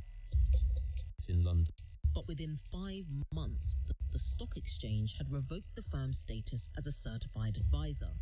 We asked NASDAQ why, but they wouldn't tell us. There's no mention of Solomon Securities on Simon's LinkedIn profile. And there are other firms missing too. Financial is all around the world are increasingly reliant upon financial technology to operate more efficiently. Here's Simon in the Channel Island of Guernsey 2 years before the Burns night party. He's being interviewed by the BBC about his fintech consultancy. And we help those financial businesses install better technology. Simon has just spoken at yet another event, this one hosted by a recently launched government agency called Locate Guernsey, whose remit is to attract wealthy people to move to the low-tax island. We did know the island before. We'd been here, we'd done business here, so it wasn't as if we'd never visited. But we certainly didn't have any links here before, so without Locate Guernsey, we wouldn't be here. Simon had weighed up a number of places to move. His arrival was being presented as a coup by the relocation agency. But a deeper look into Simon's past might have revealed some red flags. Locate Guernsey, the government agency that helped him move to the island, told us it had no record of what due diligence was done on Simon, but added that today it checks the backgrounds of its clients and guest speakers. My producer Rob has been digging a bit deeper into Simon's past. Yeah, so this is the order. Then it goes on. We're at the Rolls Building, Royal Courts of Justice. It looks more like an office building than a court. In 2017, fraud in a civil claim. In the documents we've got from the court, we can see that Simon is accused of defrauding a businessman in a property deal. The person who had to... Simon didn't file a defence to contest the case and was ordered to pay the claimant back £1.7 million in default. The claimant had some trouble trying to recoup the money, and the records show they tried to force the sale of Simon's house in Surrey. Simon was also subject to freezing orders to try and force him to disclose what assets he had and to try and prevent him from selling or hiding them. But the documents show he breached a number of these orders by doing things like failing to disclose a bank account in Guernsey and selling an Aston Martin. Even though it was a civil case, because he breached the High Court's orders, a judge found Simon was in contempt of court and sentenced him to a year in prison. And we were able to confirm with the Ministry of Justice that he ended up serving 6 months of that sentence, which wasn't known to Mark Whitten or anyone else we talked to on the course. I mean, how do you feel hearing that, knowing that he actually spent time inside? Yeah, that's crazy. I'm not surprised though. I obviously didn't teach him much of a lesson. I mean, generally most people who go to prison never ever think of nothing worse in the world than being locked up in the world. Simon told course participants he'd been living in the UAE for 15 years. Yet we discovered that during that time, he'd served a 6-month prison sentence in the UK, lived in Lithuania, and spent time in Guernsey before surfacing in Dubai. It's really a paradise for fraudsters. Amber Waheed has lived in Dubai for the past 20 years. In that time, the British expat population has peaked at nearly 250,000 people. Dubai is often seen as the ideal Instagram city, with jet-setters and influencers selling the sunshine lifestyle. Everyone, it's Amber Waheed, and welcome to the Expats in Dubai show. But on her podcast, Amber also talks a darker side of life in the Emirates. Shocking tales of fraud and deception experienced by expats is quite a playground here. That's one way to look at it, yeah. We identified 20 categories, everything from automobiles down to pets, and every single one of them has a scam story. Amber says that she herself was the victim of a fraud by a fellow British expat. She lost her life savings after being misled by an unlicensed financial advisor. Because of the way that the population is made up, people are coming and going all the time. It's very difficult to have a history about a company, very difficult to have a history about a person. You can ask for their trade license, but you cannot ask for any other information, whether it's company or whether it's an individual. You can't even ask for their Emirates ID unless you have a reason to. So the only way to go around that is expensive, not nothing. By the time something out of the Emirates. That's what happened in that left, leaving her to try and pursue justice through the courts. She was eventually successful and got her money back, but most people don't. I think when people come here with the mindset that they're going to be deceitful towards people, they know that this is the best place to do that because there's really no comeback on them. Keen to stress that its economic policies and laws contribute to a highly attractive environment for international business, bringing prosperity to the region. It's what attracted people like Mark Whitten to the Orkta course. But feeling deceived by Simon, Mark has now turned to the UAE authorities for help. I was speaking to one of the other cohort members. I said to him, I think we need to go to the police and lay a charge and hopefully get him stopped before he leaves Dubai. Because I think once he leaves, he's going to be very difficult to get hold of again. In Mark's complaint to Dubai police, he argues the course members were scammed by Simon. We asked him to read a section of it.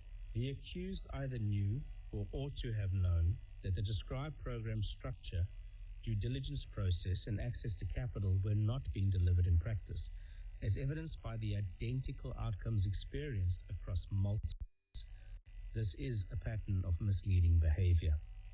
Dubai police haven't responded to our questions about Mark's complaint. Dubai played an important role, as not only were course events held there, but the company Simon set up to run the Orkta program was registered in the Emirates. Well, sort of. With a Prism company, you can work from anywhere. No office stress, total flexibility. The registered office of the firm, Orkta's zone on the deck of the QE2 yacht, now permanently moored in a Dubai marina. 100% foreign ownership means you are the boss. A section of the famous retired ocean liner operates as a kind of co-working space that can be used by companies that register there for a fee. The Duke Free Zone is one of over 20 in Dubai alone where there are perks for setting up businesses. Often, they don't have to publicly disclose information like their true owners. We asked Duke Free Zone for any information about Simon's company, but it said it needed the firm's permission to share any information. In a country, the UAE, that is a slight culture of fake it till you make it, I would like them to see Simon as a bad apple. Many of the course participants are now unpacking what happened. Some feel cheated by Simon.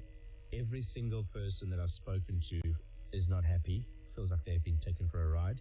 And he's going to continue doing this to other people, and I can't really just sit back and accept that. Others think Simon started with good intentions, so they're split on what consequences, if any, Simon should face. Whether you can find something criminal, there's been I'll just say a criminal loss of time for emerging managers trying to break into the industry. A number of course participants have complained to the Abu Dhabi global market. It's another free zone where Simon registered a second company and where some of the course participants were taken on a tour. Emails we've seen suggest its enforcement officials are taking the matter seriously, but they wouldn't comment on the status of any investigation.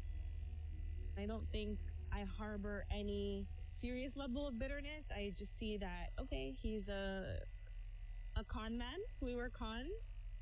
Cheyenne is still hoping to get some of her course fees back after paying for them on her credit cards. It's been tough. I mean, I moved to the Middle East and I took a massive risk. It has really forced me to look at my judgment, but it has definitely challenged me to really think deeper and really do more thorough due diligence. While important parts of Simon's past, like his time in prison, were not easily found out, one thing that was very visible were the endorsements he was getting online, especially on LinkedIn. I do think he's a confidence trickster in that he gets a lot of people that are legitimate business people to lend their name to this, knowing that at the other end of it there is nothing. There's no pot of gold. One person course participants suspect was unknowingly used by Simon, like the UAE government official we mentioned earlier. Simon's claims to have financial backing from him and his family gave the course credibility in the eyes of some of the participants we've spoken to. We asked the official a series of questions about what he was told Simon, about his apparent role as an advisor, family had ever seriously committed to investing through Simon and the Okta program. The official's lawyers told us, despite limited contact between the pair, there had never been a business relationship between them, that he declined Simon's offer of a role in the Okta group, and that he had not endorsed, supported, or participated in the Okta program in any capacity or authorized the use of his name or association with it. In summary, in no way had he vouched for the program. As for Simon, well, he may not have been living in the UAE for 15 years. He might not have had the wasta or influence some thought he did. His LinkedIn profile might have some gaps. But one thing he currently does have is influencer status in the UAE. It's an official accreditation for people giving financial advice online. Simon's regulatory approval, granted during the course, was something he celebrated at the time on, you guessed it, LinkedIn. The UAE's financial regulator, the CMA, told us if Simon's conduct is found to be against the law, it will take all necessary legal measures. Lately, Simon's not been posting as regularly as he used to, and his weekly Thundercorn newsletter is long overdue. The Okta Accelerator website has been deleted, but Simon was promoting another investor event in London this April. We reached out to Simon 3 weeks before broadcast to put the allegations in this program to him. The day before we released this episode, we received an email from Okta Corporate Communications. Okta told us, the allegation that the Emerging Fund Manager Accelerator program we operated in 2025 was a scam is entirely false. A number of graduates actively engaged in transactions. Participants joined under written terms confirming there was no guarantee of capital, investment, or any specific fundraising outcome. We recognise that some participants are frustrated and disappointed with the pace of post-program outcomes. We take that seriously. Okta added that it's setting up a review process and inviting each participant with concerns to submit them in writing for review against the contractual terms and course program. While we do not accept the allegation that the program was dishonest or without substance, we understand that dissatisfaction should be heard and addressed properly. Many of the people who signed up to Simon's Okta program were simply too embarrassed to talk to us. Two who did asked that we didn't use their real names, but not Mark. I was very amazed at how people were very reticent to lay charges, to chase up, to do anything, and would rather just sort of walk away. And I think he's gotten away with that for way too long, in realizing most people don't want to have a fight. We've heard this a lot while working on this story. The ex-Marine Andrew is up. Look, I'm a big boy. I'm my own person. I'm moving into a new industry, really chasing a dream, but then to put the amount of time and effort with Simon to truly get it off the ground and then to come to realize 8-9 months later that it was all a waste of time. It's very disappointing. Now living in Australia, Mark isn't planning on relocating to Dubai anytime soon. He's waiting to hear what the UAE authorities are going to do about his complaints. In the meantime, he has a message. How do you sleep at night, knowing that there's all these people that you've taken money from? Good people, legitimate people, and do you not have any qualms? Do you not understand that everyone is held accountable in this world or the next? You're going to be held accountable for what you've done.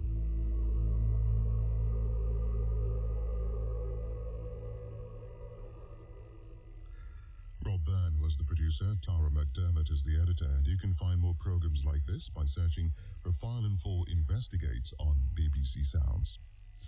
Now here on BBC Radio 4, a look back at some fascinating stories from the past.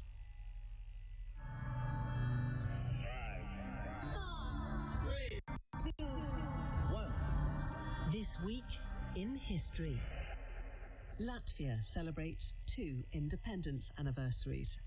The country first declared itself free from Russia on the 8th of November 1918, but the 4th of May is designated Day of the Renewal of Independence, marking a vote that took place in 1990 in Latvia's parliament, the Saeima. Along with its Baltic neighbours, Lithuania and Estonia, Latvia had been annexed by the Soviet Union in 1940. In the 1980s, as the Soviet Union followed the ideas of glasnost, or political openness, Latvian resistance grew. There were mass demonstrations, and the Latvian Popular Front emerged. In August 1989, a human chain of approximately 2 million people held hands across Latvia, Lithuania and Estonia, stretched 600 kilometres, as part of a peace meters as the Singing Revolution.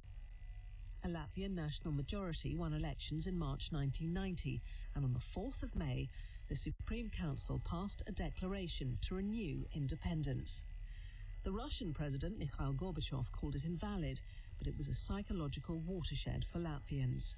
In March 1991, the Baltic states voted overwhelmingly in favour of independence, and after a failed coup in Moscow, the Russian President Boris Yeltsin recognised the independence of Lithuania, Estonia and Latvia on the 6th and Latvia. The 4th of May is now a holiday in Latvia, and it's celebrated with parades, a flower-laying ceremony and singing. A rebellion erupted in northern India on the 10th of May 1857 that would shake the foundations of the British Empire. At the time, much of the subcontinent was ruled not by the British government, but by the East India Company, a powerful trading corporation that commanded its own army. Its Indian soldiers and sepoys were central to its rule, yet many of them felt alienated as the company exerted its control, rewrote land systems and interfered in long-standing customs. But it was a new weapon which would truly ignite the spark of rebellion. Rumours were spreading that the cartridges for the Bengal Army's new Enfield rifles were made with cow fat, substances deeply offensive to both Hindu and Muslim soldiers. What began as a refusal to use the cartridges quickly escalated into a wider revolt. Among the earliest rebels was Mangal Pandey, a sepoy whose defiance in March 1857 became a symbol of rising anger within the ranks. On the 10th of May, sepoys in the city of New attacked their British officers, and the uprising spread with remarkable speed. Within days, rebels marched to Delhi, declaring the aging Mughal Emperor, Bahadur Shah II, their symbolic leader. The rebellion quickly spread across northern India and was eventually suppressed after 18 months of fighting. Its impact was profound. The East India Company was abolished, and just a year later, India passed directly under British Crown rule. The National Gallery opened on the 10th of May 1824. But it was not the palatial doors at Trafalgar Square that swung open that day.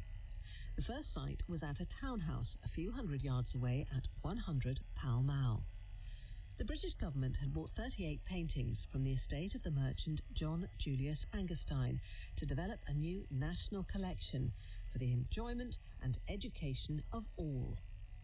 The paintings were first displayed at the merchant's own house, but as the collection grew, it became apparent that a dedicated gallery building was necessary. The architect William Wilkins set to work, and a grand neoclassical building in Trafalgar Square was opened in 1838. The location was picked as it was considered to be at the very centre of London, accessible to the rich arriving in carriages from the west and the poor on foot from the East End. During the Second War, the collection was evacuated to a disused slate mine in North Wales. It was suggested that the artworks could be shipped to Canada, but Winston Churchill vetoed the idea, declaring, "Hide them in caves and cellars, but not one picture shall leave this island." Today, the gallery's collection comprises over 2,600 works. To mark its 200th anniversary in 2024, the National Gallery sent paintings on a tour of the UK, where they could be seen in a GP surgery, a school, and a women's prison.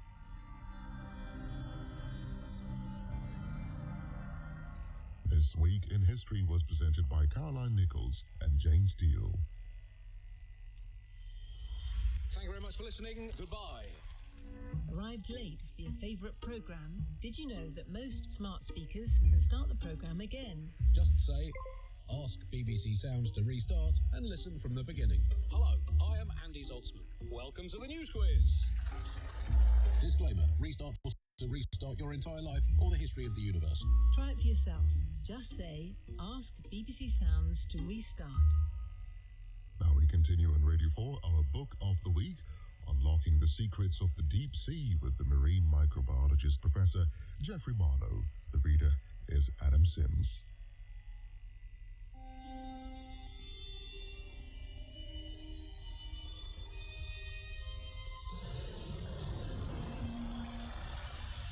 The Dark Frontier by Geoffrey Marlowe. Episode 3. Diving to the Bottom of the Pacific. Height Ridge, Pacific Ocean, August 8th, 2010. By 5 a.m., preparations for Alvin dive number 4636 were well underway. The submersible was perched in its hangar aboard the research vessel Atlantis. All lit up, it looked like a monument in the pre-dawn darkness. Steaming mugs of coffee served as beacons for the members of the Alvin team, who were hidden beneath, behind, and on top of the sub, drills whirring, cleaning cloths scrubbing. Walter was the scheduled pilot for the day's dive. He sat inside the titanium sphere, running through 10 pages of checklists. Oxygen bottles, emergency battery, atmospheric sensor, fire extinguisher, leak detector, urine bottles,